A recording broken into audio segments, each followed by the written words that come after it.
ಕ್ರಿಸ್ತನಲ್ಲಿ ನನ್ನ ಸಹೋದರ ಸಹೋದರಿಯರೇ, ಕಳೆದ 2 ಭಾನುವಾರಗಳಲ್ಲಿ ದೇವರ ಯುಗಾಂತರ ಯೋಜನೆಯಲ್ಲಿ ನ್ಯಾಯ ತೀರ್ಪು ಎಂಬ ವಿಷಯವನ್ನು ಧ್ಯಾನಿಸುತ್ತಿದ್ದೆವು. ಈ ಒಂದು ವಿಷಯ ಬಹಳ ಮುಖ್ಯ, ಮಹತ್ವಪೂರ್ಣ ಹಾಗೂ ಅಗಾಧವಾದ ವಿಷಯವಾದ್ದರಿಂದ 1-2 ವಾರಗಳಲ್ಲಿ ನನ್ನಿಂದ ಈ ವಿಷಯವನ್ನು ಮುಕ್ತಾಯ ಮಾಡಲು ಸಾಧ್ಯವಾಗುತ್ತಿಲ್ಲ. ಈ ದಿನ ಈ ವಿಷಯವನ್ನು ಹೇಳಿ ಮುಗಿಸಲು ಪ್ರಯತ್ನಿಸುತ್ತೇನೆ.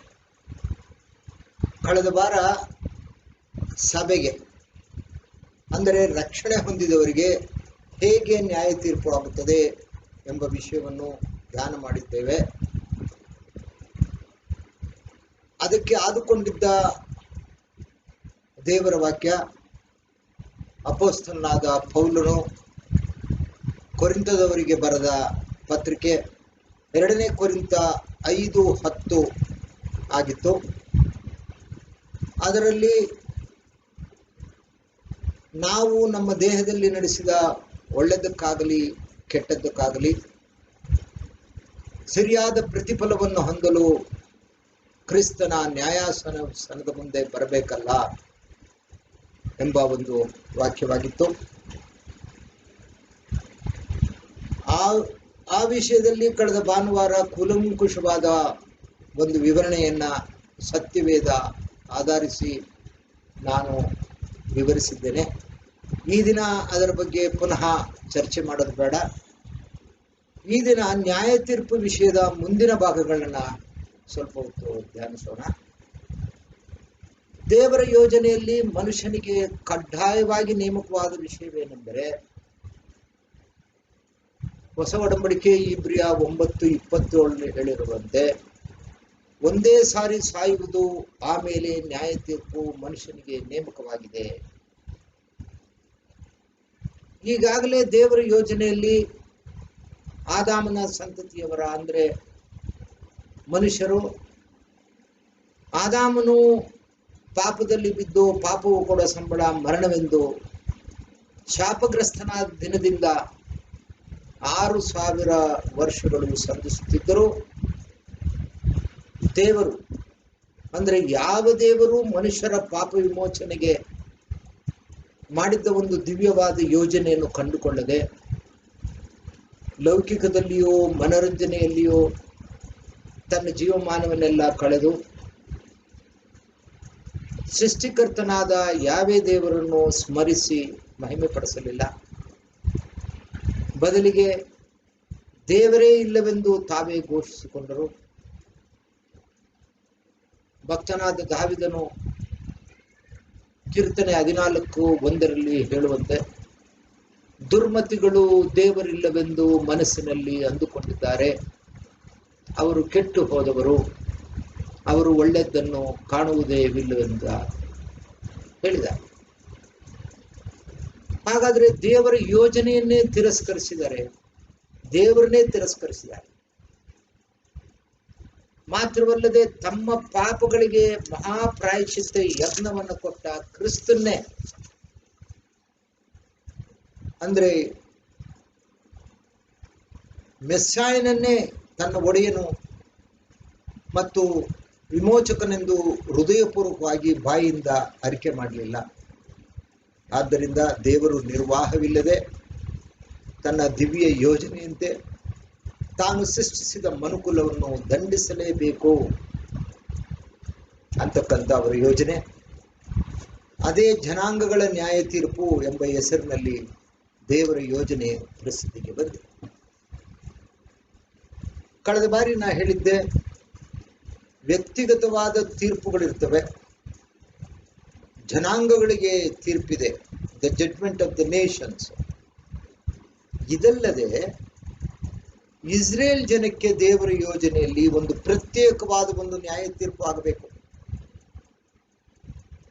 ಇದರ ಬಗ್ಗೆ ಸ್ವಾಭಾವಿಕವಾಗಿ ಯಾರಿಗೆ ಸತ್ಯವೇದದ ಜ್ಞಾನ ಕಡಿಮೆ ಇದೆಯೋ ಅವರು ಒಂದು ಪ್ರಶ್ನೆ ಕೇಳ್ತಾರೆ, ಜನಾಂಗಗಳ ನ್ಯಾಯ ತೀರ್ಪೇನೋ ಸರಿ, ಯಾಕಂದ್ರೆ ಅವರು ದೇವರನ್ನು ಅರ್ಥಕೊಳ್ಳಿಲ್ಲ, ಸುವಾರ್ತೆಗೊಳಗಾಗಲಿಲ್ಲ, ರಕ್ಷಣೆ ಪಡ್ಕೊಳ್ಳಿಲ್ಲ. ಆದಾಮನು ಪಾಪದಲ್ಲಿ ಬಿದ್ದ ಸ್ಥಿತಿಯಿಂದ 6,000 ವರ್ಷ ಇನ್ನೇನು ಅಂತ್ಯ ಆಗ್ತಾ ಇದೆ. ಕ್ರಿಸ್ತನ 1000 ವರ್ಷದ ಆಳ್ವಿಕೆ ಪ್ರಾರಂಭ ಆಗಬೇಕಾಗಿದೆ. ಅಲ್ಲಿವರೆಗೂ ದೇವರನ್ನು ಅರ್ಥಕೊಳ್ಳದೆ ಆತನನ್ನು ಸ್ಮರಿಸ್ತಿಲ್ಲ, ಸೃಷ್ಟಿಕರ್ತನನ್ನು ಘನಪಡಿಸ್ತಿಲ್ಲ, ದಂಡನೆ ಆಗಬೇಕು.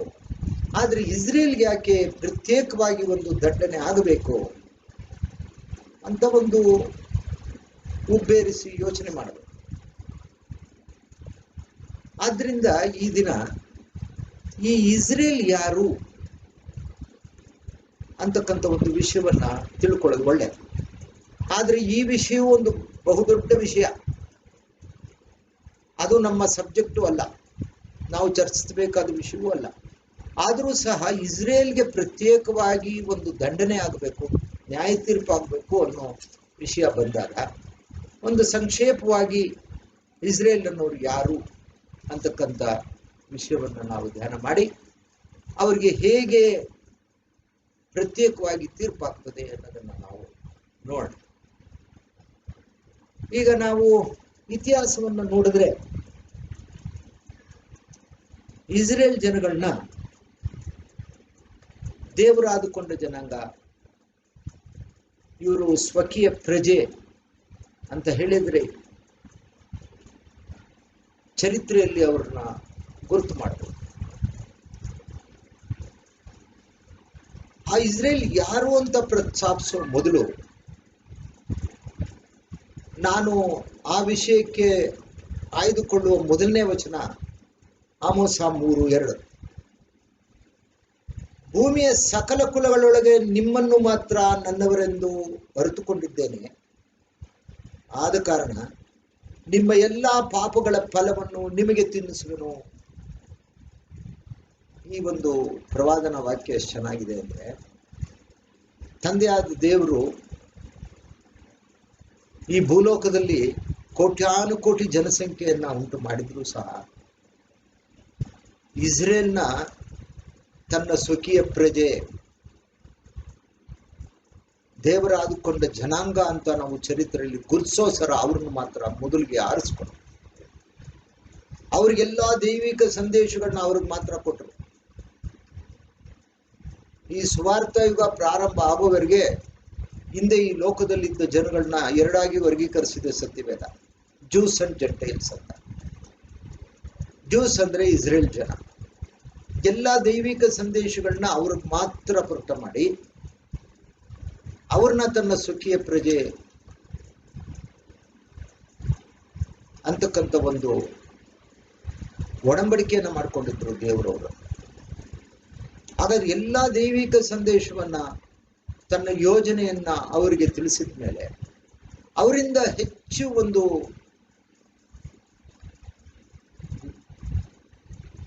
ವಿಷಯಗಳನ್ನ, ಅಂದ್ರೆ ಹೆಚ್ಚಾಗಿ ಅವರಿಂದ ದೇವರು ಒಳ್ಳೆತನವನ್ನ ನಿರೀಕ್ಷೆ ಮಾಡೋದ್ರಲ್ಲಿ ತಪ್ಪೇನಿಲ್ಲ.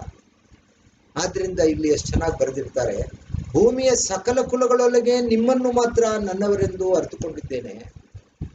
ಆದ ಕಾರಣ ನಿಮ್ಮ ಎಲ್ಲಾ ಪಾಪಗಳ ಫಲವನ್ನು ನಿಮಗೆ ತಿನ್ನಿಸುವೆನು. ಅದಕ್ಕೆ ಪೂರಕವಾಗಿ ಇನ್ನೊಂದು ವಚನವನ್ನ ನಾನು ಇಲ್ಲಿ ಆರಿಸ್ಕೊತೀನಿ. ಅದು ಕೀರ್ತನೆ 147:19. ಅಲ್ಲಿ ಇನ್ನೂ ಸ್ಪಷ್ಟವಾಗಿ ಹೇಳ್ತಾರೆ, ಆತನು ಯಾಕೋಬರಿಗೆ ತನ್ನ ವಾಕ್ಯವನ್ನು, ಇಸ್ರೇಲರಿಗೆ ತನ್ನ ನಿಯಮಗಳನ್ನು, ನ್ಯಾಯವಿಧಿಗಳನ್ನು ತಿಳಿಸುತ್ತಾನೆ. 147:20. ಯಾವ ಜನಾಂಗಕ್ಕಾದರೂ ಆತನು ಹೀಗೆ ಮಾಡಲಿಲ್ಲ. ನ್ಯಾಯವಿಧಿಗಳನ್ನು ಅವರು ತಿಳಿದುಕೊಳ್ಳುವುದಿಲ್ಲ. ಯಾಹುವಿಗೆ ಸ್ತೋತ್ರ. ಹಾಗಾದ್ರೆ ತಂದೆಯಾದ ದೇವರು ಮೊದಲಿಗೆ ಆದಾಮನ ಸಂತತಿಯಲ್ಲಿ ಇಸ್ರೇಲ್ನ ಮಾತ್ರ ಆರಿಸ್ಕೊಂಡು ಅವರ ಮಧ್ಯೆ ಮಾತ್ರ ಒಂದು ಒಡಂಬಡಿಕೆಯನ್ನು ಮಾಡಿಕೊಂಡ್ರು. ಹಾಗಾದ್ರೆ ಇವ್ರಿಗೆ ಇನ್ನೊಂದು ಹೆಸರಿದೆ, ಕವನೆಂಟ್ ಪೀಪಲ್ ಅಂತ. ಅಂದ್ರೆ ಒಂದು ಕಟ್ಟಳೆಯ ಕಾಲ ಅಂತ ಇತ್ತು. ಅದು ಹಳೆ ಒಡಂಬಡಿಕೆಯಲ್ಲಿ ವಿಮೋಚನಾ ಕಾಂಡ 19ರಿಂದ ಹಿಡಿದು 40ರವರೆಗೆ ಆ ಕಟ್ಟಳೆಗಳು ಏನೇನು, ಧರ್ಮಶಾಸ್ತ್ರ ಅಂದ್ರೆ ಎಲ್ಲವನ್ನ ಅಲ್ಲಿ ವಿವರವಾಗಿ ಹೇಳಿದೆ. ಹಾಗಾದರೆ ಅದು ಒಂದು ಕಟ್ಟಳೆಯ ಕಾಲ. ತಂದೆಯಾದ ದೇವರು ಆ ಮೋಶೆಯ ಮಧ್ಯವರ್ತಿಯಿಂದ ಇಸ್ರೇಲ್ ಜನಗಳನ್ನ ಆರಿಸ್ಕೊಂಡು ಅವರ ಮಧ್ಯೆ ನಾನೇ ನಿಮಗೆ ದೇವರಾಗಿರ್ತೀನಿ, ನೀವು ನನಗೆ ಪ್ರಜೆಗಳಾಗಿರಿ, ನೀವು ನನ್ನ ಕಟ್ಟಳೆಗಳನ್ನ ಪಾಲಿಸಿದ್ರೆ ನಿಮ್ಗೆಲ್ಲ ಆಶೀರ್ವಾದಗಳಿರ್ತದೆ ಅಂತಕ್ಕಂಥ ಒಂದು ಪ್ರಕಟಣೆಯನ್ನ ಮಾಡಿಕೊಂಡು ಅದನ್ನ ಕಟ್ಟಳೆಯ ಕಾಲ ಅಂತಲೇ ಕರಿತೀವಿ ನಾವು. ಆದರೆ ಕಟ್ಟಳೆಯ ಕಾಲ ಆವಾಗಿತ್ತು, ಈಗ ಕೃಪೆಯ ಕಾಲ. ಕಟ್ಟಳೆಯ ಕಾಲದಲ್ಲಿ ಮೋಶೆಯ ಮಧ್ಯವರ್ತಿ ಆದರೆ ಈ ಕೃಪೆಯ ಕಾಲದಲ್ಲಿ ಕ್ರಿಸ್ತನೇ ಮಧ್ಯವರ್ತಿ. ಆ ಕಟ್ಟಳೆಯ ಕಾಲದಲ್ಲಿ ಎಜಿಕೇಲ್ 18:1-2 ತಂದೆಯಾದ ದೇವರು ಹೇಳ್ತಾರೆ, ತಂದೆಗಳು ಹುಳಿ ದ್ರಾಕ್ಷಿಯನ್ನು ತಿಂದರೂ ಮಕ್ಕಳ ಹಲ್ಲುಗಳು ಚಳಿತು ಹೋಗಿವೆ ಅನ್ನೋ ಗಾದೆ ಇದೆ ಅಂತ. ಕ್ರಿಸ್ತನ ನನ್ನ ಸಹೋದರ ಸಹೋದರರೇ, ಈ ಇಸ್ರೇಲ್ ಜನ ಎಲ್ಲ ಆ ಈಜಿಪ್ಟ್ನಲ್ಲಿ ದಾಸತ್ವದಲ್ಲಿದ್ದಾಗ ಆ ಸಂದರ್ಭದಲ್ಲಿ ದೇವರು ಅವರ ಕೂಗನ್ನು ಕೂಗಿ ಮೋಶೆಯ ಮಧ್ಯವರ್ತಿಯಿಂದ ಆ ಈಜಿಪ್ಟ್ ಮೇಲೆ 10 ಬಾಧೆಗಳನ್ನ ತಂದು ಕೊನೆಯ ಬಾಧೆ ಚೊಚ್ಚಲು ಮಕ್ಕಳ ಒಂದು ಸಂಹಾರವನ್ನು ಮಾಡಿ ಅವ್ರನ್ನ ಕೆಂಪು ಸಮುದ್ರವನ್ನು ದಾಟಿಸಿ ಅವರು ಸೀನ್ ಅರಣ್ಯಕ್ಕೆ ಬಂದು ತಂಗಿದಾಗ ಆ ಸೀನಾಯಿ ಬೆಟ್ಟಕ್ಕೆ ಮೋಶೆನ ಕರ್ಕೊಂಡು ತಂದೆ ದೇವರು ಕೆಲವು ಕಟ್ಟಳೆಗಳನ್ನ ಅವರು ಕೊಡ್ತಾರೆ. ಅದೇ ನಾವು ಆ ಕಟ್ಟಳೆ ಕೊಡಕ್ಕೆ ಮೊದಲು ಏನು ನಡೀತು ಅಂತ 2 ವಚನವನ್ನು ಮಾತ್ರ ನಾವು ಮೋಚನ ಕಾಂಡ 19:1 ಒಂದು 6 ವಚನವನ್ನು ನೋಡಿ. ಯಾಕಂದ್ರೆ ನಾನು ಹೇಳಿದ್ದೆ ಇದು ಒಂದು ದೊಡ್ಡ ವಿಷಯ, ಇದು ನಮ್ಮ ಚರ್ಚಿಸಬೇಕಾದ ವಿಷಯ ಅಲ್ಲ. ಆದರೂ ಸಹ ಇಸ್ರೇಲ್ ಯಾರು ಅಂತ ತಿಳ್ಕೊಳ್ಳೋದಕ್ಕೆ, ಇವರು ಕವನೆಂಟ್ ಪೀಪಲ್, ಅಂದರೆ ಇವರು ಕಟ್ಟಳೆಯ ಮಕ್ಕಳು. ಇವರು ನಾವು ಯಾಜಕಾಂಡ 18:4 ಹೋದಾಗ ಅಲ್ಲಿ ನಾವು ಓದಿ ನೋಡಿದ್ರೆ ಇವರು ದೇವರು ಕೊಡುವ ಆಜ್ಞೆಗಳನ್ನ ಪಾಲನೆ ಮಾಡೇ ಅವರು ಬದುಕಬೇಕು, ನಿತ್ಯ ಜೀವನ ಪಡ್ಕೋಬೇಕು. ಹಾಗಾದ್ರೆ ನಾವು ಕಟ್ಟಳೆಗಳನ್ನ ಪಾಲಿಸುವುದರಿಂದಲೇ ಬದುಕುತ್ತೇವೆ ಅಂತ ಬಹಳಷ್ಟು ವಚನಗಳು ಅಳವಡಿಕೆಯಾಗಿದೆ. ಅದು ಹೇಗೆ ಪ್ರಾರಂಭ ಆಯಿತು ಅಂದ್ರೆ, ಆ 19ನೇ ಅಧ್ಯಾಯದ ಹೆಡ್ಡಿಂಗ್ ನೋಡಿ, ದೇವರು ಸೀನಾಯಿ ಬೆಟ್ಟದ ಬಳಿಯಲ್ಲಿ ಇಸ್ರೇಲ್ಯರಿಗೆ ಆಜ್ಞಾವಿಧಿಗಳನ್ನು ನೇಮಿಸಿದ್ದು, ಇಸ್ರೇಲ್ಯರು ಐಗುಪ್ತ ದೇಶದಿಂದ ಹೊರಟು 3ನೇ ತಿಂಗಳಿನ ಅದೇ ದಿನದಲ್ಲಿ ಸೀನಾ ಅರಣ್ಯಕ್ಕೆ ಬಂದರು. ಅವರು ರೆಫಿದೀಮನ್ನು ಬಿಟ್ಟು ಆ ಅರಣ್ಯಕ್ಕೆ ಬಂದಾಗ ಅಲ್ಲಿ ಬೆಟ್ಟಕ್ಕೆ ಎದುರಾಗಿ ಇಳಕೊಂಡರು. ಮೋಶೆ ಬೆಟ್ಟವನ್ನೇರಿ ದೇವರ ಸನ್ನಿಧಿಗೆ ಹೋದಾಗ ಯಾವೆಯು ಅವನಿಗೆ ಬೆಟ್ಟದ ಮೇಲಿಂದ ಕೂಗಿ, ನೀನು ಯಾಕೋಬನ ಮನೆತನದವರಾದ ಇಸ್ರೇಲರಿಗೆ ಈ ಮಾತುಗಳನ್ನು ಹೇಳಬೇಕು. ಏನೆಂದರೆ, ನಾನು ಐಗುಪ್ತರಿಗೆ ಏನು ಮಾಡಿದೆನೋ, ಹದ್ದು ತನ್ನ ಮರಿಗಳನ್ನು ರೆಕ್ಕೆಗಳ ಮೇಲೆ ಹೊತ್ತುಕೊಳ್ಳುವಂತೆ ನಾನು ನಿಮ್ಮನ್ನು ಹೊತ್ತುಕೊಂಡು ನನ್ನ ಸ್ಥಳಕ್ಕೆ ಹೇಗೆ ಸೇರಿಸಿದನೋ, ಇದನ್ನೆಲ್ಲ ನೀವು ನೋಡಿದ್ದಿರಷ್ಟೇ. ಹೀಗಿರಲಾಗಿ ನೀವು ನನ್ನ ಮಾತನ್ನು ಶ್ರದ್ಧೆಯಿಂದ ಕೇಳಿ ನಾನು ಮಾಡುವ ನಿಬಂಧನೆಯನ್ನು ಅನುಸರಿಸಿ ನಡೆದರೆ ನೀವು ಎಲ್ಲ ಜನಾಂಗಗಳಲ್ಲಿ ನನಗೆ ಸ್ವಕೀಯ ಜನರಾಗುವಿರಿ. ಸಮಸ್ತ ಭೂಮಿಯು ನನ್ನದಷ್ಟೇ. ನೀವು ನನಗೆ ಯಾಜಕ ರಾಜ್ಯವೂ ಪರಿಶುದ್ಧ ಜನವೂ ಆಗಿರುವಿರಿ. ಇವೇ ನೀನು ಇಸ್ರೇಲರಿಗೆ ಹೇಳಬೇಕಾದ ಮಾತುಗಳು.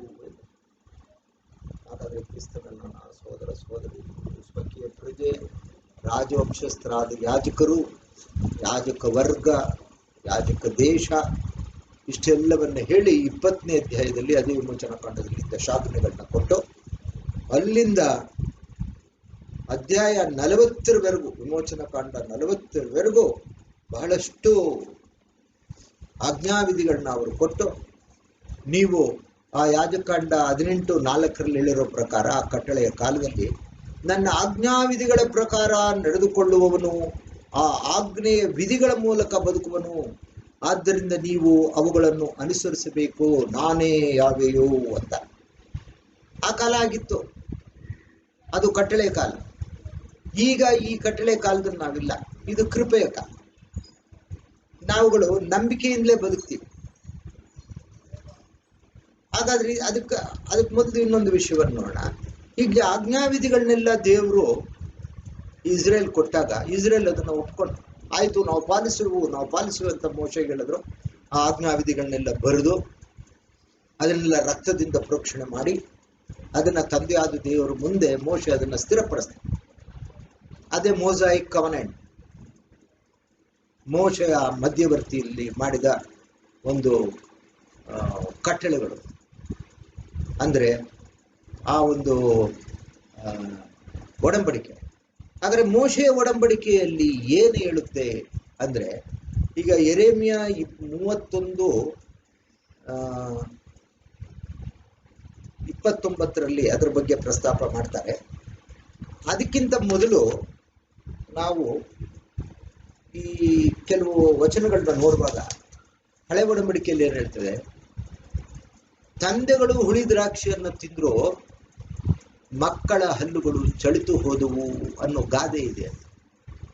ಹಾಗಾದ್ರೆ ಏನು ಆ ಕಟ್ಟಳೆಗಳ ಒಂದು ಸಾರಾಂಶ ಅಂತ ಹೇಳಿದ್ರೆ, ಆ ಇಸ್ರೇಲ್ನ ಪಿತೃಗಳೆಲ್ಲರೂ ತಂದೆ ಆದ ದೇವರು ಕೊಡ್ತಕ್ಕಂಥ ಆಜ್ಞಾವಿಧಿಗಳನ್ನ ನಾವು ಪಾಲಿಸ್ತೀವಿ, ಆ ಕಟ್ಟಳೆಗಳನ್ನ ನಾವು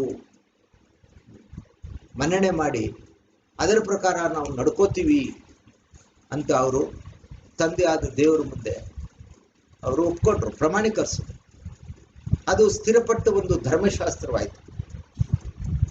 ಆದರೆ ಅದು ಅವರು ಪಾಲಿಸದೇ ಇದ್ದಾಗ ಅಥವಾ ಕಟ್ಟಳೆಗೆ ವಿರುದ್ಧವಾಗಿ ನಡೆದಾಗ, ಸರ್ವಶಕ್ತ ದೇವರನ್ನೇ ತಿರಸ್ಕರಿಸಿದಾಗ ಅದು ಅವರ ಮಕ್ಕಳಿಗೂ ಅದರ ಶಾಪ ತಟ್ಟುತ್ತದೆ ಅಂತ. ಅಂದ್ರೆ ವಂಶ ಪಾರಂಪರ್ಯವಾಗಿ ಅವರಿಗೆ ದಂಡನೆ ಆಗುತ್ತೆ. ಯಾಕಂದ್ರೆ ಯಾರು ಕೇಳಂಗಿಲ್ಲ, ನಮ್ಮ ಪಿತೃಗಳು ಮಾಡಿದ ತಪ್ಪಿಗೆ ನಾವ್ಯಾಕೆ ಶಿಕ್ಷೆ ಅನುಭವಿಸ್ಬೇಕು ಅಂತ. ಉದಾಹರಣೆಗೆ ಆದಾಮನು ತಿನ್ನಬಾರದು ಅನ್ನೋ ಹಣ್ಣನ್ನು ತಿಂದಿದ್ರಿಂದ ಹವ್ವಳದನ್ನು ತಿನ್ನಿಸ್ಬಿಟ್ರು. ನಮಗೇನು ಅದು, ನಮ್ಗ್ಯಾಕೆ ದಂಡನೆ ಆಗಬೇಕು ಅಂತ ಕೇಳಂಗಿಲ್ಲ. ಯಾಕಂದ್ರೆ ಅದು ಬಹಳ ಒಂದು ಸುಂದರವಾದ ಒಂದು ದೇವರ ಯೋಜನೆ. ಒಬ್ಬ ಮನುಷ್ಯನಿಂದ ಪಾಪದಿಂದ ಮರಣ ಈ ಭೂಲೋಕದಲ್ಲಿ ಎಲ್ಲರಿಗೂ ವ್ಯಾಪಿಸ್ಬಿಡ್ತಾರೆ. ಆದ್ರೆ ಅದೇ ತರ ಒಬ್ಬ ಮನುಷ್ಯನ ಯಜ್ಞದಿಂದಾಗಿ, ಅಂದ್ರೆ ಕ್ರಿಸ್ತನ ಯಜ್ಞದಿಂದ ಎಲ್ರಿಗೂ ಪುನರುತ್ಥಾನ ಆಗಲ್ವೇ? ಹಾಗಾದ್ರೆ ದೇವರ ಯೋಜನೆ ಎಷ್ಟು ಅಮೋಘ. ಯಾರಾದ್ರೂ ಕೇಳಕ್ಕುಂಟೆ, ಆದಾಮನು ಮಾಡಿದ ತಿನ್ನಬಾರದು ಅನ್ನೋ ನಾವು ತಿಂದ, ನಾವಾಗಿದ್ರೆ ತಿಂತಾ ಇರ್ಲಿಲ್ಲ, ನಮ್ಮನ್ನ ಯಾಕೆ ದಂಡಿಸ್ಬೇಕು? ಪಾಪವು ಕೂಡ ಸಂಬಳ ಮರಣ ಅಂತ ನಮಗ್ಯಾಕದು ಅನ್ವಯ ಆಗಬೇಕು ಅಂದ್ರೆ, ತಂದೆ ದೇವರು ಹೇಳ್ತಾರೆ, ಗಾಡ್ ಇಸ್ ಎಕನಾಮಿಸ್ಟ್ ಅಂತ ಅವರು ಒಳ್ಳೆ ಒಂದು ಯೋಜನೆಯನ್ನ ಮಾಡಿದ್ದಾರೆ. ಒಬ್ಬ ಮನುಷ್ಯನಿಂದ ಪಾಪದಿಂದ ಮರಣ ಹೇಗೆ ಎಲ್ಲರಲ್ಲಿ ವ್ಯಾಪಿಸ್ಬಿಡ್ತೋ, ಅದೇ ಎರಡನೇ ಆದಾಮನಾಗಿ ಬಂದ ಕ್ರಿಸ್ತನ ಯಜ್ಞದಿಂದಾಗಿ ಅವರು ಕೊಟ್ಟ ಪ್ರಾಯಶ್ಚಿತ್ತಕ್ಕೆ ಎಲ್ರಿಗೂ ಪುನರುತ್ಥಾನ ಆಗಿ ಮತ್ತೊಂದು ಸಾರಿ ಭೂಲೋಕದಲ್ಲಿ ಅಥವಾ ಪರಲೋಕ ಸ್ವಾಸ್ಥ್ಯವನ್ನು ಪಡ್ಕೊಂಡು ಜೀವನ ಮಾಡತಕ್ಕಂಥ ಒಂದು ಯೋಜನೆ ಇದೆಯಲ್ಲ, ಇದು ಬಹಳ ಅಮೋಘ. ಇಲ್ಲೂ ಹಾಗೇನೆ, ತಂದೆಗಳು ಹುಳಿ ದ್ರಾಕ್ಷಿ ತಿಂದ್ರೆ ಮಕ್ಕಳ ಹಲ್ಲುಗಳು ಚಳಿತು ಹೋದವು ಅನ್ನೋದು ಹಳೆ ಒಡಂಬಡಿಕೆಯ ನಿಯಮ. ಆದ್ರೆ ಹೊಸ ಒಡಂಬಡಿಕೆಯ ನಿಯಮವನ್ನ ಆ ಒಂದು ಯೆರೆಮೀಯ 31:29, 30, 31 ಪ್ರಸ್ತಾಪ ಮಾಡ್ತಾರೆ.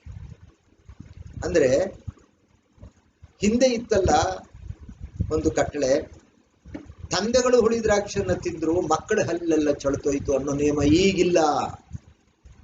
ಅಂದ್ರೆ ಹೊಸ ಒಡಂಬಡಿಕೆ ನಾನು ತರಲ್ಲ ಅದನ್ನ ಬಹಳ ಚೆನ್ನಾಗಿ ಸ್ಪಷ್ಟವಾಗಿ ಹೇಳ್ತಾರೆ. ಯೆರೆಮೀಯ 31:29 ಜನರು ಮತ್ತೆ ತಂದೆಗಳು ಹುಳಿ ದ್ರಾಕ್ಷಿ ತಿಂದ್ರು ಮಕ್ಕಳ ಹಲ್ಲುಗಳು ಚಳಿತು ಹೋದು ಅಂತ ಹೇಳಲ್ಲ, ಸಾಯುವವನು ತನ್ನ ದೋಷದಿಂದ ಸಾಯುವನು ಅಂತ. ಇದು ಹೊಸ ಒಡಂಬಡಿಕೆಯ ನಿಯಮ.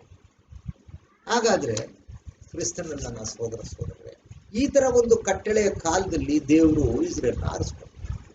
ಹಾಗಾದ್ರೆ ಮೊದಲು ದೇವರು ಯಾರನ್ನ ಆರಿಸ್ಕೊಂಡ್ರು ಅಂದ್ರೆ ಅಬ್ರಹಾಮನ ಆರಿಸ್ಕೊಂಡ್ರು.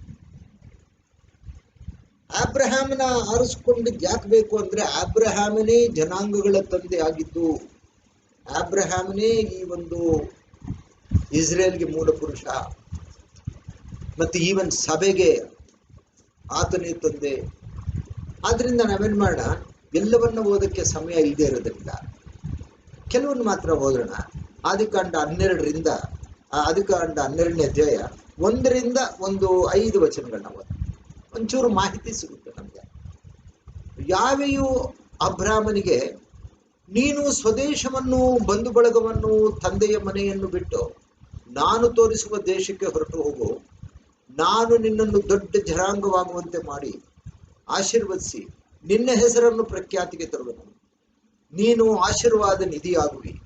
ನಿನ್ನನ್ನು ಹರಿಸುವವರನ್ನು ಹರಿಸುವೆನು, ನಿನ್ನನ್ನು ಶಪಿಸುವವರನ್ನು ಶಪಿಸುವೆನು. ನಿನ್ನ ಮೂಲಕ ಭೂಲೋಕದ ಎಲ್ಲಾ ಕುಲದವರಿಗೆ ಆಶೀರ್ವಾದ ಉಂಟಾಗುವುದು ಅಂತ. ಹಾಗಾದರೆ ಕ್ರಿಸ್ತನ ಸಹೋದರ, ಈ ಅಬ್ರಹಾಮಿಕ್ ಕವನೆಂಟ್ ಅಂದ್ರೆ ಅಬ್ರಹಾಮನ ಒಡಂಬಡಿಕೆ ಮೊದಲಾಗಿತ್ತು. ಅದು ಇವತ್ತು ಚಾಲ್ತಿಲಿದೆ. ಯಾಕಂದ್ರೆ ಅಬ್ರಹಾಮ್ ಹತ್ರ ತಂದೆ ಆದವರು ಒಂದೇ ಒಂದು ಒಡಂಬಡಿಕೆ ಓದುന്നಲ್ಲ, ಆದಿಕಾಂಡ 12 ಮಾತ್ರ ಅಲ್ಲ, ಇವನ್ 22, 18, 19 ಅದರಲ್ಲಿ ಅಬ್ರಹಾಮ್, ನಿನ್ನಿಂದ 2 ಜನಾಂಗ ಬರ್ತದೆ, ಒಂದು ಆಕಾಶದ ನಕ್ಷತ್ರೋಪಾದಿಯಲ್ಲಿರ್ತದೆ, ಇನ್ನೊಂದು ಭೂಮಿಯಲ್ಲಿ ಸಮುದ್ರದ ಉಸುಬನ್ ತರ ಇರ್ತದೆ. ಅವರೆಲ್ಲರೂ ಈ ಲೋಕದ ಎಲ್ಲಾ ರಾಜ್ಯಗಳನ್ನ ಆಕ್ರಮಿಸ್ಕೋತಾರೆ. ಇಲ್ಲಿ ಅಬ್ರಹಾಮ್ಗೆ ದೇವರು ಏನಂತ ಹೇಳ್ತಾ ಇದ್ದಾರೆ, ನಿನ್ನನ್ನು ಹರಿಸೋರ್ನ ನಾನು ಹರಿಸ್ತೀನಿ, ನಿನ್ನನ್ನು ಶಪಿಸೋರ್ ನಾನು ಶಪಿಸ್ತೀನಿ, ನೀನು ಈ ಭೂಲೋಕಕ್ಕೆ ಆಶೀರ್ವಾದ ನಿಧಿಯಾಗುತ್ತೆ. ಇನ್ನೊಂದು ಕಡೆ ಹೇಳ್ತಾರೆ, ಥ್ರೂ ದೈ seed the entire families of the earth will be blessed. ಅಂದ್ರೆ ಅಬ್ರಹಾಮನ ಸಂತತಿ ಭೂಲೋಕದ ಎಲ್ಲಾ ಕುಲವನ್ನು ಆಶೀರ್ವದಿಸೋದು. ಅವೆಲ್ಲ ಒಳ್ಳೊಳ್ಳೆ ಸಬ್ಜೆಕ್ಟ್ಸ್. ಬೇರೆ ವೇದಿಕೆಗಳಲ್ಲಿ ಅದನ್ನು ಹೇಳ್ಬೋದು ವಿನ ಈಗ ನಮ್ಮ ಸಬ್ಜೆಕ್ಟ್ ನ್ಯಾಯ ತೀರ್ಪಿನ ಮುಂದುವರೆದ ಭಾಗ, ಇಸ್ರೇಲ್ಗೆ ದಂಡನೆ ಆಗಬೇಕು. ಆದ್ರಿಂದ ನಾನು ಸ್ವಲ್ಪ ಅದನ್ನ ಸಂಕ್ಷೇಪವಾಗಿ ಹೇಳ್ಕೊಂಡು ಹೋಗ್ತೀನಿ. ಇನ್ನೊಂದು ವಿಷಯವನ್ನ ಬಹಳ ಮುಖ್ಯವಾಗಿ ತಿಳ್ಕೊಬೇಕು. ಪ್ರತಿಯೊಂದು ಮೋಶೆಯ ಒಂದು ಒಡಂಬಡಿಕೆ ಚಾಲ್ತಿಲಿ ಇತ್ತು, ಅದು ರದ್ದಾಗೋಯ್ತು. ಅಂದ್ರೆ ಕಟ್ಟಳೆಗಳು, ಆ ಕಟ್ಟಳೆಗಳನ್ನ ಪಾಲಿಸೋದ್ರಿಂದಲೇ ಇಸ್ರೇಲ್ ಬದುಕಬೇಕಾಯ್ತು ಅಂತ ನಿತ್ಯ ಜೀವ ಪಡ್ಕೋಬೇಕು. ಅದೊಂದು ಕಾಲ ಇತ್ತು. ಆದ್ರೆ ಈಗ ಅದು ರದ್ದಾಗೋಗಿದೆ. ಯಾಕಂದ್ರೆ ಇದನ್ನೇ ಒಂದು ಹಿಬ್ರಿಯ 7 ಹೇಳ್ತಾರೆ. ಕ್ರಿಸ್ತನ್ ಏನ್ ಮಾಡಿದ್ರಂತೆ, ಹಳೆ ಒಡಂಬಡಿಕೆಯು ಯಾರನ್ನು ಸಿದ್ಧಿಗೆ ತರಲಿಲ್ಲ, ಅದು ಬಲಹೀನವಾಗಿತ್ತು, ಅದು ಮನುಷ್ಯನಿಂದ ಪಾಲನೆ ಮಾಡಕ್ಕೆ ಬಹಳ ಕಠಿಣವಾದ್ದರಿಂದ ಅದನ್ನ ಶಿಲುಬೆಯ ಮೇಲೆ ಜಡಿದು ಅದನ್ನ ರದ್ದು ಮಾಡಿಬಿಟ್ರು. ಅಂದ್ರೆ ಕೃಪೆಯ ಕಾಲ ಬಂದ್ಬಿಡ್ತು. ಆದ್ರೆ ಅಬ್ರಹಾಮನ ಒಡಂಬಡಿಕೆ ಇವತ್ತು ಚಾಲ್ತಿಲಿದೆ. ಮೋಶೆ ಒಡಂಬಡಿಕೆ ಅಲ್ಲ, ಅಬ್ರಹಾಮನ ಇವತ್ತು ಚಾಲ್ತಿಲಿದೆ. ಯಾಕಂದ್ರೆ ಆ 22ನೇ ಅಧ್ಯಾಯ 18, 19ರಲ್ಲಿ ಹೇಳಿರ್ತಕ್ಕಂಥ 2 ಸಂತತಿ ಅಬ್ರಹಾಮಿಂದ ಬರಬೇಕು. ಒಂದು ಆಕಾಶದ ನಕ್ಷತ್ರೋಪಾದಿಯಲ್ಲಿ ಇರ್ತದೆ, ಅಂದ್ರೆ ಪರಲೋಕ ಸ್ವಾಸ್ಥ್ಯಕ್ಕಾಗಿ ಅಬ್ರಹಾಮನ ಸಂತತಿಯಿಂದಲೇ ಬರಬೇಕು. ಹಾಗೆ ಈ ಭೂಲೋಕವನ್ನ ಆಳೋದಕ್ಕೋಸ್ಕರ ಭೂಲೋಕ ಸ್ವಾಸ್ಥ್ಯಕ್ಕಾಗಿ ಒಂದು ಸಂತತಿ ಬರಬೇಕು. ಇನ್ನೊಂದು ಮುಖ್ಯವಾದ ವಿಷಯ ಏನಪ್ಪಾ ಅಂದ್ರೆ, ತಂದೆ ಆದ ಯಾವೇ ದೇವರು ಅವನ ಹೆಸರನ್ನ ಬದಲಾಯಿಸ್ಬಿಟ್ರು. ಯಾರಾದ್ರೂ ಕೇಳ್ಬೋದು, ಹೆಸರಿನಲ್ಲಿ ಏನಿದೆ? ಯಾವುದೋ ಒಂದು ಹೆಸರು ಇಲ್ಲ. ನಮ್ಮ ಸತ್ಯವೇದದಲ್ಲಿ ಹೆಸರು, ಅವರ ಹೆಸರಿನಲ್ಲಿಯೂ ಸಹ ಕೆಲವಾರು ಮುಖ್ಯವಾದ ದೇವರ ಯೋಚನೆ ಇದೆ. ಉದಾಹರಣೆಗೆ ಅವನ ಹೆಸರು ಅಬ್ರಾಮ್. ತಂದೆ ಆದ ದೇವರು ಹೇಳ್ತಾರೆ ಆದಿಕಾಂಡ 17:5 ಮಾತ್ರವಲ್ಲದೆ, ಆದಿಕಾಂಡ 17:5 ಮಾತ್ರವಲ್ಲದೆ, ನಿನ್ನ ಹೆಸರು ಇನ್ನು ಅಬ್ರಾಮ್ ಎಂದು ಕರೆಯಲ್ಪಡದೆ ನಿನ್ನ ಹೆಸರು ಅಬ್ರಹಾಮ ಎಂದು ಹೆಸರಿರುವುದು. ಯಾಕೆಂದರೆ ನಾನು ನಿನ್ನನ್ನು ಅನೇಕ ಜನಾಂಗಗಳ ತಂದೆಯನ್ನಾಗಿ ಮಾಡಿದ್ದೇನೆ. ಹಾಗಾದ್ರೆ ಅಬ್ರಹಾಮ್ ಅಂತ ಇಲ್ಲ, ನಿನ್ನ ಹೆಸರು ಅಬ್ರಹಾಮ್. ಯಾಕೆ ನಿನ್ನ ಹೆಸರು ನಾನು ಅಬ್ರಹಾಮ್ ಅಂತ ಮಾಡಿದ್ದೀನಿ ಅಂದ್ರೆ, you are the father of the generation ಮಾಡಿದ್ದೀನಿ. ನೀನು ಜನಾಂಗಗಳ ತಂದೆಯನ್ನಾಗಿ ನಿನ್ನನ್ನು ನಾನು ಕರಿತೀನಿ. ಹಾಗಾದ್ರೆ ಅಬ್ರಹಾಮ್ಗೂ ಏನ್ ವ್ಯತ್ಯಾಸ ಅಂದ್ರೆ, ಈ ಯಾವೇ ಅಂತಕ್ಕಂಥ ಪದ, YHWH ಅಂತಕ್ಕಂಥ ಪದ, ಅದು 4 ಕಾನ್ಸನೆಂಟ್ಸ್. ಅದರಲ್ಲಿ ಏನಿದೆ ಅಂದ್ರೆ ಹಯ ಅನ್ನೋ ಪದದಿಂದ ಬಂದಿರತಕ್ಕಂಥದ್ದು. ಹಯ ಅನ್ನೋ ಒಂದು ಪದನ ಎಲ್ಲಿ ನಾವು ನೋಡ್ತೀವಿ ಅಂದ್ರೆ, ಮೋಶೆಯನ್ನ ದೇವರು ಕಳಿಸ್ಕೊಡ್ತಾರೆ, ನೀನು ಹೋಗು ಈಜಿಪ್ಟ್ಗೆ ಹೋಗ್ಬಿಟ್ಟು ಆ ಫರೋಹನ ಹತ್ರ, ನಾನು ನಿನ್ನನ್ನು ಕಳಿಸಿದ್ದು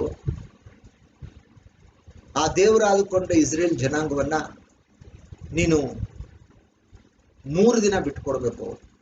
ಅವರು 3 ದಿನ ಪ್ರಯಾಣ ಮಾಡಿ ಅಲ್ಲಿ ತಮ್ಮ ದೇವರನ್ನ ಅವರು ಧ್ಯಾನಿಸಿ ಅಲ್ಲಿ ಅವ್ರಿಗೆ ಯಜ್ಞಗಳನ್ನ ಅರ್ಪಿಸ್ಬೇಕು. ನೀನು ಹೋಗು ಫರೋಹನ ಹತ್ರ ಹೇಳು ಅಂದಾಗ, ಏನಂತ ಹೇಳಿ, ಯಾವ ದೇವರು ಕಳಿಸಿದ್ರು ಅಂತ ಹೇಳಿ ಅಂತ ಹೇಳಿದಾಗ ಯಹ್ಯ ಅಶರ್ ಯಹ್ಯ ಅಂತ. ಯಹ್ಯ ಅಶರ್ ಯಹ್ಯ ಅಂದ್ರೆ ಆ ಯಹ್ಯ ಅನ್ನೋ ಪದ ಹಯ ಇಂದ ಬಂದಿರುತ್ತೆ. ಅಲ್ಲಿ ವಯ್ಯೇ ಹೆಚ್ಚಿದೆ. ಹಾಗಾದ್ರೆ ಯಹ್ಯ ಅಶರ್ ಯಹ್ಯ ಅಂದ್ರೇನು ಅಂದ್ರೆ, ಇರುವಾತನೇ, I am that I am. ಹಾಗಾದ್ರೆ ಆ ಒಂದು ಯಾ ಅಂತಕ್ಕಂಥ ಒಂದು ವರ್ಡ್ ಪದವನ್ನ, ಅಕ್ಷರವನ್ನ ಅಬ್ರಾಮನ್ ತೆಗೆದು ಆಬ್ರಹಾಮ್ ಅಂದ್ರು.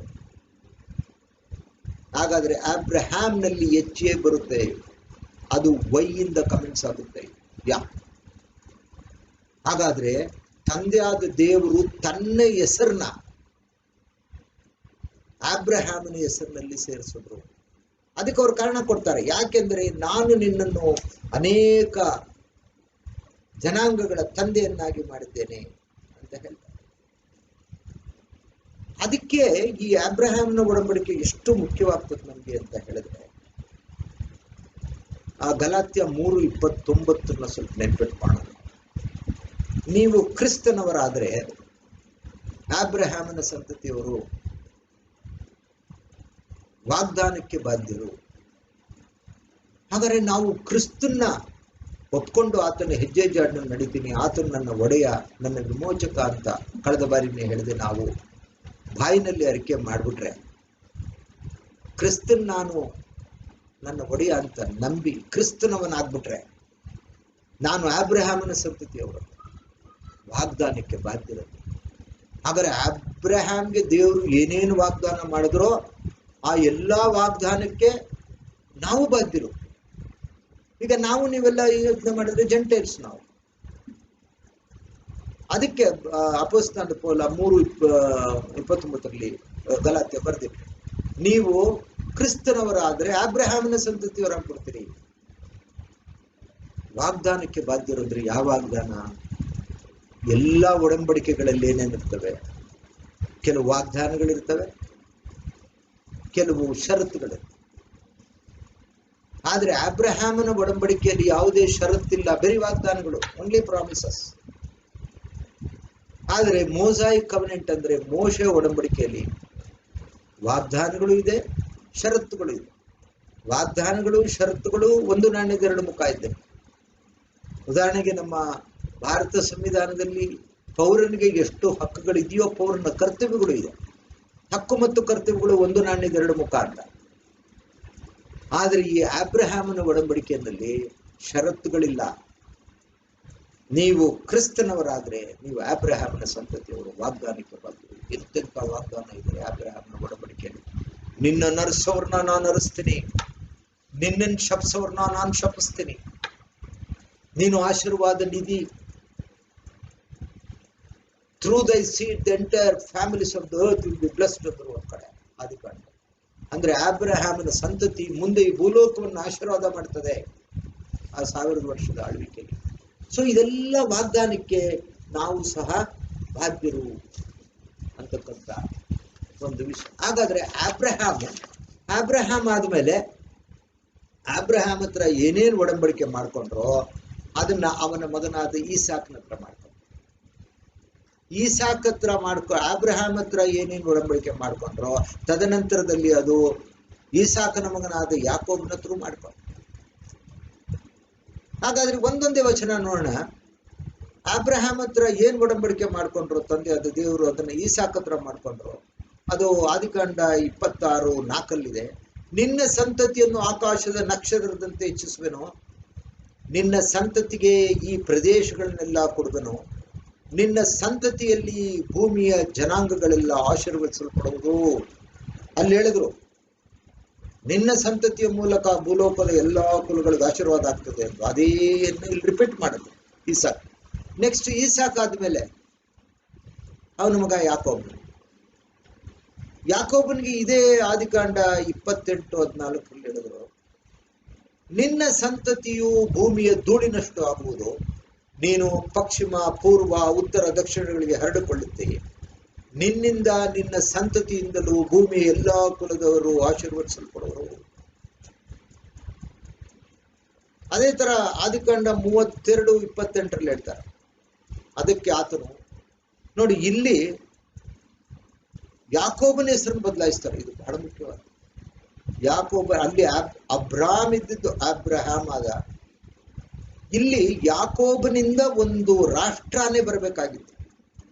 ಅದಕ್ಕೆ ಆ 32:28 ಆದಿಕಾಂಡದಲ್ಲಿ ಹೇಳ್ತಾರೆ, ನಿನ್ನ ಹೆಸರು ಇನ್ನು ಮೇಲೆ ಯಾಕೋಬನೆಂದು ಕರೆಯಲ್ಪಡದೆ ಇಸ್ರಾಯೇಲ್ ಎಂದು ಕರೆಯಲ್ಪಡುವುದು, ಯಾಕೆಂದರೆ ನೀನು ದೇವರ ಸಂಗಡಲು ಮನುಷ್ಯರ ಸಂಗಡಲು ಹೋರಾಡಿ ಜಯಿಸಿದ್ದಿ ಅಂದನು. ಅದೇ ತರ 35:9 ಯಾಕೋಬನು ಪದ್ಮೋನಾರಾಮಿನಿಂದ ಬಂದಾಗ ದೇವರು ಅವನಿಗೆ ಇನ್ನೊಂದು ಸಾರಿ ಪ್ರತ್ಯಕ್ಷನಾಗಿ ಅವನನ್ನು ಆಶೀರ್ವದಿಸಿದನು. ದೇವರು ಅವನಿಗೆ, ಈಗ ನೀನು ಯಾಕೋಬನೆಂದು ಹೆಸರಿಡುವುದು, ಆದರೆ ಇನ್ನು ಮೇಲೆ ನೀನು ಯಾಕೋಬನೆಂದು ಕರೆಯಲ್ಪಡದೆ ಇಸ್ರಾಯೇಲ್ ಎಂದು ಕರೆಯಲ್ಪಡುವಿ ಎಂದು ಹೇಳಿ ಅವನಿಗೆ ಇಸ್ರಾಯೇಲ್ ಅಂತ ಹೆಸರಿಟ್ಟು. 11 ಹೇಳ್ತಾರೆ, 35:11, ಇದಲ್ಲದೆ ನಾನು ಸರ್ವಶಕ್ತ ದೇವರು, ನೀನು ಬಹುಸಂತಾನವುಳ್ಳವರಾಗಿ ಹೆಚ್ಚಿ ನಿನ್ನಿಂದ ಜನಾಂಗ ಉಂಟಾಗುವುದು, ಅನೇಕ ಜನಾಂಗಗಳು ಅರಸರು ನಿನ್ನಿಂದ ಹುಟ್ಟುವರು. ಕ್ರಿಸ್ತನನ್ನ ಸೋದರ ಏಸಾವ ಯಾಕೋಬನು ಹುಟ್ಟಿದಾಗ ಆ ರೋಮಯ 9:13 ಹೇಳ್ತಾರೆ, ಇದಕ್ಕನುಸಾರವಾಗಿ ಯಾಕೋಬನನ್ನು ಪ್ರೀತಿಸಿದನು, ಏಸಾವನನ್ನು ದ್ವೇಷಿಸಿದನು ಎಂದು ಬರೆದದೆ. ನಮ್ಗೆ ಆಶ್ಚರ್ಯವಾಗ್ತದೆ.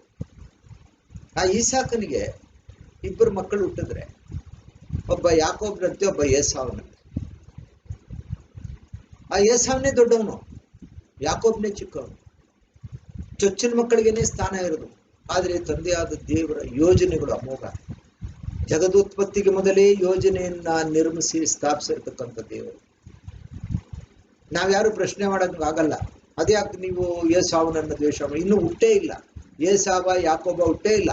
ಅದಕ್ಕೆ ಮೊದಲೇ ದೇವರು ತೀರ್ಮಾನ ಮಾಡ್ಬಿಟ್ರು, ನಾನು ಯಾಕೋಬನ್ ಪ್ರೀತಿಸ್ತೀನಿ, ಏಸಾವನನ್ನು ದ್ವೇಷಿಸ್ತೀನಿ ಅಂತ. ಹಾಗಾದ್ರೆ ದೇವರು ಆದುಕೊಂಡ ಜನಾಂಗಗಳು ಹಾಗೇನೆ. ಉದಾಹರಣೆಗೆ ಕಳೆದ ಬಾರಿ ನಾನು ರೋಮ 8:29 ಹೇಳಿದೆ. ಮೊದಲು ದೇವರು ಮೊದಲೇ ಯಾರನ್ನು ನೇಮಿಸಿದನೋ ಅವರನ್ನು ತನ್ನ ಮಗನ ಸಾರೂಪ್ಯದಲ್ಲಿ ಇರಬೇಕು ಅಂತ ಕರೆದ್ರಂತೆ. ಹಾಗಾದ್ರೆ ಯಾರ್ಯಾರು ದೇವರ ರಾಜ್ಯದಲ್ಲಿ ಇರಬೇಕು, ಯಾರ್ಯಾರು ಈ ಸ್ವಾರ್ಥ ಯುಗದಲ್ಲಿ ಕ್ರಿಸ್ತನ ಅಂಗೀಕಾರ ಮಾಡ್ತಾರೆ, ಯಾರ್ಯಾರು ತಿರಸ್ಕಾರ ಮಾಡ್ತಾರೆ, ಎಲ್ಲರಿಗೂ ತಂದೆ ಆದ ದೇವರು ಗೊತ್ತು. ಇಲ್ಲೇನ್ ಮಾಡ್ತಾರೆ, ತಂದೆ ಆದ ದೇವರು ಯಾಕೋಬನ್ನ ಆರಿಸ್ಕೊಂಡು ಅವ್ರಿಗೆ ಇಷ್ಟೊಂದು ಆಶೀರ್ವಾದಗಳನ್ನ ಕೊಡ್ತಾರೆ. ಕೊಟ್ಬಿಟ್ಟು ಹೇಳ್ತಾರೆ, ನಿನ್ನಿಂದ ಅನೇಕ ಜನಾಂಗಗಳು ಬರ್ತದೆ, ನಿನ್ನಿಂದ ಅರಸರು ಹುಟ್ಟುವರು. ಆಮೇಲೆ ನಿಮ್ಗೆ ಗೊತ್ತೇ ಇದೆ, ಯಾಕೋಬನ್ಗೆ 12 ಜನ ಮಕ್ಕಳು. 12 ಜನ ಮಕ್ಕಳನ್ನ 12 ಗೋತ್ರಗಳು ಅಂತ ಕರೆದ್ರು. ಆ 12 ಗೋತ್ರಗಳೇ ಇವತ್ತಿನ ದಿನ ಒಂದು ರಾಷ್ಟ್ರವಾಗೋದು, ಇಸ್ರೇಲ್ ದೇಶ ಅದು, ಇಸ್ರೇಲ್ ರಾಷ್ಟ್ರ. ಆ 4ನೇ ಗೋತ್ರನೇ ಯಹೂದ ಗೋತ್ರ. ಆ ಯಹೂದ್ರ ಗೋತ್ರದಲ್ಲೇನೆ ಕ್ರಿಸ್ತನ ಜನನವಾಯಿತು, ಲೋಕರಕ್ಷಕನ ಜನನ. ಅವರ ಮಹಾಪ್ರಾಯಶ್ಚಿತ್ತ ಯಜ್ಞವನ್ನು ಅರ್ಪಿಸಿ ಎಲ್ಲರಿಗೋಸ್ಕರ ತಾನು ಆ ಯಜ್ಞವನ್ನು ಕೊಟ್ಟು ಆ ಶಿಲುಬೆ ಮೇಲೆ ಘೋರವಾದ ಮರಣವನ್ನು ಅನುಭವಿಸಿ ಈ ಮನುಕುಲಕ್ಕೆ ಒಂದು ಪುನರುತ್ಥಾನದ ಒಂದು ನಿರೀಕ್ಷೆಯನ್ನು ಕೊಟ್ಟಿರ್ತಕ್ಕಂಥ, ಮುಂದೆ 1000 ವರ್ಷದ ಆಳ್ವಿಕೆಯಲ್ಲಿ ಕ್ರಿಸ್ತನೇ ಆ ಒಂದು ರಾಜ್ಯದ ರಾಜನ ಬರಬೇಕು. ಅದನ್ನ ಪುನಃ ಏನಾಯ್ತು, ಯಾಕೋಬನಲ್ಲಿ ಬಹಳ ಮಂದಿ ರಾಜರುಗಳು ಬರ್ತಾರೆ, ಅಂದ್ರೆ ಅವನ ಕುಲದಲ್ಲಿ ಹುಟ್ಟುತ್ತಾರೆ, ಯಹೂದ ಕುಲದಲ್ಲಿ ಹುಟ್ಟುತ್ತಾರೆ. ಉದಾಹರಣೆಗೆ ಇವನು ದಾವಿದ, ಆಮೇಲೆ ಇವನು ಸಾಲಮನ್ ನಂತರ ಜೆರೊಬ್ಬಾಮ್, ರೆಹಬ್ಬಾಮ್ ಅಂತ ಈ ವಿಂಗಡಣೆ ಆಗೋಯ್ತು. ಆ ನಾರ್ದರ್ನ್ ಇಸ್ರೇಲ್ಗೆ ಅಂದ್ರೆ ಉತ್ತರದ ಕಡೆಗೆಲ್ಲ 10 ಗೋತ್ರಗಳು ಹೊರಟೋಯ್ತು, ಅವ್ರನ್ನ ಇಸ್ರೇಲ್ ಅಂತ ಕರೆದ್ರು. ದಕ್ಷಿಣಕ್ಕೆ ಒಂದು ಯಹೂದ ಕುಲ ಮತ್ತು ಈ ಬೆಂಜಮಿನ್ ಕುಲ ಮಾತ್ರ ಉಳ್ಕೊಂಡ್ಬಿಡ್ತು. ಆ ಒಂದು 10 ಗೋತ್ರಗಳಲ್ಲಿ ನಾನಾ ಥರದ ಅಕ್ರಮಗಳನ್ನ ಮಾಡಿದ್ರು ಆ ರಾಜರೆಲ್ಲ. ಆ 10 ಗೋತ್ರದವರು ಅವರು ಆ ಒಂದು ಪಾಸ್ ಓವರ್ನ ಅವರು ಪ್ರಾಕ್ಟೀಸ್ ಮಾಡಲಿಲ್ಲ, ಅಂದ್ರೆ ಪಸ್ಕ ಹಬ್ಬವನ್ನು ಆಚರಣೆ ಮಾಡಲಿಲ್ಲ, ದೇವರ ಕಟ್ಟಳೆಗಳನ್ನ ಪಾಲನೆ ಮಾಡಲಿಲ್ಲ. ಆ ಒಂದು ವಿಶ್ರಾಂತಿ ದಿನವನ್ನ, ಸಬತ್ ದಿನವನ್ನ, ಸಬತ್ ವೀಕ್ ಆಗಲಿ ಸಬತ್ ಇಯರ್ ಆಗಲಿ ಅದನ್ನ ಪಾಲನೆ ಮಾಡಲಿಲ್ಲ. ಕಂಡ ದೇವರುಗಳನ್ನ ಅವರು ಪೂಜೆ ಮಾಡಕ್ಕೆ ಶುರು ಮಾಡಿದ್ರು. ಅದೇ ತರ ದಕ್ಷಿಣದಲ್ಲೂ ಸಹ ಯಹೂದ್ಯರು ಮಾಡಿದ್ರು. ಅದರಿಂದ ತಂದೆಯಾದ ದೇವರು ಆಯಾ ಕಾಲಕ್ಕೆ ಅವರಿಗೆ ದಂಡನೆಗಳನ್ನ ಕೊಡ್ತಾನೆ ಬಂದಿದ್ದಾರೆ. ಅದಕ್ಕೆ ನಾನು ಮೊದಲೇ ಪ್ರಸ್ತಾಪ ಮಾಡಿದೆ, ತಂದೆಗಳು ಹುಳಿ ದ್ರಾಕ್ಷಿಯನ್ನು ತಿಂದ್ರೆ ಮಕ್ಕಳ ಹಲ್ಲುಗಳು ಚಳಿತೋಯ್ತು ಅನ್ನೋ ಗಾದೆ ಇದೆ ಅಂತ. ಹಾಗಾದ್ರೆ ಕ್ರೈಸ್ತ ಪೂರ್ವ 722ರಲ್ಲಿ ತಂದೆಯಾದ ದೇವರು ಇನ್ನೂ ಸಹಿಸಲ್ಲ, ಇವ್ರಿಗಿನ್ನೂ ಆ ದೇಶವನ್ನ ಕೊಡಲ್ಲ ಅಂತ ಹೇಳಿ ಅಶ್ಶೂರ್ಯರು ಬಂದು ಆ 10 ಗೋತ್ರಗಳನ್ನ ಒಡೆದು ಹೆಂಗೆ ಚದರಿಸ್ತಾರೆ ಅಂದ್ರೆ ಆ ಇಸ್ರೇಲ್ ಅಂತಕ್ಕಂಥ ರೆಕಗ್ನಿಷನ್ ಬರ್ತಾರೆ. ಪುನಃ ಅವರು ಆ ಇಸ್ರೇಲ್ಗೆ ಆ ದೇಶಕ್ಕೆ ಬರಬೇಕಂದ್ರೆ 1948ರವರೆಗೆ ಅವರು ಬೇರೆ ಬೇರೆ ದೇಶಗಳಲ್ಲಿ ಅವರು ನಾನಾ ಥರದ ಹಿಂಸೆಗಳನ್ನ ಅನುಭವಿಸಿ, ಸಾವು ನೋವು ಕ್ರೂರವಾದ ದಂಡಗಳನ್ನ ಅನುಭವಿಸ್ತಾ ಅವರ ಒಂದು ಐಡೆಂಟಿಟಿನೇ ಹೊರಟೋಗಿ ಅಲೆಮಾರಿ ಜನಗಳ ಥರ ಜೀವನ ಮಾಡೋದು. ಅದೇ ಸರ ಕ್ರೈಸ್ತ ಪೂರ್ವ 586 ನೆಬೂಕದ್ನೆಚ್ಚರ್ ಬಾಬೇಲಿನ ಅರಸ ಬಂದು ದಕ್ಷಿಣದಲ್ಲಿದ್ದ ಯಹೂದ ಕುಲ ಬೆಂಜಮಿನ್ ಕುಲದಲ್ಲಿ ಅವನು ಒಡೆದು ಅವ್ರನ್ನ ದಾಸತ್ವಕ್ಕೆ ಬೆಬಿಲೋನ್ ಕರ್ಕೊಂಡು ಹೋಗಿ ಆ ಸಾಲಮನ್ ಕಟ್ಟಿದ ಸುಂದರವಾದ ದೇವಾಲಯವನ್ನು ಸುಟ, ಅವರು ದೇಶವಿಲ್ಲದೆ ತಮ್ಮ ಆಲಯವಿಲ್ಲದೆ ಆ ಎಲ್ಲ ವೈಭವವನ್ನು ಕಳ್ಕೊಂಡು ಅವರು ಬಾಬೇಲಿನಲ್ಲಿ 70 ವರ್ಷಗಳ ಕಾಲ ದಾಸತ್ವದಲ್ಲಿರಬೇಕಾಗ್ತದೆ. ಹಾಗಾದ್ರೆ ಕ್ರಿಸ್ತನಲ್ಲಿ ನನ್ನ ಸಹೋದರ, ಆ ಕ್ರಿಸ್ತನ ಬಗ್ಗೆ ಆ ಆದಿಕಾಂಡ 49:10ರಲ್ಲಿ, ಅಂದ್ರೆ ಆದಿಕಾಂಡ 49ರಲ್ಲಿ ಯಾಕೋಬನು ತನ್ನ ಅವಸಾನದ ದಿನಗಳಲ್ಲಿ ಕಾಲದಲ್ಲಿ ತನ್ನ 12 ಮಕ್ಕಳನ್ನು ಕರೆದು ಭವಿಷ್ಯತ್ನಲ್ಲಿ ನಿಮ್ಗೆ ಏನೇನಾಗುತ್ತೆ ಬನ್ನಿ ಹೇಳ್ತೀನಿ ಅನ್ನುವಾಗ 49:10ರಲ್ಲಿ ಒಂದು ಮಾತು ಯಹೂದ ಕುಲಕ್ಕೆ ಹೇಳ್ತಾರೆ. ಅದು ಯಹೂದ ಪ್ರವಾದನೆ ಅಂತಲೇ ಬಹಳ ಚೆನ್ನಾಗಿದೆ. ಅದನ್ನ ಈಗ ಪ್ರಸ್ತಾವ ಮಾಡ್ತಕ್ಕಂಥ ಸಮಯ ಅಲ್ಲ, ಯಾಕಂದ್ರೆ ನಾವು ನಮ್ಮ ವಿಷಯವನ್ನು ಬಿಟ್ಟು ಟ್ರ್ಯಾಕ್ ಬಿಟ್ಟು ಹೊರಟೋಗ್ಬಿಡ್ತೇವೆ. ನಾವು ನ್ಯಾಯ ತೀರ್ಪಿನ ಮುಂದಿನ ಭಾಗವನ್ನು ನಾವು ಧ್ಯಾನ ಮಾಡ್ತಾ ಇದ್ದೀವಿ.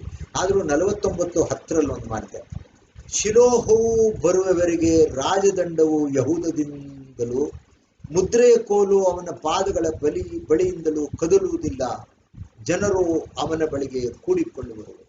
ಆ ಶಿಲೋಹ ಅಂತಕ್ಕಂಥ ವರ್ಡ್ನ ಯಾಶುವ ಮೆಸ್ಸಿಯ ಕ್ರಿಸ್ತನ ಬಗ್ಗೆ ಹೇಳಿದ.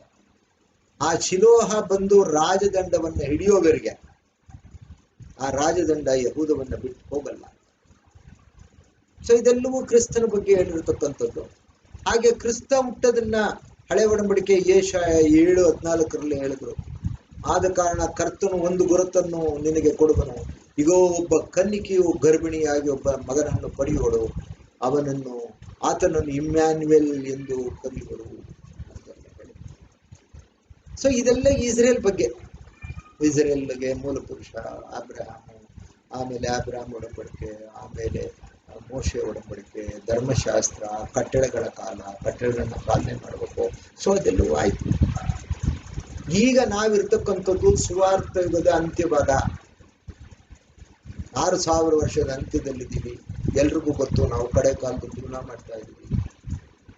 ಆ ಸಭೆಗಳು ತಗೊಂಡ್ರೆ ನಾವು ಲವದೋಕಿಯಾದಲ್ಲಿದ್ದೀವಿ. ಲವದೋಕಿಯ ಅಂದ್ರೆ ಅದರ ಹೆಸರೇ ಮತಭ್ರಷ್ಟತೆ. ಲವದೋಕಿಯನ್ ಅಂದ್ರೆ ಅಪೋಸ್ಟಸಿ, ಮತಭ್ರಷ್ಟತೆ ಅಂತ ಈ ಮತಭ್ರಷ್ಟತೆ ಕಾಲದಲ್ಲಿದ್ದೀವಿ. ಹಾಗಾದ್ರೆ ಈಗ ಇಸ್ರೇಲ್ಗೆ ಪ್ರತ್ಯೇಕವಾಗಿ ಯಾಕೆ ಒಂದು ದಂಡನೆ ಆಗಬೇಕು ಅನ್ನೋ ಸ್ವಲ್ಪ ವಿಷಯಗಳು ನಮ್ಗೆ ಗೊತ್ತಾಯ್ತು. ಮೊದಲಿಂದಲೂ ಅವರು ಕಟ್ಟಳೆಯ ಕಾಲದಲ್ಲಿದ್ದು ನಾವು ದೇವರ ಕಟ್ಟಳೆಗಳನ್ನ ಪಾಲಿಸ್ತೀವಿ ಅಂತ ಪ್ರಮಾಣೀಕರಿಸಿ ಅದನ್ನ ದೃಢೀಕರಿಸಿದಾಗ ಅದನ್ನ ಒಪ್ಕೊಂಡ ಜನ ಸತತವಾಗಿ ಯಾವ ದೇವರನ್ನ ಕೆಣಕಿದ್ರು, ರೇಗಿಸಿದ್ರು, ಅವಿಧೇಯರಾಗಿ ನಡೆದ್ರು. ಆಗ ದೇವರು ಆಗಿಂದಾಗೆ ಅವ್ರನ್ನ ಫಿಲಿಸ್ಟಿಯರ್ ಕೈಗೊಪ್ಸೋರು, ಅಮೋರಿಯರು, ಅಮ್ಮೋನರು, ಬೇರೆ ಬೇರೆ ಒಂದು ಜನಾಂಗಗಳ ಕೈಗೆ ಅವ್ರನ್ನ ಒಪ್ಪಿಸಿ ಅವರಿಗೆ ಬಹಳವಾಗಿ ಹಿಂಸೆ ಕೊಟ್ಟರು. ಅವರುಗಳು ಬಹಳ ಕ್ರೂರವಾಗಿ ಇವರಿಗೆ ದಂಡನೆಗಳನ್ನ ಕೊಟ್ಟರು. ಇದೆಲ್ಲವೂ ಅವ್ರಿಗಾಗೋ ದಂಡನೆ. ಈಗ ಅಂತ್ಯದಲ್ಲಿ ಆಗ್ತಕ್ಕಂಥ ಒಂದು ದಂಡನೆ ಇದೆ, ಅದು ನ್ಯಾಯ ತೀರ್ಪು. ಹಾಗಾದ್ರೆ ಇವ್ರಿಗೆ ಯಾಕೆ ಇಷ್ಟು ಒಂದು ಪ್ರತ್ಯೇಕವಾಗಿ ಒಂದು ದಂಡನೆ ಆಗಬೇಕು ಅಂತಕ್ಕಂಥ ವಿಷಯ ಬರೋಣ.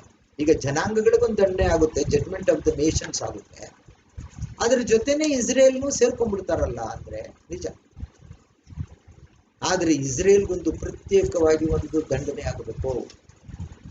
ಅದು ಯಾವಾಗ ಆಗುತ್ತೆ ಅಂದ್ರೆ ಕ್ರಿಸ್ತನ 2ನೇ ಬರೋಣದಲ್ಲಿ ಆಗುತ್ತೆ. ಹಾಗಾದ್ರೆ ಈಗ ಈ ಕ್ರಿಸ್ತನ 2ನೇ ಬರೋಣ ಆಗ್ತಕ್ಕಂಥ ಸಮಯದಲ್ಲಿ ಅವ್ರಿಗೆ ಹೇಗೆ ದಂಡನೆ ಆಗುತ್ತೆ ಅನ್ನೋಕ್ಕಿಂತ ಮೊದಲು ದಂಡನೆಗೆ ಕೆಲವು ಮುಖ್ಯ ಕಾರಣಗಳೇನು ಅನ್ನೋದನ್ನು ನೋಡಿ. ಅದಕ್ಕೆ ನಾವು ಕ್ರಿಸ್ತನ ಆ ಒಂದು ವಿಚಾರಣೆ ಕಾಲ, ಇನ್ನೇನು ಕ್ರಿಸ್ತನ ಶಿಲುಬೆಗೆ ಹಾಕ್ಬೇಕು, ಆ ರಾತ್ರಿ ಅವ್ರನ್ನ ಗೆತ್ಸೆಮನೆ ತೋಪಿನಲ್ಲಿ ಅವ್ರನ್ನ ಹಿಡಿತಾರೆ. ಅವ್ರನ್ನ ಕರ್ಕೊಂಡ್ಬಂದು ಪಿಲಾತನ ಮುಂದೆ ವಿಚಾರಣೆ ನಿಲ್ಲಿಸಿರ್ತಾರೆ. ಅವ್ರನ್ನ ಬಹಳ ಹಿಂಸಿಸಿರ್ತಾರೆ. ಹಿಂದ್ಗಡೆ ಕೈ ಕಟ್ಟಿರ್ತಾರೆ. ಮುಳ್ಳಿನ ಕಿರೀಟವನ್ನ ಅವರ ತಲೆಯ ಮೇಲಿಟ್ಟು ಕೋಲಿನಿಂದ ಬಡಿದಿರ್ತಾರೆ. ವಿಕಾರವಾಗಿ ಅವ್ರನ್ನ ಆ ಇವನ ಮುಂದೆ ನಿಲ್ಲಿಸ್ತಾರೆ.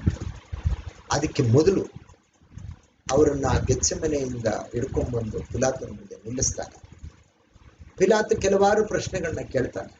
ಆ ಒಂದು ತೇಜಸ್ಸು, ಕ್ರಿಸ್ತನ ಮುಖದಲ್ಲಿದ್ದ ತೇಜಸ್ಸು, ಆ ಸೌಮ್ಯ ಮುಖ, ಆತನು ಒಂದು ತಪ್ಪು ಮಾಡಿಲ್ಲ ಅಂತ ಬಹಳ ಚೆನ್ನಾಗಿ ಗೋಚರವಾಗ್ತಿತ್ತು ಆ ಮುಖದಲ್ಲೇನೆ. ಆ ಒಬ್ಬ ಅವ್ರನ್ನ ತಂದು ನಿಲ್ಲಿಸಿದಾಗ ಆ ಪಿಲಾತ ನೋಡಿದ್ರೆ ಒಬ್ಬ ರೋಮನ್ ಗವರ್ನರ್, ಅವನೊಬ್ಬ ಅನ್ಯ, ಅವನು ಇಸ್ರೇಲ್ ಅಲ್ಲ. ವಿಚಲಿತನಾಗ್ಬಿಡ್ತಾನೆ. ಇವ್ರು ನನ್ನ ಮುಂದೆ ತಂದಿದ್ದಾರೆ, ಆತನ ಬಿಡಿಸ್ಬೇಕು, ಆತ ಒಂದು ತಪ್ಪು ಮಾಡಿಲ್ಲ ಅಂತ ಅವನು ಬಹಳ ಚೆನ್ನಾಗಿ ಗೊತ್ತಿದೆ. ಮಾತ್ರವಲ್ಲದೆ ಆತನ ಹೆಂಡತಿಗೆ ಬೇರೆ ಒಂದು ಕೆಟ್ಟ ಕನಸು ಬಿಡ್ತಾರೆ. ಆಕೆ ಅದನ್ನ ಹೇಳಿ ಕಳಿಸ್ತಾರೆ ಇವನಿಗೆ, ಪಿಲಾತ, ನೋಡು ನನ್ಗೊಂದು ಕೆಟ್ಟ ಕನಸು ಬಿಡ್ತು, ಈ ಸತ್ಪುರುಷನ ಗೊಡವೆ ನಮ್ಗೆ ಬೇಡ, ಅವನಿಗೆ ನೀನು ಯಾವುದೇ ಶಿಕ್ಷೆ ದಂಡನೆಯನ್ನು ಕೊಡಬೇಡ. ಹಾಗಾದ್ರೆ ಕ್ರಿಸ್ತನಲ್ಲಿ ನನ್ನ ಸೋದರ ಅದು ಹೇಗಾಯ್ತು ಅಂದ್ರೆ, ಪಿಲಾತ ಏನ್ ಮಾಡ್ತಾನೆ, ಬಹಳಷ್ಟು ಪ್ರಯತ್ನ ಮಾಡ್ತಾನೆ ಕ್ರಿಸ್ತನ ಬಿಡಿಸಕ್ಕೆ. ಕ್ರಿಸ್ತನ ನಾನಾ ಥರ ಪ್ರಶ್ನೆ ಕೇಳ್ತಾನೆ. ನಿಮ್ಗೆ ಗೊತ್ತು, ನೀನು ಯಾರು, ಯಾಕೆ ನಿನ್ನ ಜನನೇ ನಿನ್ನ ಮೇಲೆ ಈ ತರ ಎಲ್ಲ ಆರೋಪ ಹೊರಿಸ್ತಿದ್ದಾರೆ ಅಂದಾಗ, ನಾನು ಈ ಲೋಕದವನಲ್ಲ, ನಾನು ಪರಲೋಕ ಸಂಸ್ಥಾನದವನು. ನಾನು ಈ ಲೋಕದವನಾಗಿದ್ರೆ ನನ್ನನ್ನು ಬಿಡಿಸ್ಕೊಳಕ್ ನನ್ನ ಜನ ಬರ್ತಿದ್ರು. ನಾನು ಪರಲೋಕ ಸಂಸ್ಥಾನ, ನಾನೊಬ್ಬ ಸತ್ಯ ಪ್ರಚಾರಿ. ಸತ್ಯವೆಂದರೇನು ಅಂದಾಗ ಪಿಲಾತನಿಗೆ ಹೇಳೋ ಅವಶ್ಯಕತೆ ಇಲ್ಲ ಅಂತ ಕ್ರಿಸ್ತನ್ ಯಾವುದೇ ಉತ್ತರ ಕೊಡಲ್ಲ. ಆಗ ಅವನು ಹೇಳ್ತಾನೆ, ನೋಡು, ನಿನ್ನನ್ನ ಶಿಲುಬೆಗೇರಿಸ್ತಕ್ಕಂಥ ಅಧಿಕಾರನೂ ನನಗಿದೆ, ನಿನ್ನನ್ನ ಬಿಡಿಸ್ತಕ್ಕಂಥ ಅಧಿಕಾರನೂ ಇದೆ, ನನ್ನ ಹತ್ರನೇ ನೀನು ಮಾತಾಡಲ್ವಾ ಅಂದಾಗ ಮಾತಾಡ್ತಾನೆ. ತಂದೆಯು ನಿನಗೆ ನನ್ನನ್ನ ಶಿಲುಬೆಗೇರಿಸ್ತಕ್ಕಂಥ ಅಧಿಕಾರ ಕೊಡದೆ ಹೋಗಿದ್ರೆ ನನ್ನ ಮುಂದೆ ಈ ಜನ, ನಿನ್ನ ಮುಂದೆ ಜನ ನನ್ನ ತಂದು ನಿಲ್ಲಿಸ್ತಿರ್ಲಿಲ್ಲ. ನೀನು ಸುಮ್ಮನೆ ನನಗೆ ಆಜ್ಞೆ ಕೊಟ್ಟು ನನಗೆ ಶಿಲುಬೆಗೇರಿಸು ಅಂತೇಳಿ ಸುಮ್ಮನಾದ. ಆದ್ರೆ ಅವನು ಏನು ಹೀಗಾಗೋಯ್ತಲ್ಲ, ನಾನು ಈ ಸತ್ಪುರುಷನ್ನ ಹೇಗೆ ನಾನು ಶಿಕ್ಷಿಸ್ತೀನಿ ಅಂತ ಅವನು ದೃಢವಾದ ಒಂದು ನಿರ್ಧಾರವನ್ನು ಮಾಡ್ಕೊಂಡ್ಬಿಡ್ತಾನೆ. ಮಾಡ್ಕೊಂಡು ಹೇಳ್ತಾನೆ, ನೋಡಿ, ಈ ದಿನಗಳಲ್ಲಿ, ಈ ಪಸ್ಕ ಹಬ್ಬ ಅಂದ್ರೆ ಮಹಾಸಬ್ಬತ್ ದಿನದಲ್ಲಿ ನಾವೊಬ್ಬರನ್ನ ಬಿಡುಗಡೆ ಮಾಡ್ಬಿಡ್ತೀವಲ್ಲ, ನಾನು ಈ ಕ್ರಿಸ್ತನ್ನ ಬಿಡುಗಡೆ ಮಾಡ್ಬಿಡೋದ? ಅಲ್ಲಿ ಬರಬ್ಬ ಅಂತ ಇನ್ನೊಬ್ಬ ಒಬ್ಬ ಅಪರಾಧಿ ಅಲ್ಲಿ ವಿಚಾರಣೆಯಲ್ಲಿರ್ತಾನೆ. ನಾವು ಈ ಕ್ರಿಸ್ತನ ಬಿಡುಗಡೆ ಮಾಡಿಬಿಡೋಣ, ಕ್ರಿಸ್ತ ಏನೂ ಮಾಡಿಲ್ಲ ಅಂತ ನನಗೆ ಗೊತ್ತು, ಈತನ ಮೇಲೆ ಯಾವ ಅಪರಾಧ ಇದೆ, ಮರಣದಂಡನೆ ಕೊಡ್ತಕ್ಕಂಥ ಅಪರಾಧ ಏನು ಮಾಡಿದ್ದಾರೆ ಅಂತ ಅವರು ಹೇಳ್ತಾರೆ. ಆಗ ಜನ ಎಲ್ಲ ಬರಬ್ಬನ್ನ ಬಿಡು, ಬರಬ್ಬನ್ನ ಬಿಡು, ಕ್ರಿಸ್ತನ್ ಶಿಲುಬೆಗೆ ಹಾಕು, ಕ್ರಿಸ್ತನ್ ಶಿಲುಬೆಗೆ ಹಾಕು. ಆವತ್ತೊಂದು ಕೆಲಸ ಆಗೋಯ್ತು. ಅದನ್ನ ಸ್ವಲ್ಪ ನಾವು ಜ್ಞಾಪಕ ಮಾಡ್ಕೊಂಡು ಎಷ್ಟು ಕ್ರಿಸ್ತನ್ನ ಬಿಡಿಸಬೇಕು ಅಂತ ಪ್ರಯತ್ನ ಮಾಡಿದ್ರು ಆ ಜನಗಳ ಬೊಬ್ಬೆ ಕೂಗಾಟ. ಅದಕ್ಕೆ ಕಾರಣ ಏನೆಂದರೆ ಕೇಫ ಅನ್ನ ಅಂತಕ್ಕಂಥ ಮಹಾಯಾಜಕರಿಗೆ ಕ್ರಿಸ್ತನು ಮಾಡ್ತಕ್ಕಂಥ ಒಂದೊಂದು ಅದ್ಭುತಗಳು ಜನಗಳನ್ನ ಬಹಳವಾಗಿ ಆಕರ್ಷಿಸಿ, ಒಂದು ವೇಳೆ ಇವರು ಕ್ರಿಸ್ತನ್ನೇ ತಮ್ಮ ರಾಜ ಅಥವಾ ಯಾಜಕ ಅಂತ ನಮ್ಮನ್ನ ತಿರಸ್ಕಾರ ಮಾಡಿಬಿಡ್ತಾರೆ, ಕ್ರಿಸ್ತನ್ ಕೊಲ್ಲಿಸಲೇಬೇಕು, ಕ್ರಿಸ್ತನ್ನ ಈ ಒಂದು ಇಸ್ರೇಲ್ ಜನಾಂಗದ ಮಧ್ಯದಿಂದ ತೆಗಿಬೇಕು, ಆತನ ಹತ್ಯೆ ಮಾಡಬೇಕು ಅಂತ ಅವರು ಜನಗಳಿಗೆಲ್ಲ ಹೇಳ್ಕೊಟ್ಟು ಶಿಲುಬೆಗೇರಿಸು ಅಂತ ಕೂಗ್ಕೋತಾನೆ. ಇನ್ನು ನಾನು ಏನು ಮಾಡೋಕ್ಕಾಗಲ್ಲ. ಆ ಕಾಲದಲ್ಲೂ ರಾಜಕೀಯ ಪಾಲಿಟಿಕ್ಸ್, ಆತನ ಕೈನಲ್ಲಿ ಅಧಿಕಾರ ಇದ್ರೂ ಸಹ ಅಷ್ಟು ಜನಗಳು, ಒಂದು ಜನ ಸಮೂಹವೇ ಬಂದು ಬೊಬ್ಬೆ ಆಗ್ತಿದ್ರೆ ಅವ್ರೇನ್ ಮಾಡಬೇಕಾಗುತ್ತೆ? ಆವಾಗ ಅವನೊಂದು ಕೆಲಸ ಮಾಡ್ತಾನೆ, ಎಲ್ಲರೆದುರಿಗೆ ನೀರು ತರಿಸಿ ಆ ಎಲ್ಲರೆದುರಿಗೆ ತನ್ನ ಕೈ ನಿಂಗೆ ತೊಳೆದು ಬಿಟ್ಟು ಒಂದು ಘೋಷಣೆ ಮಾಡ್ತಾನೆ, ಈ ಸತ್ಪುರುಷನ ಹತ್ಯೆಗೆ, ಮರಣಕ್ಕೆ ನಾನು ಕಾರಣ ಅಲ್ಲ. ಹಾಗಾದ್ರೆ ಅವನೇ ಒಂದು ನ್ಯಾಯ ತೀರ್ಪಿನ ಈ ಥರ ಕೊಡಕ್ಕೆ ಅಧಿಕಾರ ಇತ್ತ.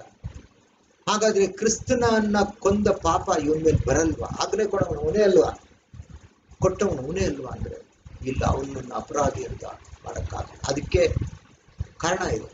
ಹಳೆ ಒಡಂಬಡಿಕೆಯಲ್ಲಿ ಕೆಲವು ಕಟ್ಟಳೆಗಳಿತ್ತು, ಕೆಲವು ನಿಯಮಗಳಿತ್ತು. ಒಂದು 5 ನಿಮಿಷ ತಗೊಂಡು ಎಲ್ಲಿದೆ ಅದು ಅಂತ ಹೇಳ್ತೀನಿ ನಾನು. ಧರ್ಮೋಪದೇಶ ಕಾಂಡ 21ನೇ ಅಧ್ಯಾಯ 1ರಿಂದ 9 ವಚನಗಳು. ಅದರಲ್ಲಿ ಆ ಕಾಲದಲ್ಲಿ ಈ ಒಂದು ಪದ್ಧತಿ ಇತ್ತು. ಅದನ್ನ ಸ್ಪೀಡಾಗಿ ಓದ್ಬಿಡ್ತೀನಿ. ಇದನ್ನ ನಾವು ಅನ್ಫೌಂಡ್ ಮರ್ಡರ್ ಕೇಸ್ ಅಂತ ಕರಿತೀವಿ. ನೋಡಿ, ಅದು ಹೆಡ್ಡಿಂಗು ಅದೇ ತರ ಇದೆ. ಧರ್ಮೋಪದೇಶ ಕಾಂಡ 21ನೇ ಅಧ್ಯಾಯ 1ರಿಂದ 9 ವಚನಗಳು.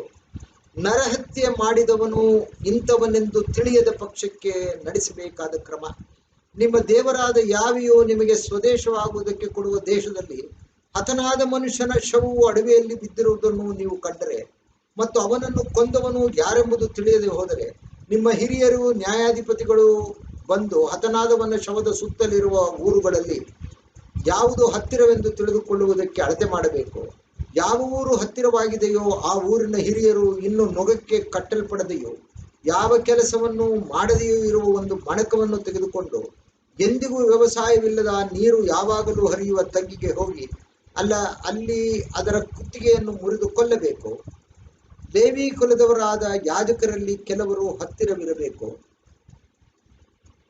ನಿಮ್ಮ ದೇವರಾದ ಯಾವೆಯೂ ಅವರನ್ನೇ ತನ್ನ ಸಾನ್ನಿಧ್ಯ ಸೇವೆಯನ್ನು ಮಾಡುವುದಕ್ಕೆ ತನ್ನ ಹೆಸರಿನಿಂದ ಜನರನ್ನು ಆಶೀರ್ವದಿಸುವುದಕ್ಕೂ ಆದುಕೊಂಡಿದ್ದಾನಲ್ಲ.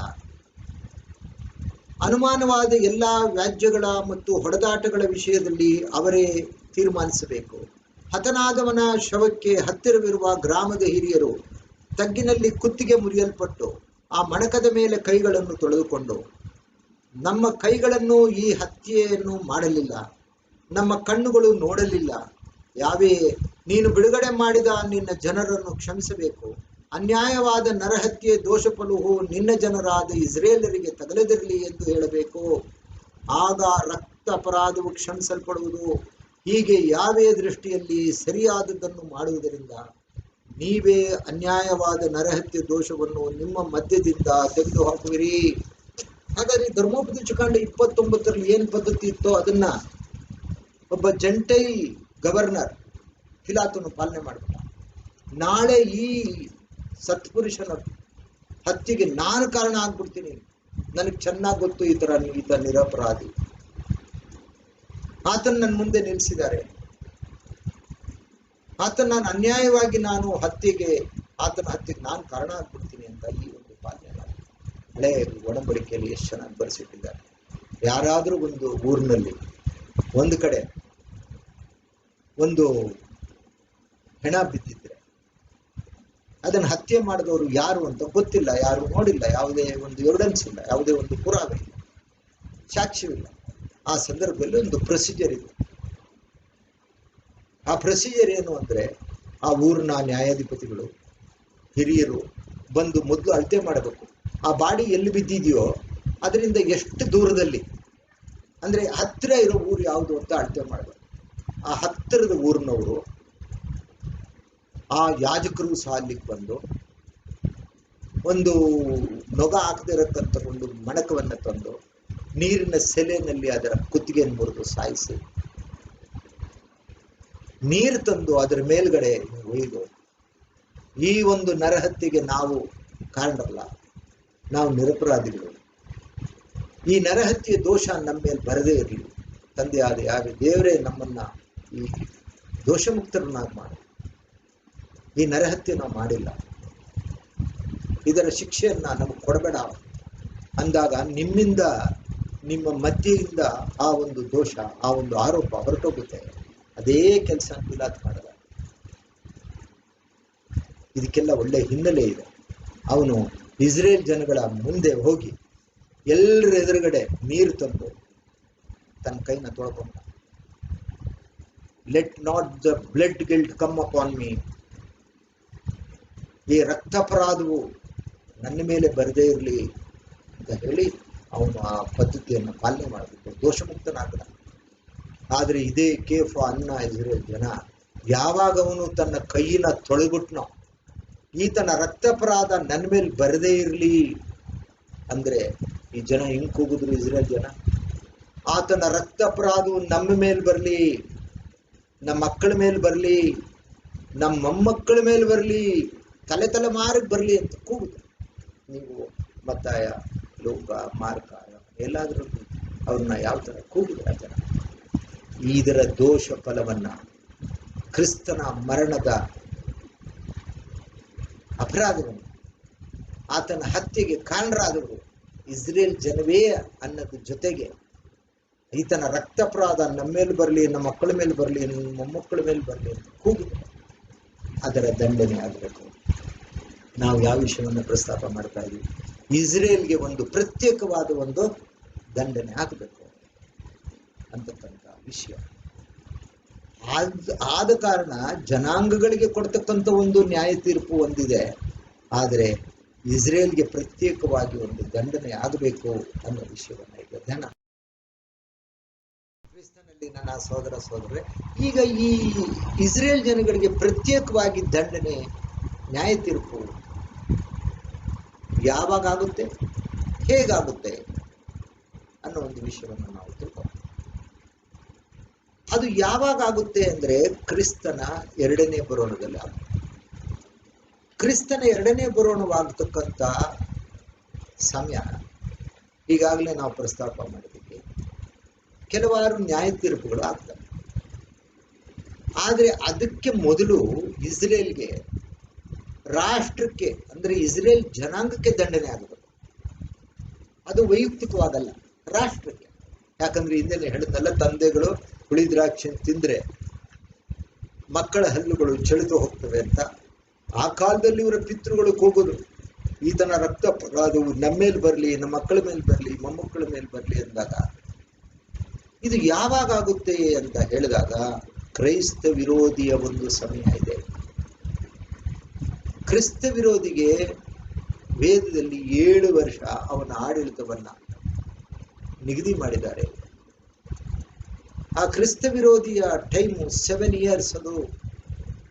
ಅದು ಯಾವಾಗ ಬರುತ್ತೆ ಹಾಗಂದ್ರೆ, ಕ್ರಿಸ್ತನು ಬರಕ್ಕೆ ಮೊದಲು ಕ್ರಿಸ್ತ ವಿರೋಧಿ ಆಡಳಿತ ಇಡೀ ವಿಶ್ವದಲ್ಲಿರುತ್ತೆ. ಕ್ರಿಸ್ತ ವಿರೋಧಿ ಇಡೀ ವಿಶ್ವವನ್ನೇ ಆಳ್ತಾ ಇರ್ತಾನೆ.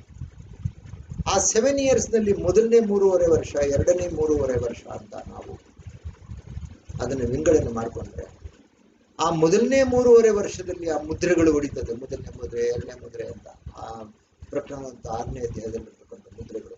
ಒಂದು ಬಿಳಿ ಕುದುರೆ, ಕೆಂಪು ಕುದುರೆ, ಕಪ್ಪು ಕುದುರೆ, ದುವರ್ಣ ಕುದುರೆ, ಆಮೇಲೆ ಪ್ರಕೃತಿ ಕೋಪ ಆಗೋದು, ಮತ್ತೆ ಸುವಾರ್ತೆಯನ್ನ ಸಾರ್ತಕ್ಕಂಥವ್ರೆಲ್ಲರನ್ನ ಹತ ಮಾಡ್ತಕ್ಕಂಥದ್ದು, ಅವ್ರನ್ನ ಕುತ್ತಿಗೆ ಕುಯ್ದು ಸಾಯಿಸ್ತಕ್ಕಂಥದ್ದು. ಆ ಎರಡನೇ ಮೂರುವರೆ ಅಂದ್ರೆ ಮೊದಲನೇ 3.5 ವರ್ಷದಲ್ಲಿ ಬರೀ ವಾರ ಆಗ್ತದೆ, ಯುದ್ಧಗಳು. ಆ ಕೆಂಪು ಕುದುರೆ ಹೋದಾಗ ಅದರ ಕೈನಲ್ಲಿ ಒಂದು ಖಡ್ಗ ಕೊಡಲ್ಪಟ್ಟಿತ್ತು. ಹಾಗಾದ್ರೆ ಯುದ್ಧ, ಕ್ಷಾಮ, ಭೂಕಂಪಗಳು, ಪ್ರಕೃತಿ ವಿಪತ್ತುಗಳು ಇವೆಲ್ಲೂ ಆ ಮೊದಲನೇ 3.5 ವರ್ಷದಲ್ಲ. ತದನಂತರದಲ್ಲಿ 7 ತುತ್ತೂರಿಗಳು ಉಚ್ಚಕ್ಕಂಥದ್ದು. ಒಂದೊಂದು ತುತ್ತೂರಿ ಉದ್ದಾಗ ಒಂದೊಂದು ಕೇಡು ಇರೋದು ಬರುತ್ತೆ. ಸೊ ಇದನ್ನೆಲ್ಲ ನಾವು ಅರ್ಥ ಮಾಡ್ಕೋಬೇಕು ಅಂದ್ರೆ ಅದು ಬೇರೆನೇ ವಿಷಯವಾಗ್ಬಿಡುತ್ತೆ. ನಾನು ಸಂಕ್ಷೇಪ ಒಂದು ವಿಷಯ ಹೇಳ್ತೇನೆ. ಹಾಗಾದ್ರೆ ಕ್ರಿಸ್ತನು ಬರಕ್ಕೆ ಮೊದಲೇನೆ ಈ ಲೋಕಕ್ಕೆ ಆ ಕ್ರೈಸ್ತ ವಿರೋಧಿಯ ಕಾಲವನ್ನ ದೇವರು ಏನಂತ ಕರೀತಾರೆ, ಒಂದು ಮಹಾ ಸಂಕಟ ಅಂತ. ಮಹಾ ಸಂಕಟ ಬರುತ್ತೆ ಈ ಲೋಕಕ್ಕೆ. ಹಾಗಾದ್ರೆ ಮಹಾ ಸಂಕಟಕ್ಕೆ ಹಾಗಾದ್ರೆ ಕ್ರಿಸ್ತನ ಎರಡನೇ ಬರೋಣಕ್ಕೆ ಮೊದಲು 2 ವಿಷಯಗಳು ಘಟಿಸ್ಬೇಕು. 2 ವಿಷಯಗಳು ಈ ಲೋಕದಲ್ಲಿ ಅಂದ್ರೆ 2 ಘಟನೆಗಳಾಗಬೇಕು. ಅದು ಯಾವುದು ಅಂತಕ್ಕಂಥದ್ದನ್ನ ಬಹಳ ಚೆನ್ನಾಗಿ ಬರಿತಕ್ಕಂಥವರು ಅಪೊಸ್ತಲನಾದ ಪೌಲ 2ನೇ ಥೆಸಲೋನಿಕ 2ನೇ ಅಧ್ಯಾಯ 1ರಿಂದ 10 ವಚನಗಳಲ್ಲಿ ಅದನ್ನ ಬರೆಸಿಟ್ಟಿದೆ. ಅದು ಅದರಲ್ಲಿರ್ತಕ್ಕಂಥದ್ದು ನಾವು ಓದಿದ್ರೆ ನಮಗೆ ಸ್ವಲ್ಪ ಅರ್ಥ ಆಗುತ್ತೆ. ನಾನು ಕೆಲವು ವಚನವನ್ನು ಮಾತ್ರ ಓದ್ತೀನಿ. 2ನೇ ಥೆಸಲೋನಿಕ 2:1. ಯಾಕಂದ್ರೆ ಈಗಾಗಲೇ ಬಹಳಷ್ಟು ಈ ಪ್ರತಿಷ್ಠಾ ಸಭೆಗಳು, ಕ್ರೈಸ್ತ ಸಭೆಗಳು, ಕ್ರಿಸ್ತ ಬಂದ್ಬಿಟ್ಟಿದ್ದಾರೆ, ಅವರ ಪ್ರತ್ಯಕ್ಷತೆ ಆಗೋಗಿದೆ, ಅವರು ಈ ಲೋಕವನ್ನ ಈಗ ಆಳ್ತಾ ಇದ್ದಾರೆ. ಸೊ ಇವೆಲ್ಲ ಬೇರೆ ಬೇರೆ ವಿಷಯಗಳು.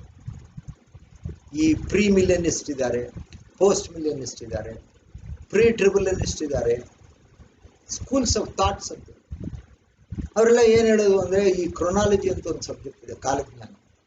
ಅದನ್ನ ಟಚ್ಚೇ ಮಾಡಬಾರ್ದು. ಯಾಕಂದ್ರೆ ಕ್ರೊನಾಲಜಿನ ನಾವು ಕೂತ್ಕೊಂಡು ಲೆಕ್ಕ ಹಾಕಕ್ಕಾಗಲ್ಲ. ಯಾಕಂದ್ರೆ ಇಸ್ರೇಲ್ ಜನ ಕೇಳಿದ್ರು ಕ್ರಿಸ್ತನ ಜೀವಿತದ ಕಾಲದಲ್ಲಿ, ನೀನು ಈಗಲೇ ಇಸ್ರೇಲ್ಗೆ ಅವರ ರಾಜ್ಯವನ್ನು ಒಪ್ಪಿಸಿಕೊಡದೆಯಾ ಅಂತ ಕ್ರಿಸ್ತನು ಹೇಳಿದ್ರು, ಆ ಕಾಲವನ್ನ ಸಮಯಗಳನ್ನ ತಿಳ್ಕೊಳ್ತಕ್ಕಂಥ ಕೆಲಸ ನಿಮ್ದಲ್ಲ. ಅದು ತಂದೆ ತನ್ನ ಸ್ವಂತ ಅಧಿಕಾರದಲ್ಲಿ ಇಟ್ಕೊಂಡಿರ್ತಕ್ಕಂಥದ್ದು. ಅದು ಪರಲೋಕದಲ್ಲಿರ್ತಕ್ಕಂಥ ದೇವದೂತರಿಗೂ ಗೊತ್ತಿಲ್ಲ, ಮಗನಿಗೂ ಗೊತ್ತಿಲ್ಲ, ಅಂದ್ರೂ ನನಗೂ ಗೊತ್ತಿಲ್ಲ ಆ ಟೈಮು. ಅಂದ್ರೆ ಈ ಕೆಲವು ಕ್ರಿಸ್ತ ಪ್ರತಿಷ್ಠಿತ ಸಭೆಗಳು ಕೂತ್ಕೊಂಡು ಒಂದು ಕಡೆಯಿಂದ ಲೆಕ್ಕ ಹಾಕೋದು. ಆದಾಮನ ಪಾಪದಲ್ಲಿ ಬಿದ್ದ ಸ್ಥಿತಿಯಿಂದ ನ್ಯಾಯಾಧಿಪತಿಗಳ ಕಾಲ, ಆಮೇಲೆ ಆ ಒಂದು ಅರಸರ ಕಾಲ, ಅಲ್ಲೆಲ್ಲವೂ ತಪ್ಪಾಗಿ ಲೆಕ್ಕ ಹಾಕೋದು. ಯಾಕಂದ್ರೆ ಅದಕ್ಕೆಲ್ಲ ಕಾಲಜ್ಞಾನವನ್ನೇ ಟಚ್ ಮಾಡಬಾರ್ದು. Chronology is in the hands of god. ಅದು ಕಾಲಜ್ಞಾನಿ ತಂದೆ ಆದ ದೇವರು, ಈಸ್ ದ ಟೈಮ್ ಕೀಪರ್. 1874ನಲ್ಲಿ 6000 ವರ್ಷ ಮುಗ್ದೇ ಹೋಯ್ತು.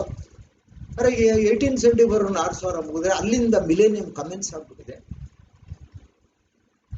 ಇವರೆಲ್ಲ ಪೋಸ್ಟ್ ಮಿಲಿಯನಿಸ್ಟ್ ಅಂತ ಹೇಳೋದು ಇವರಿಗೆ. ಈಗ ಕ್ರಿಸ್ತನ ಆಳ್ವಿಕೆ ಮಾಡ್ತಿದ್ದಾರೆ, ಯಾರಾದ್ರೂ ಒಪ್ತಾರೆ. ಈಗ ಕ್ರಿಸ್ತನ ಆಳ್ವಿಕೆ ನಡೀತಾ ಇದೆ. ಅಂತ ಅಕ್ರಮಗಳು ತುಂಬಿ ತುಳುಕ್ತಿದೆ. ಹತ್ಯೆಗಳು, ಕೊಲೆ, ಪಾತಕಗಳು, ಅನ್ಯಾಯಗಳು ತುಂಬಿ ತುಳುಕಿದೆ. ಹಾಗಾದ್ರೆ ಕ್ರಿಸ್ತ ವಿರೋಧಿ ಯಾರು ಅಂದ್ರೆ ಪೋಪ್ ಅನ್ನೋದು. ಪೋಪ್ ಆತಾನೇ ಒಂದು ಒಳ್ಳೆ ಶಿಲುಬೆಯನ್ನು ಹಾಕೊಂಡು ಪಾಪ. ಕ್ರಿಸ್ತ ವಿರೋಧಿ ಅಂದ್ರೆ anti Christ, instead of Christ ಅಂತ. ಹಾಳು ಮಾಡುವ ಅಸಹ್ಯ ವಸ್ತು ತಾನೇ ಪವಿತ್ರ ಸ್ಥಾನದಲ್ಲಿ ಕೂತ್ಕೊಂಡು ಕ್ರಿಸ್ತನ್ನೇ ನಿತ್ಯ ಹೋಮನ್ನ ನೀಗಿಸ್ಬೇಕದು. ಕ್ರಿಸ್ತನೇ ಇಲ್ಲ, ಬದಲಿಗೆ ಆ ಸ್ಥಾನದಲ್ಲಿ ನಾನು ಕೂತಿದ್ದೀನಿ. ಆ ನಿತ್ಯ ಹೋಮ ನೀಗಿಸೋದು ಇವೆಲ್ಲೂ ಬಹಳ ಅರ್ಥ ಕೊಡ್ತಕ್ಕಂಥ, ಅರ್ಥಗರ್ಭಿತವಾಗಿ ಬರ್ಸಿಟ್ಟಿದ್ದಾರೆ. ಆ ಪೋಪನ್ ತೋರಿಸೋದು ಅವ್ರು ಆಂಟಿ ಕ್ರೈಸ್ಟ್. ಆಂಟಿ ಕ್ರೈಸ್ಟ್ ಯಾವಾಗ ಬರ್ತಾರೆ? ಇನ್ನೂ ಆಂಟಿ ಕ್ರೈಸ್ಟ್ ಬಂದಿಲ್ಲ, ಬರಬೇಕು. ಹಾಗಾದ್ರೆ ಕ್ರಿಸ್ತನ ಪ್ರತ್ಯಕ್ಷತೆ ಹಾಗೆ ಹೋಯ್ತು. ಆವಾಗ ಒಂದು ಸಲಿ ಇವರು ಒಂದು ಕ್ಲೂ ಕೊಡ್ತಾರೆ, ಕ್ರಿಸ್ತನೇ ಒಂದು ಕ್ಲೂ ಕೊಡ್ತಾರೆ. ಅದು ಈ 2ನೇ ಥೆಸಲೋನಿಕ 2 ಓದಕ್ ಮೊದಲು ಅದನ್ನ ಹೇಳ್ಬಿಡ್ತೀನಿ. ಮತ್ತಾಯ 24:15. ಮತ್ತಾಯ 24:15ನ ಒಂದು ನಿಮಿಷ ನಾವು ಓದೋದೇ ಆದ್ರೆ, ಮತ್ತಾಯ 24:15 ನಾವು ಓದಿದ್ರೆ ಅಲ್ಲಿ ಕ್ರಿಸ್ತನು ಒಂದು ವಿಷಯವನ್ನ ಹೇಳ್ತಾರೆ. ಅದು ಹೇಗೆ, ಅದರ ಹಿನ್ನೆಲೆ ಏನು ಅಂದ್ರೆ, ಕ್ರಿಸ್ತನು ಆಲಯದ ಮುಂದೆ ಹೋಗಿರ್ತಾರೆ. ಅವನ ಅಪೋಸ್ತಲರೆಲ್ಲ ಕ್ರಿಸ್ತನ ಕರೆದು, ನೋಡು ಯಾವ ಆಲಯ. ಇನ್ನು ಲೂಕ 21:5 ಇನ್ನೂ ಚೆನ್ನಾಗಿದೆ. ಅದರಲ್ಲಿ ಏನಂತ ಹೇಳ್ತಾರೆ ಅಂದ್ರೆ, ಅದು ಜನಗಳು ಕೊಟ್ಟ ಅಲಂಕಾರ ವಸ್ತುಗಳಿಂದ ಬಣ್ಣ ಬಣ್ಣವಾಗಿ ಆಲಯ ಕಂಗೊಳಿಸ್ತಿತ್ತಂತೆ. ಇದು ಯಾವ ಆಲಯ ಅಂತ ಹೇಳಿದ್ರೆ, ಆಗ ಕ್ರಿಸ್ತನ್ ಹೇಳ್ತಾರೆ, ಇಲ್ಲಿ ಕಲ್ಲಿನ ಮೇಲೆ ಕಲ್ಲು ಉಳಿಯುವುದಿಲ್ಲ, ಎಲ್ಲವೂ ಕೆಡವಲ್ಪಡುತ್ತದೆ ಅಂತ ಹೇಳುವುದು. ಏನಪ್ಪಾ ಗುರುಗಳು ಹೀಗೆ ಹೇಳ್ಬಿಟ್ರಲ್ಲ. ನಾವು ಈ ಆಲಯವನ್ನು ಎಷ್ಟು ಅಭಿಮಾನದಲ್ಲಿ ನಾವು ಇದನ್ನ ಕಟ್ಟಿ ಅದನ್ನ ಗುರುಗಳಿಗೆ ತೋರಿಸಿದ್ರೆ, ಇಲ್ಲಿ ಕಲ್ಲಿನ ಮೇಲೆ ಕಲ್ಲು ಉಳಿಯುವುದಿಲ್ಲ, ಎಲ್ಲವೂ ಕೆಡವಲ್ಪಡುವುದು ಅಂದ್ಬಿಟ್ರಲ್ಲ, ಇದು ಹೇಗೆ?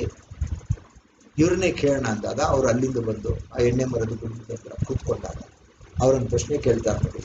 ಅದು 24:3 ಅದು ಯಾವಾಗ ಆಗುವುದು? ನೀನು ಪ್ರತ್ಯಕ್ಷನಾಗುವುದಕ್ಕೂ ಯುಗದ ಸಮಾಪ್ತಿಗೂ ಸೂಚನೆ ಏನು ನಮಗೆ ಹೇಳು ಅಂದ್ರೆ.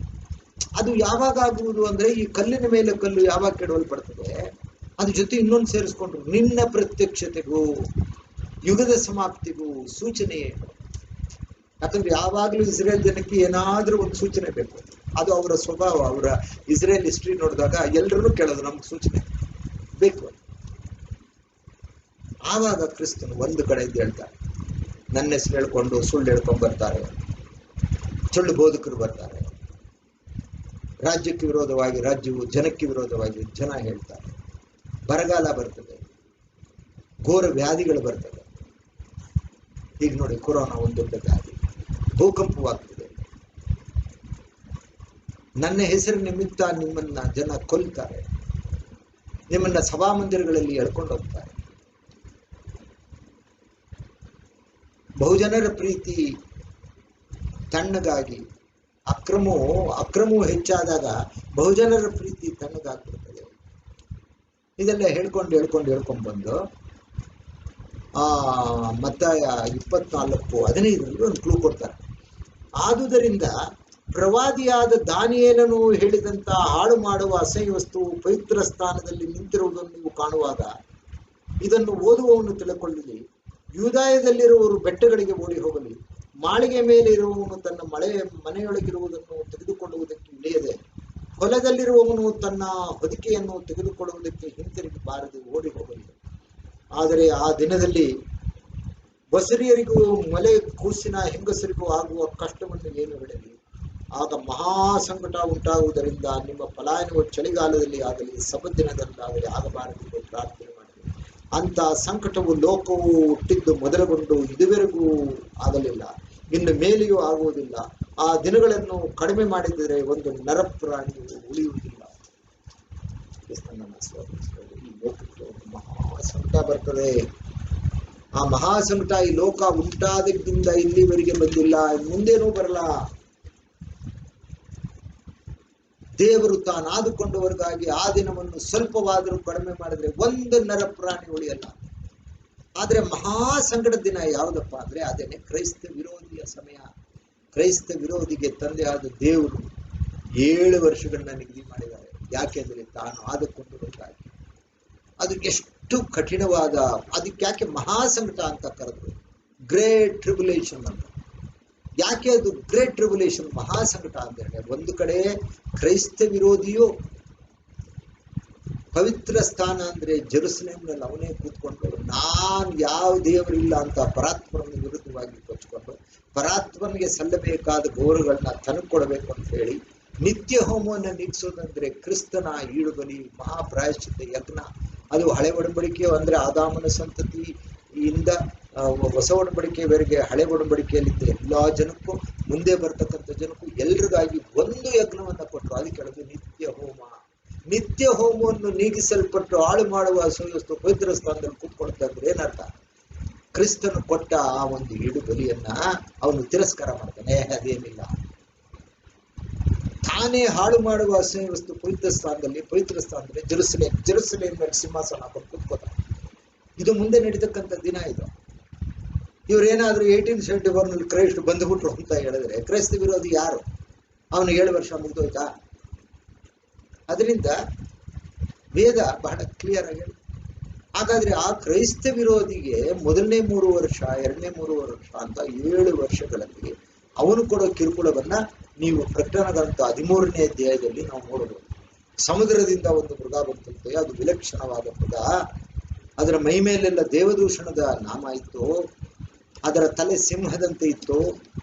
ಅದರ ಹಲ್ಲುಗಳು ಕಬ್ಬಿಣದ ಹಲ್ಲುಗಳ ತರ ಇತ್ತು. ಅದು ಚಿರತೆಯ ಮೈ ಇತ್ತದಕ್ಕೆ. ಅದರ ಕಾಲುಗಳು ಕರಡಿಯ ಕಾಲುಗಳು. ಈ ತರ ಎಲ್ಲಾದ್ರೂ ಇದೆ. ಅದಕ್ಕೆ 7 ತಲೆ 10 ಕೊಂಬುಗಳು, 10 ಕೊಂಬುಗಳ ಮೇಲೆ ಮುಖ ಇತ್ತು. ಇಂಥ ಮೃಗವೇ ಇಲ್ಲ. ಅದು ವಿಲಕ್ಷಣವಾದ ಮೃಗ. ಅದೇ ದಾನಿಯೇಲ 7ನೇ ಅಧ್ಯಾಯದಲ್ಲೋ ಆ ವಿಲಕ್ಷಣವಾದ ಮೃಗ ಬರುತ್ತೆ. ಅಂದ್ರೆ ಕ್ರೈಸ್ತ ವಿರೋಧಿನ ಹೀಗೆ ಚಿತ್ರಿಸಿದ್ದಾರೆ ದೇವರು. ಅಂದ್ರೆ ಅಷ್ಟು ಕ್ರೂರತ್ವ, ಒಂದು ಬೀಸ್ಟ್, ಅದು ಬೀಸ್ಟ್ ಕ್ಲಾಸ್. ಅವನು ಪವಿತ್ರ ಸ್ಥಾನ ಅಂತ ಹೇಳಿದ್ರೆ ಜೆರುಸಲೇಮಿನಲ್ಲಿ ಬಂದು ಮೊದಲನೇ 3 ವರ್ಷ ಆದ್ಮೇಲೆ ವಾರದ ಮಧ್ಯದಲ್ಲಿ ಯಜ್ಞ ನೈವೇದ್ಯ ನಿಲ್ಲಿಸಿ ಕೂತ್ಕೊತಾರೆ. ಅದು ಬೇರೆ ಪಾಠ. ಹಾಗಾದ್ರೆ ಇನ್ನೊಂದು ಮೃಗ ಬಂತಂತದ್ದು ಭೂಮಿಯಿಂದ ಬಂತಂತೆ. ಅದು ಟಗರು ತರ ಇತ್ತಂತೆ. ಅದಕ್ಕೆ 2 ಕೊಂಬುಗಳಿನ ತರ ಇತ್ತಂತೆ. ಅದು ಘಟ ಸರ್ಪದಂತೆ ಮಾತಾಡ್ತದೆ. ಸಾಂಕೇತಿಕವಾದ ಭಾಷೆಗಳು. ಆ ಸಮುದ್ರದಿಂದ ಬರ್ತಕ್ಕಂಥ ಮೃಗ ಕ್ರೈಸ್ತ ವಿರೋಧಿ. ಆ ಒಂದು ಟಗರು ತರ ಬರ್ತಕ್ಕಂಥದ್ದು ಸುಳ್ಳು ಪ್ರವಾದಿ. ಘಟ ಸರ್ಪ ಅಂದ್ರೆ ಸೈತಾನನು.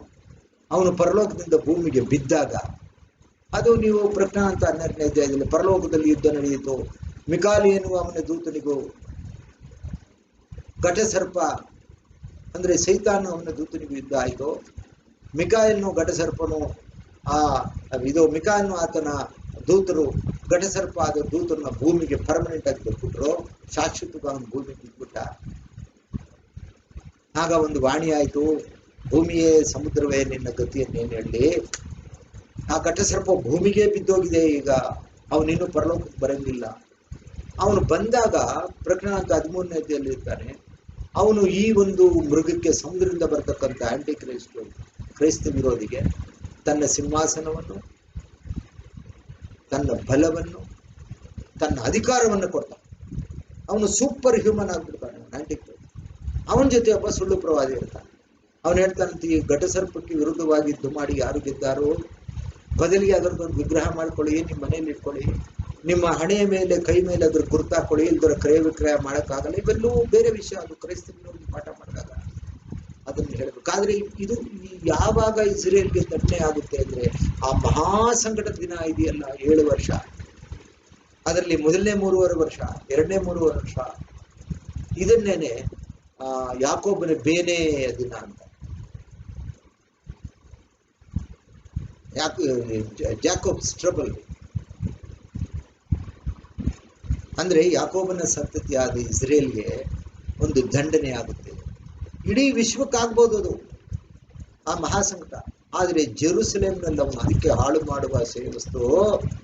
ಪವಿತ್ರ ಸ್ಥಾನದಲ್ಲಿ ನಿಂತಾಗ ಮತ್ತ 24:15 ಹೇಳ್ತಾರೆ, ಯೂದಾಯದಲ್ಲಿರೋರು ಬೆಟ್ಟಕ್ಕೆ ಓಡೋಗ್ಲಿ, ಹೊಲದಲ್ಲಿರೋನು ಮನೆಗೆ ಬರೆದು ಹಾಗೆ ಓಡೋಗ್ಲಿ. ಅಂದ್ರೆ ಅಷ್ಟು ಕಡೆ. ಆ ದಿನ ಬಸರಿ ಹೆಂಗಸರು ಹೆಂಗ್ ಓಡ್ತಾರೆ ಬೆಟ್ಟಕ್ಕೆ, ಆ ಮೊಲೆ ಕೂಸುಗಳು ಹೇಗೆ ಓಡ್ತವೆ, ಅದು ಚಳಿಗಾಲದಲ್ಲಿ ಬರದೇ ಇರಲಿ. ಅಂತ ಮಹಾ ಸಂಕಟ ದಿನ ಈ ಲೋಕ ಉಂಟಾದಾಗಿಂದ ಯಾವತ್ತೂ ಆಗಿಲ್ಲ, ಮುಂದೇನೂ ಆಗಲ್ಲ. ಹಾಗಾದ್ರೆ ಆ ಕ್ರೈಸ್ತ ವಿರೋಧಿ ತನ್ನ ಜೊತೆ ಯಾರ್ಯಾರು ಒಡಂಬಡಿಕೆ ಮಾಡ್ಕೊಳ್ಳಲ್ವೋ, ಅವನನ್ನ ದೇವರು ಅಂತ ಪರಿಗಣಿಸಲ್ವೋ, ಅವ್ರನ್ನೆಲ್ಲರನ್ನ ಕತ್ತು ಕೊಯ್ದು ಮರಣದಂಡನೆಗೆ ಒಪ್ಪಿಸ್ತಕ್ಕಂಥ ಸಮಯ. ಮತ್ತೆ ಅವನ ಗುರುತನ್ನ ಹಣೆ ಮೇಲೆ ಕೈ ಮೇಲೆ ಹಾಕೋಬೇಕಂತಾರೆ. ಕ್ರಯ ವಿಕ್ರಯ ಆಗಲ್ಲ. ಅಂದ್ರೆ ಎಲ್ಲೋ ನೀವು ಮಾರ್ಕೆಟ್ಗೆ ಹೋದ್ರೆ, ಎಲ್ಲೇ ಹೋದ್ರು ಏನೋ ವಸ್ತುಗಳು ಕೊಡಲ್ಲ, ನಿಮ್ಮನ್ನು ಹಂಟ್ ಮಾಡಿ ಹೊಡಿತಾರೆ. ಹಾಗಾದ್ರೆ ಆ ಕಾಲವನ್ನ ಮಹಾ ಸಂಘಟನೆ, ಅದೇನೆ ಇಸ್ರೇಲ್ಗೆ ಆಗ್ತಕ್ಕಂಥ ದಂಡನೆ. ಹಾಗಾದ್ರೆ ಇದೆಲ್ಲ ಆಗೋಯ್ತಾ ಅಂದ್ರೆ ಆಗಿಲ್ಲ. ಹಾಗಾದ್ರೆ ಕ್ರೈಸ್ತನ ಪ್ರತ್ಯಕ್ಷತೆ ಆಗೋಯ್ತಾ? ಆ ಕೆಲವರೆಲ್ಲ ಈ ಕೆಲವು ಪ್ರತಿಷ್ಠಿತ ಸಭೆಗಳಿವೆ, ಫೆರೋಶಿಯೋ, ಎಫಿಫೇನಿಯಾ, ಅಪೋಕಲಿಪ್ಸಸ್. ಅಂದ್ರೆ ಮೊದಲು ಪ್ರತ್ಯಕ್ಷತೆ, ಆಮೇಲೆ ಪ್ರೆಸೆನ್ಸು, ಆಮೇಲೆ ಮ್ಯಾನಿಫೆಸ್ಟೇಷನ್. ಅದು 3 ಪದನೂ ಒಂದೇ. ಒಂದ್ ಕಡೆ ಪೌಲ 3 ಒಂದೇ ಕಡೆ ಬಳಸಿದ್ದಾರೆ ಪತ್ರಿಕೆ. ಹೋಗ್ಲಿ, ಈಗಿರ್ತಕ್ಕಂಥ ಪರಿಸ್ಥಿತಿಯಲ್ಲಿ ಕ್ರೈಸ್ತ ವಿರೋಧಿ ಬಂದಾಯ್ತಾ? ಕ್ರಿಸ್ತನ ಆಳ್ವಿಕೆನ ಇದು. ಈಗ ಪ್ರಸ್ತುತ ಸಂದರ್ಭದಲ್ಲಿ ಕೊರೋನಾ ಅಂತಕ್ಕಂಥ ಒಂದು ವ್ಯಾಧಿ ಇಡೀ ವಿಶ್ವವನ್ನು ವ್ಯಾಪಿಸಿ ಲಕ್ಷಾಂತರ ಜನ ಸಾಯ್ತಾ ಇದ್ದಾರೆ. ಇದು ಕ್ರಿಸ್ತನ ರಾಜ್ಯನ ಅರ್ಥಕೋಬೇಕು ನಾವು. ಅದ್ರ ಬಗ್ಗೆ ಚಿಂತನೆ ಮಾಡಬೇಕು. ಒಬ್ರು 1874 ಅಂತ ಹೇಳಿದ್ರೆ, ಇನ್ನೊಂದು ಪಂಗಡ 1914 ಅನ್ನೋದು. ಕ್ರಿಸ್ತ ಬಂದಾಗ್ಬಿಟ್ಟು ಆ 1914 ಅಲ್ಲಿ ಬಂದ್ಬಿಟ್ಟಿದ್ದಾರೆ, ಈಗ ರಾಜ್ಯಭಾರ ಮಾಡ್ತಿದ್ದಾರೆ ಅವರೇ ಅನ್ನೋದು. ಅದನ್ನು ಒಪ್ಕೊಂಡ್ಬಿಟ್ರೆ ನಾವು ಈ ಕ್ರೈಸ್ತ ವಿರೋಧಿ ಯಾವಾಗ, ಈ ಮುದ್ರೆಗಳು ಹೊಡೆದಿದ್ದು ಯಾವಾಗ, ತುತ್ತೂರಿಗಳು ಊದೋದು ಯಾವಾಗ, ಉಪದ್ರವದ ಪಾತ್ರೆಗಳಾಯ್ತು, ಮತ್ತೆ ಎಲ್ಲ ಹೇಗಾಗುತ್ತೆ? ಹಾಗಾದ್ರೆ ಕ್ರಿಸ್ತನಿಗೆ ಆಳ್ವಿಕೆ, ಅದಕ್ಕೆ ಹೇಳೋದು ಪೋಸ್ಟ್ ಮಿಲೇನಿಯನಿಸ್ಟ್ ಅಂತ ಒಂದು ಪಂಗಡ ಇದೆ, ಪ್ರೀ ಮಿಲೇನಿಯಸ್ಟ್ ಅಂದ್ರೆ ಇನ್ನು ಕ್ರಿಸ್ತನ ಬಂದಿಲ್ಲ. ಮಿಲೇನಿಯಂ ಅಂದ್ರೆ ಕ್ರಿಸ್ತನ 1000 ವರ್ಷದ ಆಳ್ವಿಕೆ ಮೊದಲು ಕ್ರಿಸ್ತ ಬರಬೇಕು. ಈಗ ನಾವೇನು ಮಾಡೋಣ, ಆ ಮಹಾದಂಡನೆ ಯಾಗಾಗುತ್ತೆ ಇಸ್ರೇಲ್ಗೆ ಅನ್ನೋದನ್ನ ತಿಳ್ಕೊಂಡ್ಬಿಟ್ವು. ಆದ್ರೆ ಅದಕ್ಕೆ ಮೊದಲು ಅದ್ರ ಜೊತೆಗೆ ಅದ್ರ ಜೊತೆಗೆ ಈಗ ಕ್ರಿಸ್ತ ವಿರೋಧಿಯ ಬಗ್ಗೆ ಇನ್ನೂ ಹೆಚ್ಚು ಪ್ರಸ್ತಾಪ ಮಾಡ್ತಕ್ಕಂಥ ಒಂದು ವಿಷಯ ಯಾವುದಪ್ಪ ಅಂತ ಹೇಳಿದ್ರೆ, ಅದು ದಾನಿಯೇಲ ಪ್ರವಾದನ ಗ್ರಂಥ 9ನೇ ಅಧ್ಯಾಯದಲ್ಲಿ ಬರ್ತಕ್ಕಂಥ 70 ವಾರಗಳ ಪ್ರವಾದನೆ. ಅಲ್ಲಿ ಆ 70 years ನಲ್ಲಿ ಕ್ರಿಸ್ತ ವಿರೋಧಿ ಯಾವಾಗ ಬರ್ತಾನೆ ಅಂತಕ್ಕಂಥ ವಿಷಯ ಎಲ್ಲ ಪ್ರಸ್ತಾಪ ಆಗಿದೆ. ಅದು ಬೇರೆನೆ ಪಾಠ ಆಗುತ್ತೆ. ಯಾಕಂದ್ರೆ ಈ 70 ವಾರಗಳು ಅಂದ್ರೆ ಅದು 70 ವಾರಗಳಲ್ಲ, ಅದನ್ನ 70 ಹೆಪ್ಟೈಟ್ಸ್ ಅಂತಾರೆ. 770 years ಅಂತ. ಅಲ್ಲಿಗೆ 7 × 70 490 ವರ್ಷಗಳ ಒಂದು ಇತಿಹಾಸ ಅಂದ್ರೆ, ಅಥವಾ ಹಂಗೆ ಹೇಳೋದು ಬೇಡ, ಇತಿಹಾಸ ಅಲ್ಲ, 490 ವರ್ಷಗಳ ಒಂದು ಏನೇನು ಘಟಿಸ್ತವೆ ಅಂತಕ್ಕಂಥ ಒಂದು ವಿಷಯ ಅದು. ಅದಕ್ಕೊಂದು ಸ್ಟಾರ್ಟಿಂಗ್ ಪಾಯಿಂಟ್ ಇದೆ, ಅದೊಂದು ಎಂಡ್ ಇದೆ. ಸ್ಟಾರ್ಟಿಂಗ್ ಯಾವಾಗ? ಜೆರುಸಲೇಮ್ ಜೀರ್ಣೋದ್ಧಾರವಾಗಿ ಕಟ್ಟಲ್ಪಡಲಿ ಎಂಬ ದೈವೋಕ್ತಿ ಹೊರಟಿನಂದಿನಿಂದ 7 ವಾರಗಳು ಕಳೆಯಬೇಕು. ತದನಂತರ 62 ವಾರಗಳು ಕಳೆಯಬೇಕು. ತದನಂತರ 62 ವಾರಗಳ ನಂತರ ಮೆಸ್ಸಾಯನು ಬಂದು ಛೇದಿಸಲ್ಪಡುವನು, ಅವನಿಗೇನೂ ಇರದು. ತದನಂತರದಲ್ಲಿ ಒಬ್ಬ ನುಗ್ಗುವಿನ ಪ್ರಭುವಿನ ಜನ ಬಂದು ಆ ಜೆರುಸಲೇಮ್ನ ಆ ಆಲಯವನ್ನೆಲ್ಲ ನಾಶ ಮಾಡ್ತಾರೆ. ಅಂತ್ಯದವರೆಗೂ ಯುದ್ಧಗಳಾಗ್ತಾನೆ ಇರ್ತವೆ. ಅವನು ಕೊನೆಯವರೆಗೆ ನಾಶ ಮಾಡ್ತಾನೇ ಇರ್ತಾನೆ ಅಂತ ಅಲ್ಲಿ ಬರುತ್ತೆ. ಅದನ್ನ ನಾವು ಪೆನ್ ಹಿಡ್ಕೊಂಡು ಬುಕ್ ಇಟ್ಕೊಂಡು ಕೂತ್ಕೋಬೇಕು. ಯಾಕಂದ್ರೆ 69 ವಾರ ಕ್ರಿಸ್ತನು ಛೇದಿಸಲ್ಪಟ್ಟರು ಅಂದ್ರೆ, ಮೆಸ್ಸಾಯನು ಛೇದಿಸಲ್ಪಟ್ಟ ಅಂದ್ರೆ ಕ್ರಿಸ್ತ ಶಕ 32ರಲ್ಲಿ ಮೆಸ್ಸಾಯನು ಛೇದಿಸಲ್ಪಟ್ಟಾಯ್ತು. ಇನ್ನು ಉಳ್ಕೊಳ್ಳೋದು ಇನ್ನು ಒಂದೇ ವಾರದಲ್ಲೆಲ್ಲ ಮುಗಿದೋಗ್ಬೇಕಾಗಿತ್ತು. ಏನು ಮುಗುದಿಲ್ಲ. ನಾವು ಕ್ರೈಸ್ತ 520ರಲ್ಲಿದ್ದೀವಿ, 2020ರಲ್ಲಿದ್ದೀವಿ. ಹಾಗಾದ್ರೆ 69 ವಾರದಿಂದ 70 ವಾರಕ್ಕೆ ಗ್ಯಾಪ್ ಇದೆ. ಅದೇ ಸುವಾರ್ಥ ಈಗ 2000 year ಗ್ಯಾಪ್ ಇದೆ. ಇದೊಂದು ಗ್ಯಾಪ್ ಥಿಯರಿ. ಇದೆಲ್ಲವೂ ಕೆಲವು ಆಳವಾದ ವಿಷಯ. ನನ್ನ ಪ್ರಕಾರ ಆಳವಾದ ವಿಷಯ ಏನಲ್ಲ. ಕೂತ್ಕೊಂಡು ಧ್ಯಾನ ಮಾಡಿ ಒಂದೊಂದನ್ನು ನಾವು ತಿಳ್ಕೊಂಡ್ರೆ, ಆ ಪವಿತ್ರಾತ್ಮನಿಗೂ ಕೊಡ್ತಕ್ಕಂಥ ಒಂದು ಮಾಹಿತಿಯ ಮೇರೆಗೆ, ಪವಿತ್ರಾತ್ಮನ ಪ್ರೇರಣೆಯಿಂದ ನಾವೆಲ್ಲ ತಿಳ್ಕೊಂಡು ಅದನ್ನ ದೇವರ ಮುಂದೆ ನಾವು ನೀತಿವಂತರು ಅನ್ನಿಸ್ಕೋಬಹುದು. ನಾನು ನನ್ನ ಸ್ವಂತ, ಅದಕ್ಕೆ don't stand on your own understanding ಅಂತ ಒಂದು ಕಡೆ ಜ್ಞಾನ ಇರ್ತದೆ. ನಾನು ನನ್ನ ಸ್ವಂತ ಜ್ಞಾನದ ಮೇಲೆ ಏನು ವಿವರಣೆ ಮಾಡಿಕೊಂಡು ವೇದದಲ್ಲಿ ಏನು ಹೇಳುತ್ತೆ. ಈಗ ನಾವು ವಿಷಯಕ್ಕೆ ಬರೋಣ. ಹಾಗಾದ್ರೆ ಈ ಇಸ್ರೇಲ್ಗೆ ಆಗ್ತಕ್ಕಂಥ ದಂಡನೆ ಯಾವುದಪ್ಪ ಅಂತ ಹೇಳಿದ್ರೆ, ಆ ಮಹಾ ಸಂಕಟ ದಿನದಲ್ಲಿ ಆಂಟಿ ಕ್ರೈಸ್ತ ವಿರೋಧಿ ಜೆರುಸಲೇಮ್ನೇ ಇದ್ದುಕೊಂಡು ಬಹಳವಾಗಿ ಹಿಂಸಿಸ್ತಾನೆ. ಆ ದೇವರು ಹೇಳ್ತಾರಲ್ಲ, ತಾನು ಆದುಕೊಂಡವರಿಗಾಗಿ ಆ ದಿನವನ್ನು ಸ್ವಲ್ಪವಾದರೂ ಕಡಿಮೆ ಮಾಡಿದರೆ ಒಂದು ನರಪ್ರಾಣಿ ಉಳಿ ಅಂದ್ರೆ, ಫಸ್ಟ್ ಹಾಫ್ ಎಲ್ಲವೂ ಅವನು 7 ವರ್ಷ ಒಡಂಬಡಿಕೆ ಮಾಡ್ಕೊತಾನೆ ಸಮಾಧಾನವಾಗಿರೋಣ ಅಂತ. ಆದರೆ 2ನೇ 3.5 ವರ್ಷನೇ ಆ ದೇವರು ತಾನು ಆದುಕೊಂಡವರಿಗಾಗಿ ದಿನವನ್ನು ಸ್ವಲ್ಪವಾದರೂ ಕಡಿಮೆ ಮಾಡಿದರೆ ಒಂದು ನರಪ್ರಾಣಿ ಉಳಿ. Who are the elect? ಆದುಕೊಂಡವ್ರು ಯಾರು? ಇಸ್ರೇಲ್ ಜನ ಪ್ಲಸ್ ಈ ಸುವಾರ್ತೆಯಾಗಿ ಬಂದಿರತಕ್ಕಂಥ ಬಿಲೀವರ್ಸ್ ಅಂದ್ರೆ ಕ್ರಿಸ್ತನ ಅನುಯಾಯಿಗಳು, ಕ್ರಿಸ್ತನ ಹೆಜ್ಜೆ ನಡೆಯೋರು, ರಕ್ಷಣೆ ಹೊಂದವರು. ಈ ಜನಗಳಿಗಾಗಿ ಆ 3.5 ವರ್ಷ ದೇವರು ನಿಗದಿ ಮಾಡಿದ್ದಾರೆ. ಇದರ ಒಂದು ನರಪ್ರಾಣಿ. ಹಾಗಾದ್ರೆ ಈ ಪ್ರಸ್ತುತ ಸಂದರ್ಭದಲ್ಲಿ ನಾವು ಯಾವ ಒಂದು ಕಾಲದಲ್ಲಿದ್ದೀವಿ ಅನ್ನೋದನ್ನ ಸ್ವಲ್ಪ ಯೋಚನೆ ಮಾಡೋಣ.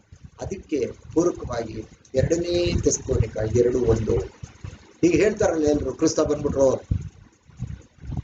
1874ನಲ್ಲಿ ಬಂದು ರಾಜ್ಯಭಾರ ಮಾಡ್ತಿದ್ದಾರೆ ಅಂತ ಒಂದು ಪಂಗಡ ಹೇಳಿದ್ರೆ, 1914ನಲ್ಲಿ ಬಂದ್ಬಿಟ್ರು. ಈಗ ಇದು ಮಿಲೇನಿಯಂ ಅಂತಾರೆ. ಇದು ಕ್ರಿಸ್ತನ 1000 ವರ್ಷದ ಆಳ್ವಿಕೆ. ನನ್ನ ಅಭಿಪ್ರಾಯದಲ್ಲಿ ಇದು ಒಂದು ತಪ್ಪಾದ ಓದಿದೆ. ಅದಕ್ಕೆ ಉತ್ತರ ಇಲ್ಲಿದೆ. 2 ತೆಸಲೋನಿಕ 2:1. ಸಹೋದರರೇ, ನಮ್ಮ ಕರ್ತನಾದ ಯೇಸು ಕ್ರಿಸ್ತನ ಪ್ರತ್ಯಕ್ಷತೆಯ ವಿಷಯವಾಗಿಯೂ ನಾವು ಆತನ ಬಳಿ ಕೂಡಿಕೊಳ್ಳುವ ವಿಷಯವಾಗಿಯೂ ನಿಮ್ಮನ್ನು ಬೇಡಿಕೊಳ್ಳುವುದೇನೆಂದರೆ, ಎಂತ ಹಂಬಲ್ ಟಾಕರಿ, ಕ್ರಿಸ್ತನ ಪ್ರತ್ಯಕ್ಷತೆಯ ವಿಷಯವಾಗಿಯೂ ನಾವು ಆತನೊಡನೆ ಕೂಡಿಕೊಳ್ಳುವ ವಿಷಯ ಅಂದ್ರೆ ಸಭೆ ಅವ್ರ ಜೊತೆ ಕೂಡ್ಕೋಬೇಕು. ಅದಕ್ಕೆ ನಾವು ಆತನ ಬಳಿಯಲ್ಲಿ ಕೂಡಿಕೊಳ್ಳುವ ವಿಷಯ ನಿಮ್ಮಲ್ಲಿ ಬೇಡಿಕೊಳ್ಳುವುದೇನೆಂದ್ರೆ, ಕ್ರಿಸ್ತನ ದಿನವು ಈಗಾಗಲೇ ಹತ್ತಿರವಾಯಿತೆಂಬುದಾಗಿ ದೇವರಾತ್ಮ ಪ್ರೇರಿತವಾದ ನುಡಿ ಇದೆ ಎಂದಾಗಲಿ, ಪೌಲನು ಹಾಗೆ ಹೇಳಿದನೆಂದಾಗಲಿ, ಪೌಲನು ಹಾಗೆ ಬರೆದನೆಂದಾಗಲಿ ಯಾರಾದರೂ ಹೇಳಿದರೂ ನೀವು ಬೇಗನೆ ಬುದ್ಧಿಗೆಟ್ಟು ಚಂಚಲರಾಗಿ ಕಳವಳ ಪಡಬೇಡಿರಿ. ಯಾರು ಯಾವ ವಿಧದಲ್ಲಿಯೂ ನಿಮ್ಮನ್ನು ಮೋಸಗೊಳಿಸದಂತೆ ನೋಡಿಕೊಳ್ಳಿರಿ. ಏಕೆಂದರೆ ಮೊದಲು ಮತಭ್ರಷ್ಟತೆಯು ಉಂಟಾಗಿ ಅಧರ್ಮ ಸ್ವರೂಪಿಯು ಬಯಲಿಗೆ ಬಂದ ಹೊರತು ಆ ದಿನವೂ ಬರುವುದಿಲ್ಲ. ಹಾಗಾದ್ರೆ ಈಗ ಕ್ರಿಸ್ತನ್ ಬರಕ್ ಮೊದಲು 2 ಘಟನೆ ಆಗಲೇಬೇಕು. ಒಂದು ಮತಭ್ರಷ್ಟತೆ ಆಗಬೇಕು, ಇನ್ನೊಂದು ಅಧರ್ಮ ಸ್ವರೂಪಿ, ಅವನಿಗೆ ಇನ್ನೊಂದು ಹೆಸರು ಆಂಟಿಕ್ರೈಸ್ಟ್, ಅವನು ಬಯಲಿಗೆ ಬರಬೇಕು.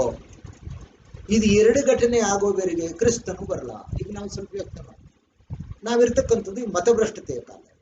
ಯಾಕಂದ್ರೆ ಕಳೆದ ಬಾರಿನೂ ಭಾನುವಾರದಲ್ಲಿ ನಾವೆಲ್ಲ ಚರ್ಚೆ ಮಾಡಿದ್ವಿ. ಆ ಕ್ರಿಸ್ತಿಯ ರಾಷ್ಟ್ರಗಳಲ್ಲಿ ದೊಡ್ಡ ದೊಡ್ಡ ಆಲಯಗಳನ್ನ ಮುಚ್ಚಿಬಿಟ್ರು. ಅದನ್ನೆಲ್ಲ ಪಬ್ಬು, ಬಾರು, ಮನರಂಜನೆಯ ಸಂಸ್ಥೆಗಳನ್ನಾಗಿ ಮಾಡಿಬಿಟ್ಟು, ರೆಸ್ಟೋರೆಂಟ್ಸ್ ಮಾಡಿಬಿಟ್ಟು, ಅದನ್ನ ಬಾಕ್ಸಿಂಗ್ ರಿಂಗ್ಗಳಾಗಿ ಮಾಡೋದು, ಎಲ್ಲವನ್ನ ಮಾಡೋದು. ದೇವರೇ ಇಲ್ಲ ಅನ್ನೋ ಸ್ಟೇಜಿಗೆ ಬಂದರು. ಇದೆಲ್ಲವೂ ಮತಭ್ರಷ್ಟತೆ. ಅದಕ್ಕೇನೆ ನಾವಿರ್ತಕ್ಕಂಥ ಈ ಲವದೋಕ್ಯನ್ ಸಭೆನೂ ಅಪೋಸ್ಟಸಿ ಅಂತ ನೋಡಿ. ಈಗಿನ ಸಭೆಗಳಲ್ಲಿ ಯಾರಿಗೂ ದೇವ್ರ ವಾಕ್ಯ ಬೇಡ, ಕ್ರಿಸ್ತ ನಂಬಿಕೆ ಇಲ್ಲ.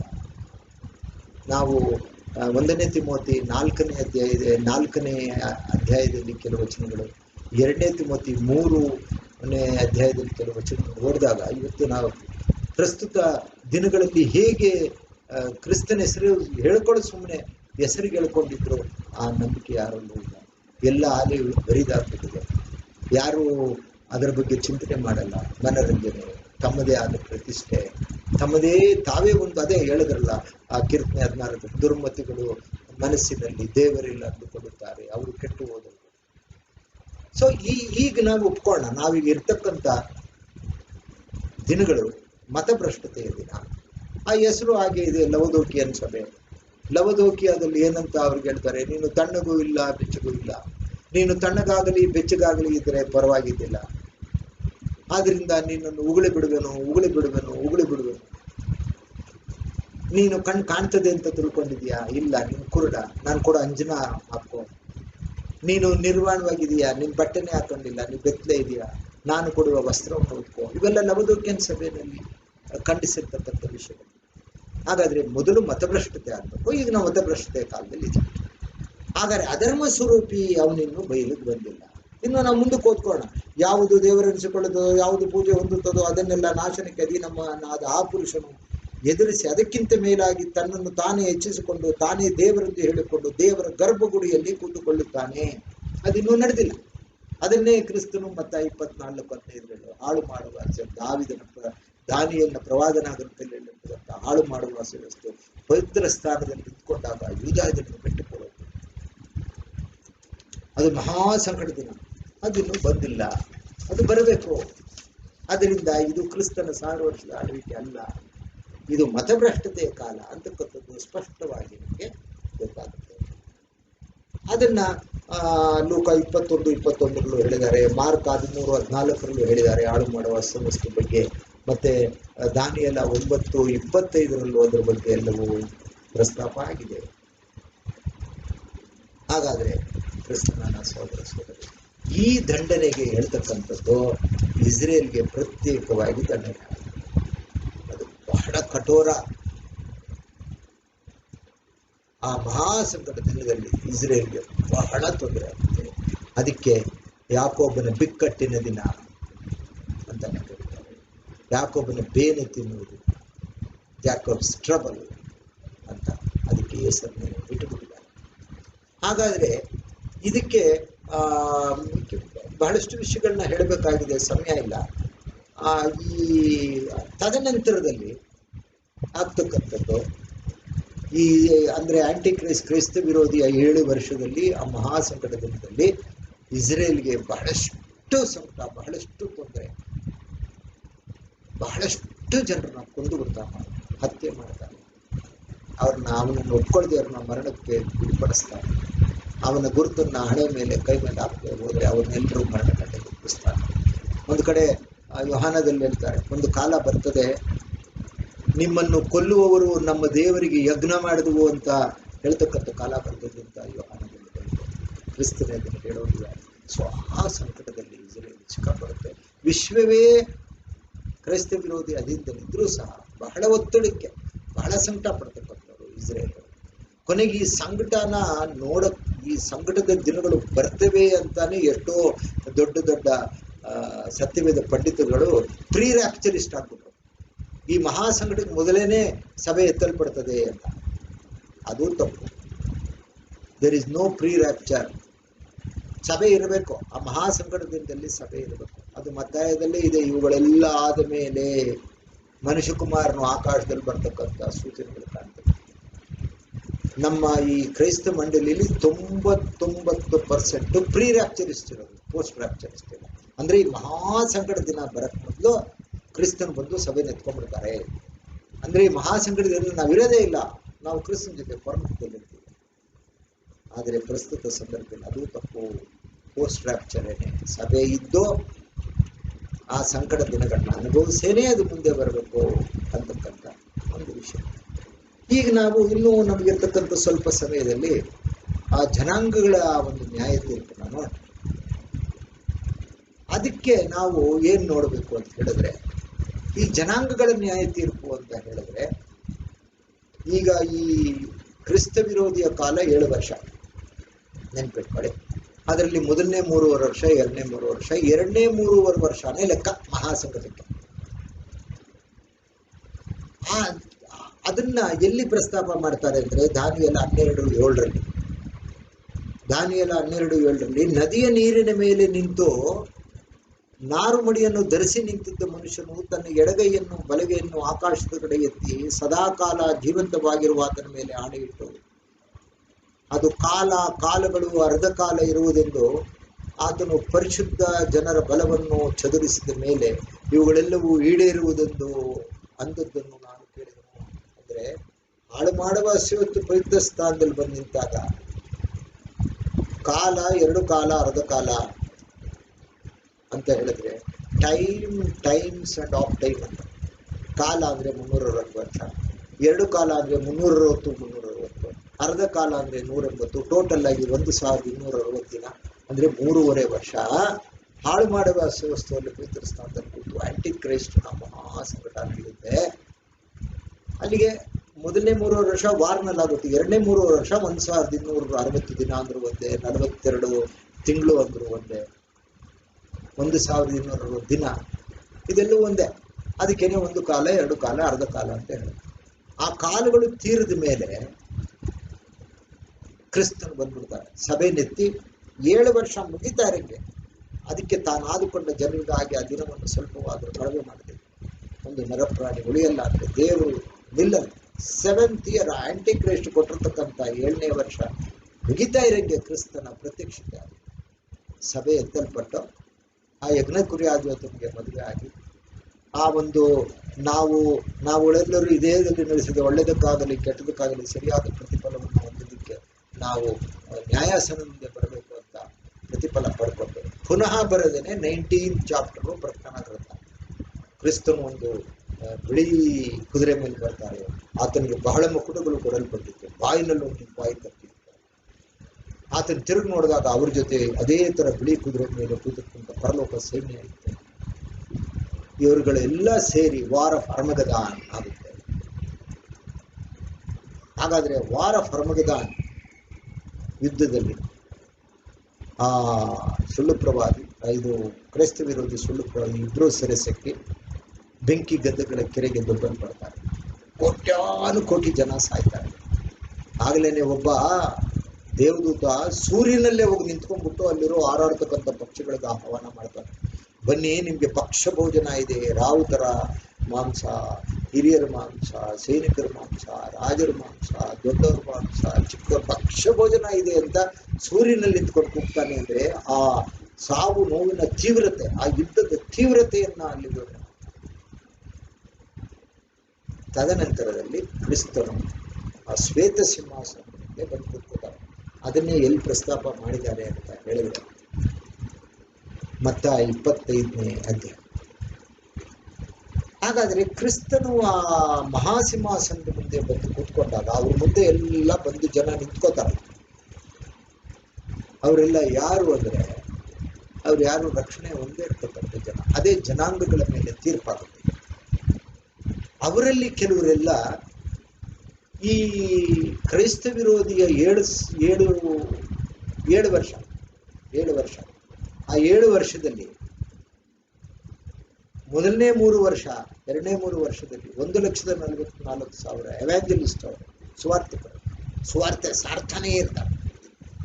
2 ವಿಟ್ನೆಸಸ್ ಬಗ್ಗೆ ಹೇಳಿದ್ರು ಕಳೆದ ಬಾರಿ. 2 ಸಾಕ್ಷಿಗಳು ಅನ್ನೋದು. ಅವರು ಗೋಣಿ ತಟ್ಟನ್ನ ಇಟ್ಕೊಂಡು ಸುವಾರ್ತೆ ಸಾರ್ತಾ ಇರ್ತಾರೆ ಇಡೀ ವಿಶ್ವಕ್ಕೆ.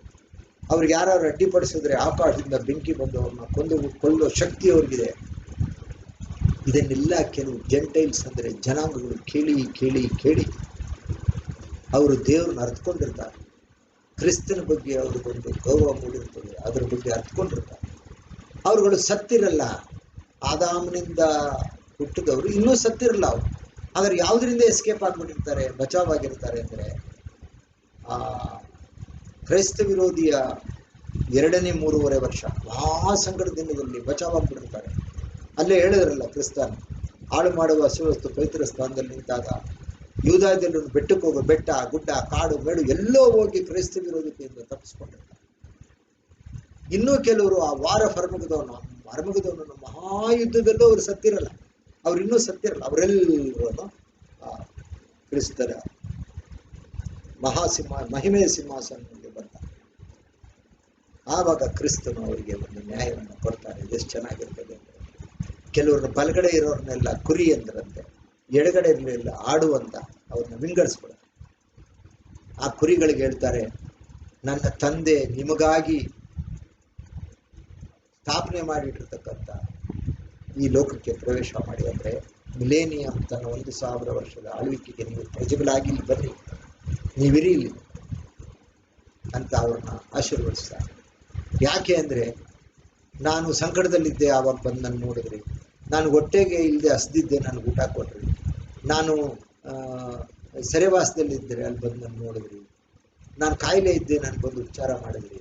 ಅದರಿಂದ ತಂದೆಯಾದ ದೇವರು ಪ್ರಸನ್ನಾಗಿ ನಿಮಗೆ ಸ್ವಾಸ್ಥ್ಯವಾಗಿ ಇದನ್ನು ಕೊಡ್ತಾರೆ, ಬನ್ನಿ ಅಂತ ಕುರಿಗಳಿಗೆ ಹೇಳಿದ್ರೆ ಅವ್ರಿಗೆ ಆಶ್ಚರ್ಯ ಆಗ್ಬಿಡ್ತದೆ. ಆವಾಗ ಅವ್ರು ಕೇಳ್ತಾರೆ, ಸ್ವಾಮಿ ನೀನು ಯಾವಾಗ ಬಂದಿದ್ದೆ ನಮ್ಮ ಹತ್ರ, ನಾವು ನಿಮಗೆ ಉಪಚಾರ ಮಾಡ್ತೀವಿ. ನೀನು ಯಾವಾಗ ಹಸ್ದಿದ್ದೆ ನಿನ್ನ ನಾವು ಊಟ ಹಾಕಿದ್ವಿ. ನೀನು ಯಾವಾಗ ಸಂಕಟದಲ್ಲಿದ್ದಾಗ ನಾವು ನಿನ್ನ ನೋಡಿದ್ವಿ. ನೀನು ಯಾವಾಗ ಸರಿಯಲ್ಲಿದ್ದೆ ನಾವು ನೋಡೋದು ನಮ್ಗೆ ಗೊತ್ತೇ ಇಲ್ಲ ಅಂದಾಗ ಅವರು ಒಬ್ಬ ಇಸ್ರೇಲ್ ಒಬ್ಬನ ತೋರಿಸ್ತಾರೆ. ಈ ಒಬ್ಬ ಚಿಕ್ಕವನಿಗೆ ನೀವೇನೇನು ಮಾಡಿದ್ರು ಅದನ್ನ ನನಗೆ ಮಾಡ್ದಂಗಾಯ್ತು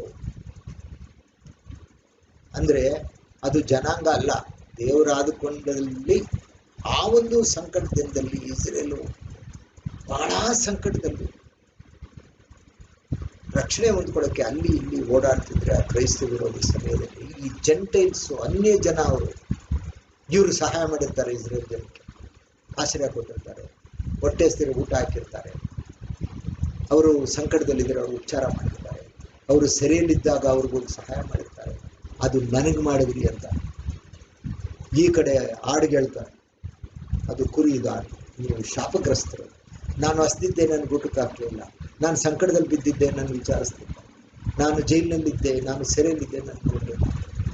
ಅವರು ಕೇಳ್ತಾರೆ, ಸ್ವಾಮಿ ನೀನು ಯಾವಾಗ ಬಂದಿದ್ದೆ, ನೀನು ಯಾವಾಗ ಹಸ್ದಿದ್ದೆ ನಾವು ಊಟ ಹಾಕಲಿಲ್ಲ, ನೀನು ಯಾವಾಗ ಸಂಕಟದಲ್ಲಿ ವಿಚಾರ ಮಾಡಲಿಲ್ಲ, ನೀನು ಯಾವಾಗ ನೀನು ಸೆರೆವಾಸದಲ್ಲಿದ್ದೆ ನಾವು ಬಂದು ನೋಡಲಿಲ್ಲ. ಅಂದರೆ ಈ ಒಬ್ಬ ಚಿಕ್ಕವನಿಗೆ, ಈ ನನ್ನ ಸಹೋದರನಿಗೆ ಏನು ಮಾಡಲಿಲ್ವೋ ಅದು ನನಗೂ ಮಾಡದೇ ಇರೋಕ್ಕಾಯ್ತು. ಅಂದರೆ ಇಸ್ರೇಲ್ ಕಂಗೆಟ್ಟೋಗಿ ಆ 3.5 ವರ್ಷದ ಮಹಾ ಸಂಕಟದಲ್ಲಿ ದಿಕ್ಕಾಪಾಲಾಗಿ ಹರಿದಾಡ್ತಾ ಇದ್ದಾಗ ಅವರ ಹೊಟ್ಟೆಶ್ವರ ಸಮಯದಲ್ಲಿ, ಅವರ ಸಂಕಟದ ಸಮಯದಲ್ಲಿ ಕೆಲವು ಜನ ಸಹಾಯ ಮಾಡಿದ್ರು. ಅವರುಗಳು ಹಾಗಾದ್ರೆ ಅವ್ರುಗಳೆಲ್ಲ ಹೆಂಗೆ ಅವ್ರ ಬಗ್ಗೆ ಪ್ರಸ್ತಾಪ ಆಗಿದೆ ಅಂದ್ರೆ ದಾನಿಯೇಲ 12ನೇ ಅಧ್ಯಾಯದಲ್ಲಿ ನಿತ್ಯ ಹೋಮವು ನೀಗಿಸಲ್ಪಟ್ಟು ಹಾಳು ಮಾಡುವ ಅಶ್ರಯ ವಸ್ತು ಪವಿತ್ರ ಸ್ಥಾನದಲ್ಲಿ ನಿಂತಾಗ 1 ಕಾಲ 2 ಕಾಲ ಅರ್ಧ ಕಾಲ ಆಗ್ಬೇಕು ಅಂದ್ರೆ ಮೊದಲನೇ 3.5 ವರ್ಷ ಆಗ್ಬೇಕು. 1290 ದಿನ ಕಳೆಯುವವನು ಧನ್ಯ, 1335 ದಿನ ಇರ್ತಕ್ಕಂಥವ್ರು ಧನ್ಯ. ಹಾಗಾದ್ರೆ 7 ವರ್ಷ ಮುಗಿದೋಗುತ್ತೆ, 2-3 ವರ್ಷ ಮುಗಿದೋಗುತ್ತೆ.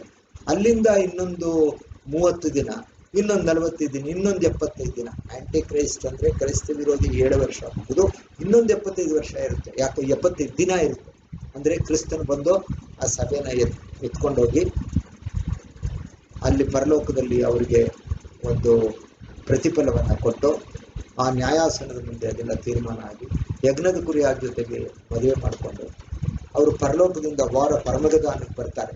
ಪ್ರಕರಣ 19. ಆ ಸಮಯದಲ್ಲಿ ಇವರೆಲ್ಲ ಬಚಾವಾಗ್ಬಿಟ್ಟಿರ್ತಾರೆ, ಅಂದ್ರೆ ಸತ್ತಿರಲ್ಲ. ಹಾಗಾದ್ರೆ ಇವರಿಗೆಲ್ಲ ಮಿಲೇನಿಯಂನಲ್ಲಿ ಏನು ಕಾನೂನು ಅಂದ್ರೆ, ಮಿಲೇನಿಯಂ ಪಾಠದಲ್ಲಿ ಬೇಕಾದ್ರೆ ಇಲ್ಲಿ ಸೂಕ್ಷ್ಮವಾಗಿ ಹೇಳ್ತೀನಿ, ಅಲ್ಲಿ ಯಾರ್ಯಾರು ಕುರಿಯಾಗಿ ಸೆಲೆಕ್ಟ್ ಆಗ್ತಾರೋ ಅವರಿಗೆ 100 ಇಯರ್ಸ್ ಜಾಸ್ತಿ ಕೊಡ್ತಾರೆ. ಈಗ ಒಬ್ಬ 40 ವರ್ಷದಲ್ಲಿ ಅವನು ಕುರಿಯಾಗಿ ಸೆಲೆಕ್ಟ್ ಆದರೆ ಇನ್ನೊಂದು 100 ಇಯರ್ಸ್ ಅವನು ಸಾಯಲ್ಲ. ಅದು ಎಲ್ಲಿದೆ ಅಂದ್ರೆ ಯೆಶಾಯ 65ನೇ ಅಧ್ಯಾಯದಲ್ಲಿ, ಅಲ್ಲಿ ಒಬ್ಬ ಕೂಸಾಗಲಿ ಒಬ್ಬ ಮುದುಕನಾಗಲಿ 100 ವರ್ಷ ಸಾಯಲ್ಲ. ಅಲ್ಲಿ ಈ ತರ ಜನಾಂಗಗಳಿಗೆ ಒಂದು ತೀರ್ಪಾಗುತ್ತೆ. ಕ್ರಿಸ್ತನಲ್ಲಿ ಜನಾಂಗಗಳಿಗೆ ತೀರ್ಪು, ಅಲ್ಲಿಗೆ ಮಿಲೇನಿಯಂ ಮುಗಿಯುತ್ತೆ. ಆದರೆ ಮಿಲೇನಿಯಂನಲ್ಲಿ ಈ ಕುರಿಗಳಿಗೆ ಏನಾಗುತ್ತೆ ಅಂದ್ರೆ ಅವ್ರು ಇನ್ನೂ ಸತ್ತೇ ಇರಲ್ವಲ್ಲ, ಅವರುಗಳಿಗೆ ಬಹಳಷ್ಟು ಮಕ್ಕಳಾಗುತ್ತೆ. ಅಲ್ಲಿ ಸುವಾರ್ತೆ ಸಾರಲ್ಪಡುತ್ತೆ. ಅದರಲ್ಲಿ ಕೆಲವರು ಸುವಾರ್ತೆಗೆ ಒಳಗಾಗಿರ್ತಾರೆ, ದೇವರನ್ನ ಅರ್ಥಕೊಂಡು ಸುವಾರ್ತೆಗೆ ಒಪ್ಕೊಂಡು ರಕ್ಷಣೆ ಹೊಂದಿರ್ತಾರೆ. ಇನ್ನೂ ಕೆಲವರು ಆ 1000 ಇಯರ್ಸ್ನಲ್ಲೂ ನೋಡಿದ್ರೆ ಸೇಟನ್ನ ಕಟ್ಟಾಕಿರ್ತಾರೆ. ಒಳ್ಳೆಯ ವಾತಾವರಣದಲ್ಲೂ ಅವರು ಕ್ರಿಸ್ತನ ಒಪ್ಕೊಳ್ಳಲ್ಲ, ದೇವರನ್ನ ಒಪ್ಕೊಳ್ಳಲ್ಲ, ಅವರು ಸಾಯ್ತಾರೆ. ಅಂದ್ರೆ ಆದಾಮನಲ್ಲಿ ಹುಟ್ಟಿದ ಪ್ರತಿಯೊಬ್ಬನು ಸಾಯ್ಬೇಕು, ಸತ್ಯ. ಅವ್ರಿಗೆ ಯಾವಾಗ ಪುನರುತ್ಥಾನ ಆಗುತ್ತೆ ಅಂದ್ರೆ ಫೈನಲ್ ಜಡ್ಜ್ಮೆಂಟ್ ಪುನರುತ್ಥಾನ ಆಗುತ್ತೆ. ಅದನ್ನ ಒಂದು ನಿಮಿಷದಲ್ಲಿ ಪ್ರಸ್ತಾಪ ಮಾಡಿ ನಾವು ನಮ್ಮ ವಿಷಯವನ್ನು ಮುಗಿಸ್ಕೊಂಡು, ಅದು ಈಗ ಫೈನಲ್ ಜಡ್ಜ್ಮೆಂಟ್ ಯಾವಾಗ ಆಗುತ್ತೆ? ವ್ಯಕ್ತಿಗತವಾಗಿ 1000 ಇಯರ್ ಆದ್ಮೇಲೆ. ಅದು ನಾನು ಪ್ರಾರಂಭದಲ್ಲಿ ಹೇಳಿದ್ದೆ, ಕ್ರಿಸ್ತನ 1000 ವರ್ಷದ ಮೊದಲು ವ್ಯಕ್ತಿಗತವಾಗಿ 2 ಜಡ್ಜ್ಮೆಂಟ್ ಆಗುತ್ತೆ, 2 ತೀರ್ಪು. ಅದು ಒಂದು ಸಭೆ ಅಂದ್ರೆ ಬಿಲೀವರ್ಸ್ಗಾಗುತ್ತೆ, ಅವರೇ ಕ್ರಿಸ್ತ ಸಮಾಜ 2 ಕೊರಿಂಥ 5:10. ಇನ್ನೊಂದು ಮತ್ತ 25 ಅವರು ಮಹಾಸಿಂಹಾಸನ ಆಡಿಪುರುಗಳಾಗಿ, ಅದು ಇಂಡಿವಿಜುವಲ್ ವ್ಯಕ್ತಿಗೆ ಒಬ್ಬೊಬ್ಬರಿಗೂ ಜಡ್ಜ್ಮೆಂಟ್ ಆಗುತ್ತೆ. ಈಗ ಆಗ್ತಕ್ಕಂಥದ್ದು ಜನರಲ್ ರಿಸರೆಕ್ಷನ್, ಫೈನಲ್ ಜಡ್ಜ್ಮೆಂಟ್. ಇದು 1000 ಇಯರ್ ಆದ್ಮೇಲೆ. ಅದಕ್ಕೆ ನಾನು ಈಗಾಗಲೇ ಪ್ರಸ್ತಾಪ ಮಾಡಿದ್ದು, ಆ 1000 ವರ್ಷ ತೀರುವ ತನಕ ಮಿಕ್ಕ ಸತ್ತವರು ಹೇಳುವುದೇ ಇಲ್ಲ. ಪ್ರಕರಣ 20 ನಾವು 20ರಲ್ಲಿ 4ರಲ್ಲಿ ನೋಡಿದ್ವಿ. ಅಲ್ಲಿ ಆ ಮಿಕ್ಕ ಸತ್ತವರು 5ರಲ್ಲಿ, ಈಗ ಪ್ರಕರಣ 25ರಲ್ಲಿ ಆ ಮಿಕ್ಕ ಸತ್ತವರು ಆ 1000 ವರ್ಷ ತೀರುವ ತನಕ ಹೇಳಲಿಲ್ಲ. ಸೊ ಈಗೆಲ್ಲರೂ ಎದ್ದು ಬರ್ತಾರೆ. ಇದು ಶ್ವೇತ ಸಿಂಹಾಸನ, 1000 ಇಯರ್ ಮುಗಿದೋಗಿರುತ್ತೆ. ಕ್ರಿಸ್ತನು ಇನ್ನೇನಿದ್ರು ಆ ರಾಜ್ಯವನ್ನ, ಬಲವನ್ನ, ಅಧಿಕಾರವನ್ನ ಎಲ್ಲವನ್ನ ನಿವೃತ್ತಿ ಮಾಡಿ ತಂದೆಯಾದ ದೇವರಿಗೆ ರಾಜ್ಯವನ್ನು ಒಪ್ಪಿಸ್ಬೇಕು. ಆಗ ಒಂದು ಜಡ್ಜ್ಮೆಂಟ್ ಆಗುತ್ತೆ. ಆಗ ಮಿಕ್ಕ ಸತ್ತವರು ಅಂದ್ರೆ ಬಿಲಿವರ್ಸ್ ಅಲ್ಲ ಅವರು, ಅಥವಾ ಆಡು ಕುರಿಗಳಲ್ಲ, ಅವ್ರು ಯಾರು ರಕ್ಷಣೆ ಹೊಂದಿಲ್ಲ. ಅದಕ್ಕೇನಿದ್ದು ಜಡ್ಜ್ಮೆಂಟ್ ಆಫ್ ದ ವಿಕೆಟ್ ಅಂತ. ಅವ್ರುಗಳೆಲ್ಲರೂ ಶ್ವೇತ ಸಿಂಹಾಸನಕ್ಕೆ ಬರ್ತಾರೆ. ಅದೇ ತರ 1000 ಇಯರ್ನಲ್ಲಿ ಆ 1000 ವರ್ಷದ ಆಳ್ವಿಕೆಯಲ್ಲಿ ರಕ್ಷಣೆ ಹೊಂದಿರೋರಿದ್ದಾರೆ. ರಕ್ಷಣೆ ಹೊಂದಿದ್ದು ಅವರೆಲ್ಲರೂ ಅವ್ರ ಮುಂದೆ ಬಂದು ನಿಂತ್ಕೋತಾರೆ. ಅದನ್ನ ನಾನು ಓದ್ಬಿಟ್ಟು ಈ ಪಾಠವನ್ನು ಮುಗಿಸ್ಕೊಳ್ಳ. ಅಲ್ಲಿ ನೋಡಿ ಎಷ್ಟು ಕ್ಲಿಯರ್ ಆಗಿದೆ. ಪ್ರಕರಣ 20ನೇ ಅಧ್ಯಾಯ 10, 11. ಸತ್ತವರ ಪುನರುತ್ಥಾನವನ್ನು, ಕಡೆ ನ್ಯಾಯ ತೀರ್ಪನ್ನು ಕುರಿತದ್ದು. ಮೃತ್ಯುವು ಪಾತಾಳವು ನಾಶವಾದವು. ಆಮೇಲೆ ಬೆಳ್ಳಗಿರುವ ಮಹಾಸಿಂಹಾಸನವನ್ನು, ಅದರ ಮೇಲೆ ಕೂತಿದ್ದಾತನನ್ನು ಕಂಡೆನು. ಆತನ ಎದುರಿಂದ ಭೂಮಿ ಆಕಾಶಗಳು ಓಡಿ ಹೋಗಿ ಇನ್ನೂ ಕಾಣಿಸದಾದವು. ಇದಲ್ಲದೆ ಸತ್ತವರಾದ ದೊಡ್ಡವರು ಚಿಕ್ಕವರು ಸಿಂಹಾಸನದ ಮುಂದೆ ನಿಂತಿರುವುದನ್ನು ಕಂಡೆನು. ಆಗ ಪುಸ್ತಕಗಳು ತೆರೆಯಲ್ಪಟ್ಟವು ಮತ್ತು ಜೀವಬಾಧ್ಯರ ಪಟ್ಟಿ ಎಂಬ ಇನ್ನೊಂದು ಪುಸ್ತಕವು ತೆರೆಯಲ್ಪಟ್ಟಿತು. ಆ ಪುಸ್ತಕಗಳಲ್ಲಿ ಬರೆದಿದ್ದ ಸಂಗತಿಗಳ ಆಧಾರದಿಂದ ಅವರವರ ಕೃತ್ಯಗಳ ಪ್ರಕಾರ ಸತ್ತವರಿಗೆ ನ್ಯಾಯ ತೀರ್ಪಾಯಿತು. ಸಮುದ್ರವು ತನ್ನೊಳಗಿದ್ದ ಸತ್ತವರನ್ನು ಒಪ್ಪಿಸಿತು. ಮೃತ್ಯುವು ಪಾತಾಳವು ತನ್ನ ವಶದಲ್ಲಿದ್ದ ಸತ್ತವರನ್ನು ಒಪ್ಪಿಸಿದವು. ಅವರಲ್ಲಿ ಪ್ರತಿಯೊಬ್ಬನಿಗೆ ಅವನವನ ಕೃತ್ಯಗಳ ಪ್ರಕಾರ ನ್ಯಾಯ ತೀರ್ಪಾಯಿತು. ಆಮೇಲೆ ಮೃತ್ಯುವು ಪಾತಾಳವು ಬೆಂಕಿಯ ಕೆರೆಗೆ ದೊಬ್ಬಲ್ಪಟ್ಟವು. ಆ ಬೆಂಕಿಯ ಕೆರೆ ಎರಡನೇ ಮರಣವು. ಯಾವನ ಹೆಸರು ಜೀವಬಾಧ್ಯರ ಪಟ್ಟಿಯಲ್ಲಿ ಬರೆದಿದ್ದಾಗಿ ಕಾಣುವುದಿಲ್ಲವೋ ಅವನು ಬೆಂಕಿ ಕೆರೆಗೆ ದೊಬ್ಬಲ್ಪಡುವನು. ಇಲ್ಲಿ ಪುಸ್ತಕಗಳು ತೆರೆಯಲ್ಪಟ್ಟವು. ಜೀವಬಾಧ್ಯರ ಪಟ್ಟಿಯನ್ನು ಇನ್ನೊಂದು ಪುಸ್ತಕ ತೆರೆಯಲ್ಪಟ್ಟ, ದ ಬುಕ್ ಆಫ್ ಲೈಫ್. ಈಗ ಸಭೆನೇ ಎತ್ತಲ್ಪಟ್ಟ ಮೇಲೆ ಅದೇ ಬುಕ್ ಆಫ್ ಲೈಫ್ ನಲ್ಲಿದ್ದವರೆಲ್ಲ ಹೊರಟೋದ್ರು. ಕ್ರಿಸ್ತನ ಬಂದ ತಕ್ಷಣವೇ ವಾರ ಪರಮಗದಾನ ಆಗಿರಲ್ಲ, ಆಗ ಸಭೆ ಎತ್ತಲ್ಪಡ್ತಾರೆ. ಕ್ರಿಸ್ತ ವಿರೋಧಿ 7 ವರ್ಷ ಮುಗಿದಿರುತ್ತೆ, ಆ ಮಹಾ ಸಂಕಟ ದಿನ ಮುಗಿದಿರುತ್ತೆ, ಆವಾಗ ಸಭೆ ಎತ್ತಲ್ಪಡ್ತಾರೆ. ಹಾಗಾದ್ರೆ ಇಲ್ಲೇನು ಇನ್ನೊಂದು ಜೀವಬಾಧ್ಯರ ಪಟ್ಟಿ ಬೇಕಾಗುತ್ತಾ? ಹಾಗಾದ್ರೆ ಇನ್ನೂ ಕೆಲವರಿಗೆಲ್ಲ ಎವರ್ ಲಾಸ್ಟಿಂಗ್ ಲೈಫ್ ಇದ್ರೆ ನಿತ್ಯ ಜೀವ ಕೊಡ್ತಾರೆ ಅಂದರೆ ಅವರೆಲ್ಲ ಮಿಲೇನಿಯಂನಲ್ಲಿ, ಆ ಕ್ರಿಸ್ತನ 1000 ವರ್ಷದ ಆಳ್ವಿಕೆಯಲ್ಲಿ ಆ ಕುರಿಗಳಿಗೆ 100 ಇಯರ್ಸ್ ಕೊಟ್ಟಿರ್ತಾರಲ್ಲ, ಅವರಲ್ಲಿ ದೇವರನ್ನ ಅರ್ಥಕೊಂಡು ಸುವಾರ್ತೆಗೆ ಒಳಗಾಗಿರ್ತಾರೆ. ಅಂದರೆ ಕ್ರಿಸ್ತನ ನಂಬಿಕೆಯಲ್ಲಿ ರಕ್ಷಣೆ ಒಂದು ಸತ್ತಿರ್ತಾರೆ. ಅವ್ರಿಗೇನು ಇಲ್ಲೇ ನ್ಯಾಯ ತೀರ್ಪಾಗ. ಅದಕ್ಕೆ ನೀವು 2 ಪುಸ್ತಕಗಳು ತೆಗಿತಾರೆ. ಪುಸ್ತಕಗಳು ತೆರೆಯಲ್ಪಟ್ಟವು. ಅದರಲ್ಲಿ ಬರೆದಿರುವ ಪ್ರಕಾರ ಅವನವನು ಕೃತ್ಯಕ್ಕೆ ತಕ್ಕ ರೀತಿ ತೀರ್ಪಾಯಿತು. Final judgment. ಯಾರ್ಯಾರ ಹೆಸರು ಜೀವಬಾಧ್ಯರ ಪಟ್ಟಿಯಲ್ಲಿ ಬರೆದಿದ್ದಾಗಿ ಕಾಣಿಸುವುದಿಲ್ಲವೋ ಅವರೆಲ್ಲರೂ 2ನೇ ಮರಣಕ್ಕೆ ಹೋಗ್ಬಿಡ್ತಾರೆ. 2ನೇ ಮರಣ ಅಂದ್ರೆ ಅದು ಬೆಂಕಿ ಗಂಧಕಗಳ ಕೆರೆ. ಅಲ್ಲಿಗೆ ever lasting life, ever lasting torment, ನಿತ್ಯ ಜೀವ, ನಿತ್ಯ ಯಾತನೆ. ಇದು ಇದೆ, ಬರೆದಿದೆ. ಇದನ್ನಿಲ್ಲ ಅನ್ನೋದು ಅಥವಾ ಇದನ್ನು ಅಲ್ಲಿಗೆಳೆಯೋದು ಅವ್ರವ್ರು ಬಿಟ್ಟ ವಿಷಯ. ನಾವು ಸತ್ಯವೇದದಲ್ಲಿ ಏನಿದೆ ಅದನ್ನು ಹೇಳೋದು. ಹೌದಾದ್ರೆ ಹೌದನ್ನೇ, ಇಲ್ಲವಾದ್ರೆ ಇಲ್ಲವೇ ಮಿಕ್ಕಾದವು ಸೈತಾನದ ಬಂದದ್ದು ಅಂತ. ಇಲ್ಲ ಆ ಥರ ಯಾತನೆ ಆಗಲ್ಲ, 2ನೇ ಮರಣ ಅಂದ್ರೆ ಒಂದೇ ಸಲ ನಾಶ ಮಾಡಕ್ ಬಿಡ್ತಾರೆ, ಆ ಥರ ಹೇಳಿಲ್ಲ. ವೇದದಲ್ಲಿ ಏನ್ ಹೇಳುತ್ತೆ ಅದನ್ನ ಹೇಳ್ಬೇಕು. ಈ ರೀತಿ ಒಂದು ನ್ಯಾಯ ವಿಚಾರಣೆಯನ್ನ ಆದಾಮನ ಸಂತತಿಗಾಗುತ್ತೆ. ಆದಾಮನ ಸಂತತಿಗಾಗ್ತಕ್ಕಂಥ ನ್ಯಾಯ ವಿಚಾರಣೆಗಳು ಈ ರೀತಿ ಇರುತ್ತೆ ಅಂತ ಹೇಳಿ ಸ್ವಲ್ಪ ಹೆಚ್ಚು ಸಮಯವನ್ನು ನಾನು ತಗೊಂಡ್ರು ಸಹ ನಾವು ಮುಕ್ತಾಯ ಮಾಡಿದ್ದೀವಿ. ಮುಂಬರುವ ವಾರಗಳಲ್ಲಿ ಕ್ರಿಸ್ತನ 2ನೇ ಬರೋಣದ ಬಗ್ಗೆ ನಾವು ದೇವರು ಅಷ್ಟೇ. ಈಗ ಸಭಾ ಪ್ರಕಟಣೆಗಳು ಕ್ರಿಸ್ತನಲ್ಲಿ ನನ್ನ ಸಹೋದರ ಸಹೋದರಿ, ಈ ಒಂದು ಲೋಕ ಅಥವಾ ಈ ದೇಶ ಯಾವ ನಿಟ್ಟಿನಲ್ಲಿ ಇವತ್ತಿನ ದಿನ ಹೋಗ್ತಾ ಇದೆ ಅಂತ ಹೇಳಿದ್ರೆ, ನಮ್ಮ ಆಲಯಗಳು ಮುಂದೆ ಯಾವ ತೆಗೆಯಲ್ಪಡ್ತದೆ ಅಂತ ನಿಖರವಾಗಿ ಹೇಳಕ್ಕಾಗಲ್ಲ. ಯಾಕಂದ್ರೆ ನಮ್ಮ ಭಾರತ ದೇಶದಲ್ಲೇ ತಗೊಳ್ಳಿ, ಈಗಾಗಲೇ 3,000 ಚಿಲ್ಲರೆ ಜನ ಸತ್ತೋದ್ರು. ಇನ್ನು ವ್ಯಾಪಕವಾಗಿ ವ್ಯಾಧಿ ಹರಡ್ತಾ ಇದೆ. ಇದನ್ನ ದೇವರೇ ಕೈ ಹಾಕಿ ಅದನ್ನು ನಿಲ್ಲಿಸಬೇಕು. ಮನುಷ್ಯ ನಿಸ್ಸಹಾಯಕನಾಗ್ತದೆ. ಅದರಿಂದ ನಮ್ಮ ಆಲಯಗಳು ಯಾವಾಗ ತೆರೆಯಲ್ಪಡ್ತವೆ, ನಾವು ಯಾವಾಗ ಹಿಂದಿನಂತೆ ನಮ್ಮ ಆಲಯಗಳಿಗೆ ನಾವು ತೆರಳಿ ಅಲ್ಲಿ ಸಾಮೂಹಿಕವಾಗಿ ಆತನ ನಾಮವನ್ನು ಘನಪಡಿಸ್ತೀವಿ, ಸ್ತುತಿ ಪದಗಳಿಂದ ಕೊಂಡಾಡ್ತೀವಿ, ಮೊಣಕಾಲಕ್ಕೆ ಪ್ರಾರ್ಥನೆ ಮಾಡ್ತೀವಿ, ಹೇಳಕ್ಕಾಗ್ತದೆ. ಅದೆಲ್ಲವೂ ದೇವರ ಚಿತ್ರ ಬಿಟ್ಕೊಂಡು ನೀವುಗಳು ಹೆಚ್ಚಾಗಿ ಚಿಂತನೆ ಮಾಡಬೇಡಿ. ಏನೋ ಈ ಭಾನುವಾರದಲ್ಲಿ ನಾವು ಇದ್ರಿ ನಮ್ಮ ಮನೆಗಳಲ್ಲೇ ಕುಳಿತು ದೇವರ ವಾಕ್ಯವನ್ನು ಕೇಳೋದು, ಆತನ ಸ್ತುತಿಪದಗಳಿಂದ ಕೊಂಡಾಡೋದು, ಪ್ರಾರ್ಥನೆ ಮಾಡೋದು ಅವಕಾಶ ಈ ಒಂದು ತಾಂತ್ರಿಕ ಯುಗದಲ್ಲಿ ನಮ್ಗೆ ಸಿಕ್ಕಿದೆ.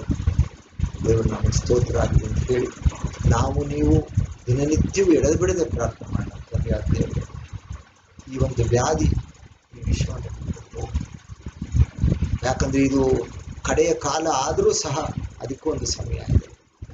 ಯಾಕಂದ್ರೆ ಮತ್ತಾಯ 24 ಹೇಳ್ತಾರೆ, ಹೀಗೆಲ್ಲ ಆಗುವುದು ಅವಶ್ಯ, ನೀವು ಅದಕ್ಕಾಗಿ ಕಳವಳ ಪಡಬೇಡ್ರಿ. ಇದು ಅಂತ್ಯವಲ್ಲ, ಆದರೆ ಪ್ರಸವ ವೇದನೆ ಕಾಲದ ಪ್ರಾರಂಭ. ಅದರಿಂದ ನಾವೆಲ್ಲ ಒಂದು ನಿರೀಕ್ಷೆ ಇಟ್ಕೊಂಡಿರೋಣ. ಆದಷ್ಟು ಬೇಗ ನಾವುಗಳು ನಮ್ಮ ಆಲಯಗಳು ತೆರೆಯಲ್ಪಟ್ಟು ನಾವು ಹೋಗಿ ಒಬ್ಬರನ್ನೊಬ್ಬರು ನೋಡಿ ಸಂತೋಷಪಟ್ಟು ನಾವು ತಂದೆಯಾದ ದೇವರು ನಮ್ಮನ್ನು ನಮ್ಮ ವಿಮೋಚಕನ ಒಡೆಯನಾದ ಯಾಶವೇಶ ನಾವು ಘನಪಡಿಸೋಣ ಅಂತ ಆಶಿಸ್ತೇನೆ. ಇದಕ್ಕಿಂತ ಮಿಗಿಲಾಗಿ ಮಣ್ಣಿನ ಗರ್ಭದಲ್ಲಿರುವ ನಾನು ಏನು ಹೇಳಿದ್ದಾರೆ ಎಲ್ಲವೂ ದೇವರ ಚಿತ್ರ. ಪ್ರಾರ್ಥನೆವಾದರೆ ಈಗ ನಾವು ಅಂತಿಮವಾಗಿ ಹಾಡುವ ಸಂಗೀತಗಳಲ್ಲಿ 235ನೇ ಸಂಗೀತವನ್ನು ಹಾಡ್ಕೋಣ. 235ನೇ ಸಂಗೀತ. ಯೇಸುವೇ ನೀನು ಎಂದು ನಾಡಿಸು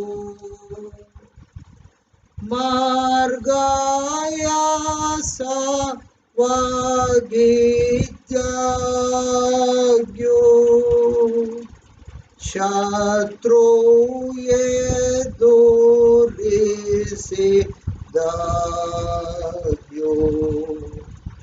ಭಯವಿಲ್ಲದೆ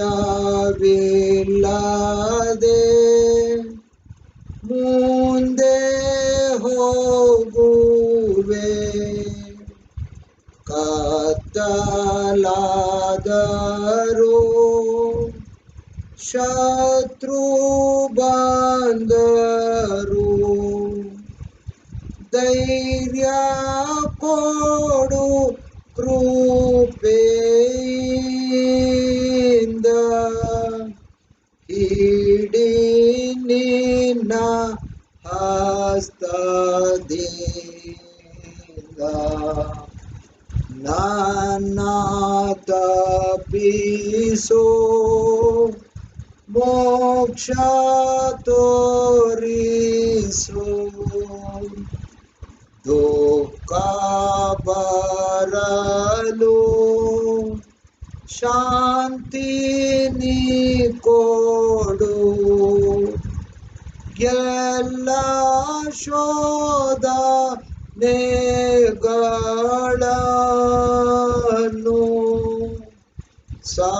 ಸಹಿಸುವ ತಾಳ್ಮೆಯನ್ನು ದಯಪಾಲಿಸು ಮೋಕ್ಷ ಸೇರಿಸು. ಯೇಸುವೇ ನೀನು ಎಂದು ನಾಡಿಸು ಮುಂದೆ ಕಾಣುವಂತ ಶಾಂತಿ ಪರಲೋಕದ ವಿಶ್ರಾಂತಿ ಸೇರ್ವ ಮಾಟಿಗೋ ನನ್ನ ಬೀಸೋ. ಅಂತಿಮ ಪ್ರಾರ್ಥನೆಯನ್ನು ಮಾಡಿಕೊಳ್ಳೋಣ. ಸರ್ವಯುಗಗಳ ಅರಸನು, ನಿರ್ಲಯನು, ಭೂಪರಲೋಕಗಳ ಒಡೆಯನು, ದಯಾಪರನು, ಕರುಣಾಮಯನು, ಪ್ರಾರ್ಥನೆಯನ್ನು ಕೇಳುವ ದೇವರು, ಅಗಮ್ಯವಾದ ಬೆಳಕಿನಲ್ಲಿ ವಾಸಿಸುತ್ತ ಸ್ತೋತ್ರ ಸಿಂಹಾಸನದ ಮೇಲೆ ಕುಳಿತು ಕೆರೂಬಿಗಳು ಶರಾಫೇರ ಮಧ್ಯದಲ್ಲಿ ದಿನದ 24 ಗಂಟೆಯು ಸ್ತುತಿ ಯಜ್ಞಗಳನ್ನು ಸ್ವೀಕರಿಸುತ್ತಿರುವ ನಮ್ಮ ಪರಮ ತಂದೆಯಾದ ದೇವರೇ, ನಿನ್ನ ಘನವುಳ್ಳ ನಾಮಕ್ಕೆ ಸದಾ ಸ್ತುತಿ, ಸ್ತೋತ್ರ, ಮಾನ, ಪ್ರಭಾವಗಳು, ಮಹಿಮೆಯು ಸದಾ ಉಂಟಾಗಲಿ. ಅಪ್ಪ ತಂದೆಯೇ, ನಿನ್ನ ಆಜ್ಞೆಗಳು, ನಿನ್ನ ಯೋಜನೆಗಳು, ನಿನ್ನ ಆಲೋಚನೆಗಳು ಅಮೋಘವು. ಇದು ಮನುಷ್ಯನ ಜ್ಞಾನಕ್ಕೆ ನಿಲುಕದಿರುವಂಥವು. ಆದಾಗ್ಯೂ ತಂದೆಯೇ, ನೀನು ಸರ್ವ ಸೃಷ್ಟಿಗೆ ಮೂಲ ಕಾರಣನು. ನೀನು ಸೃಷ್ಟಿಸಿದ ನಿನ್ನ ಸೃಷ್ಟಿಗಳನ್ನು ನೀನು ನಾಶ ಮಾಡದೆ ನಿನ್ನ ಕಟ್ಟಳೆಗೆ ಒಡಂಬಡುವ ಜನರನ್ನು ನೀನು ರಕ್ಷಿಸಿ ಕಾಪಾಡುತ್ತೀಯ ಎಂದು ನಾವು ಬಲ್ಲವರಾಗಿದ್ದೇವೆ. ಅಪ್ಪ ತಂದೆಯ ಪ್ರಸ್ತುತ ಸಂದರ್ಭವನ್ನು ನಾವು ನೋಡುವುದಾದರೆ ಇಡೀ ವಿಶ್ವವೇ ತಲ್ಲಡಿಸುವಂತೆ ಭಯಭ್ರಾಂತವಾಗಿದೆ. ಆ ಒಂದು ಘೋರ ವ್ಯಾಧಿಯು ಎಲ್ಲ ಕಡೆ ವ್ಯಾಪಿಸಿ ಈಗಾಗಲೇ ಲಕ್ಷಾಂತರ ಜನರನ್ನು ಬಲಿ ತೆಗೆದುಕೊಂಡಿದೆ. ನೀನು ಸೃಷ್ಟಿಸಿದ ಜನಗಳು ತಮ್ಮವರನ್ನು ಕಳೆದುಕೊಂಡು ಬಹಳವಾಗಿ ದುಃಖಿಸುತ್ತಿದ್ದಾರೆ.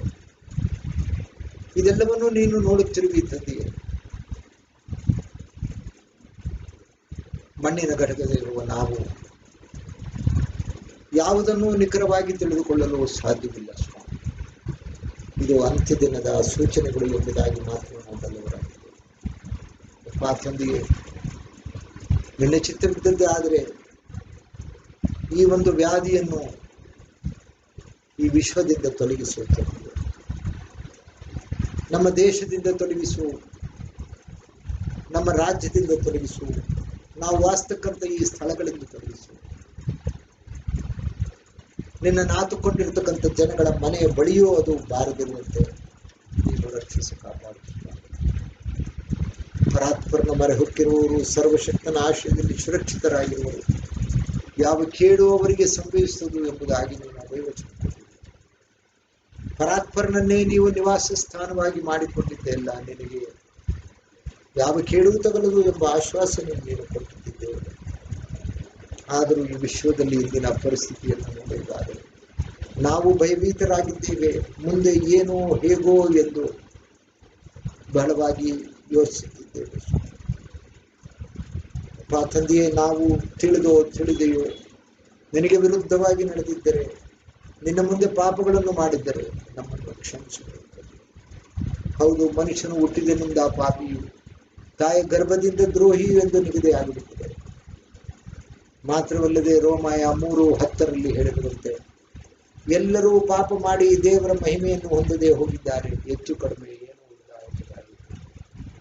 ಆದ್ದರಿಂದ ನಾವು ನಿಮ್ಮ ಮುಂದೆ ನೀತಿವಂತರೆಂದು ಕಾಣಿಸಿಕೊಳ್ಳುವುದು ಅಥವಾ ನೀವು ತೀರ್ಮಾನ ಮಾಡುವುದು ನಾವು ತೋರಿಸುವ ನಂಬಿಕೆಯಿಂದಲೇ.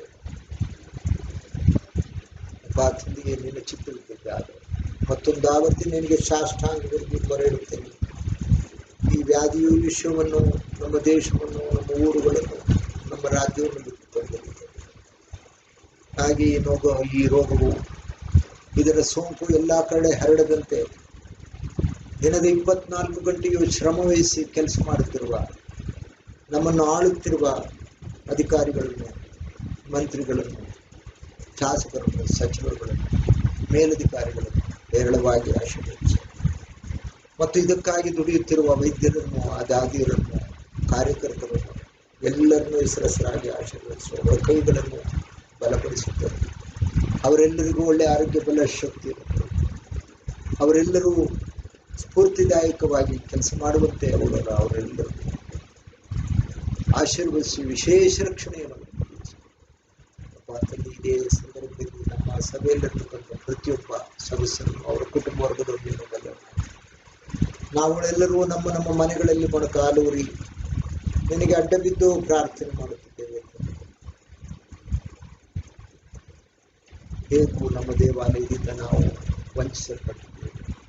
ಸಾಮೂಹಿಕವಾದ ಪ್ರಾರ್ಥನೆಯಲ್ಲಿ ತೊಡಗಿಸಿಕೊಳ್ಳಲು ಆಗುತ್ತಿಲ್ಲ. ತಂದೆಗೆ ನಿನ್ನ ಚಿತ್ತವಿದ್ದದ್ದೇ ಆದರೆ ಆದಷ್ಟು ಬೇಗ ಈ ರೋಗವು ನಿವಾರಣೆಯಾಗಿ ಈ ಸೋಂಕು ಹರಡದಂತೆ ನೀನು ತಡೆದಂತೆ ಆದಷ್ಟು ಬೇಗ ನಮ್ಮ ಆಲಯಗಳು ತೆರೆಯಲ್ಪಟ್ಟು ನಾವುಗಳೆಲ್ಲರೂ ಅಲ್ಲಿ ಹಿಂದಿನಂತೆ ಸಾಮೂಹಿಕವಾಗಿ ನಿನ್ನನ್ನು ಆರಾಧಿಸಿ ಸ್ತುತ ಪದಗಳಿಂದ ಕೊಂಡಾಡಿ ನಿನ್ನ ನಾಮವನ್ನು ಮಹಿಮೆಪಡಿಸುವ ದಿನಗಳು ಶೀಘ್ರದಲ್ಲಿ ಬರಲಿ ಎಂದು ನಿನ್ನಲ್ಲಿ ಅಡ್ಡಬಿದ್ದು ಪ್ರಾರ್ಥಿಸ್ತೇನೆ. ಹಾಗೆ ನಮ್ಮ ಸಭೆಯಲ್ಲಿ ಯಾರಾದರೂ ಅನಾರೋಗ್ಯವಾಗಿದ್ದರೆ, ತೊಂದರೆಗಳಿದ್ದರೆ, ಇಕ್ಕಟ್ಟುಕೊಂಡಿದ್ದರೆ, ಬಿಕ್ಕಟ್ಟಿನಿಂದ ತಂದಿದೆ, ನಿನಗೆಲ್ಲವೂ ಸಾಧ್ಯ. ಅವರು ಒಳ್ಳೆಯ ಆರೋಗ್ಯವನ್ನು ಕೊಡು, ಅವರ ಸಂಕಟಗಳನ್ನು ನಿವಾರಣೆ ಮಾಡು, ಕೊರತೆಗಳನ್ನು ನೀಗಿಸುತ್ತದೆ. ನಿನ್ನ ಚಿತ್ತವಿದ್ದದ್ದೇ ಆದರೆ ನಾವು ಮುಂಬರುವ ದಿನಗಳಲ್ಲಿಯೂ ನೀನು ಹೇಗೆ ಅಪ್ಪಣೆ ಕೊಡುತ್ತೆಯೋ ಆ ಅಪ್ಪಣೆಯಂತೆ ನಾವು ನಿನ್ನನ್ನು ಆರಾಧಿಸುವ ಅವಕಾಶವನ್ನು ಮಾಡ್ತೇವೆ. ತಂದೆಯೇ, ಲೋಕದಲ್ಲಿ ಇರತಕ್ಕಂಥ ಈ ಸಂಕಟವನ್ನು ಆದಷ್ಟು ಬೇಗ ನಿವಾರಣೆ ಮಾಡಬೇಕೆಂತಲೂ ಬೇಡುತ್ತಾರೆ. ಈ ಒಂದು ಸಣ್ಣ ಪ್ರಾರ್ಥನೆಯನ್ನು ನಿನ್ನೊಬ್ಬನೇ ಮಗನು, ಲೋಕರಕ್ಷಕನು ಆದ ಯಾಶುವ ಮಿಶ್ರಾ ನಾಮದಲ್ಲಿ ಅತ್ಯಂತ ದೈನ್ಯದಿಂದಲೂ ತಾಳ್ಮೆಗಳು ಪ್ರಾರ್ಥಿಸ್ತೇನೆ. ಪರಲೋಕದಲ್ಲಿರುವ ನಮ್ಮ ತಂದೆಗೆ ನಿನ್ನ ನಾಮವು ಪರಿಶುದ್ಧವೆಂದೆನಿಸಲ್ಪಡಲಿ, ನಿನ್ನ ರಾಜ್ಯವು ಬರಲಿ, ನಿನ್ನ ಚಿತ್ತವು ಪರಲೋಕದಲ್ಲಿ ನೆರವೇರುವ ಪ್ರಕಾರ ಭೂಲೋಕದಲ್ಲಿ ನೆರವೇರಲಿ. ನಮ್ಮ ಮನದಿನ ಆಹಾರವನ್ನು ನಮಗೆ ದಯಪಾಲಿಸಿಕೊಳ್ಳಿ. ನಮಗೆ ತಪ್ಪು ಮಾಡಿದವರನ್ನು ನಾವು ಕ್ಷಮಿಸುವಂತೆ ನಮ್ಮ ಪಾಪವನ್ನು ಕ್ಷಮಿಸು. ನಮ್ಮನ್ನು ಶೋಧನೆಗೆ ಒಳಪಡಿಸದೆ ಕೇಳಿಂದ ರಕ್ಷಿಸು. ರಾಜ್ಯವು, ಬಲವು, ಮಹಿಮೆಯು ಸದಾ ನಿನ್ನವೇ. ನನ್ನ ಮನವೇ ಯಾವೆಯನ್ನು ಕೊಂಡಾಡು, ನನ್ನ ಸರ್ವೇಂದ್ರಗಳೇ ಆತನ ಪವಿತ್ರ ನಾಮವನ್ನು ಕೀರ್ತಿಸಲಿ. ನನ್ನ ಮನವೇ ಯಾವೆಂದು ಕೊಂಡಾಡು, ಆತನು ಮಾಡಿದ ಉಪಕಾರಗಳಲ್ಲಿ ದೇವರ ಆಶೀರ್ವಾದ. ಸರ್ವಶಕ್ತ ದೇವರಾದ ಯಾವೆಯ ಪ್ರೀತಿ, ನಮ್ಮ ರಕ್ಷಕನು ಒಡೆಯನು ವಿಮೋಚಕನಾದ ಯಾಶ್ವ ಮಿಶಾನ ಕೃಪೆಯು, ಪರಿಶುದ್ಧಾತ್ಮನನ್ಯತೆಯು ನಮ್ಮೆಲ್ಲರ ಸಂಗಡಲೇ ಎಲ್ಲೆಲ್ಲಿ ಸತ್ಯ ಮಕ್ಕಳ ಕೂಟಗಳು ನಡೆಯುತ್ತಿವೆ ಅವರೆಲ್ಲರ ಸಂಗಡಲೇ ಲೋಕದ ಕಟ್ಟಕಡೆಗಳು ಈಗಲೂ ಯಾವಾಗ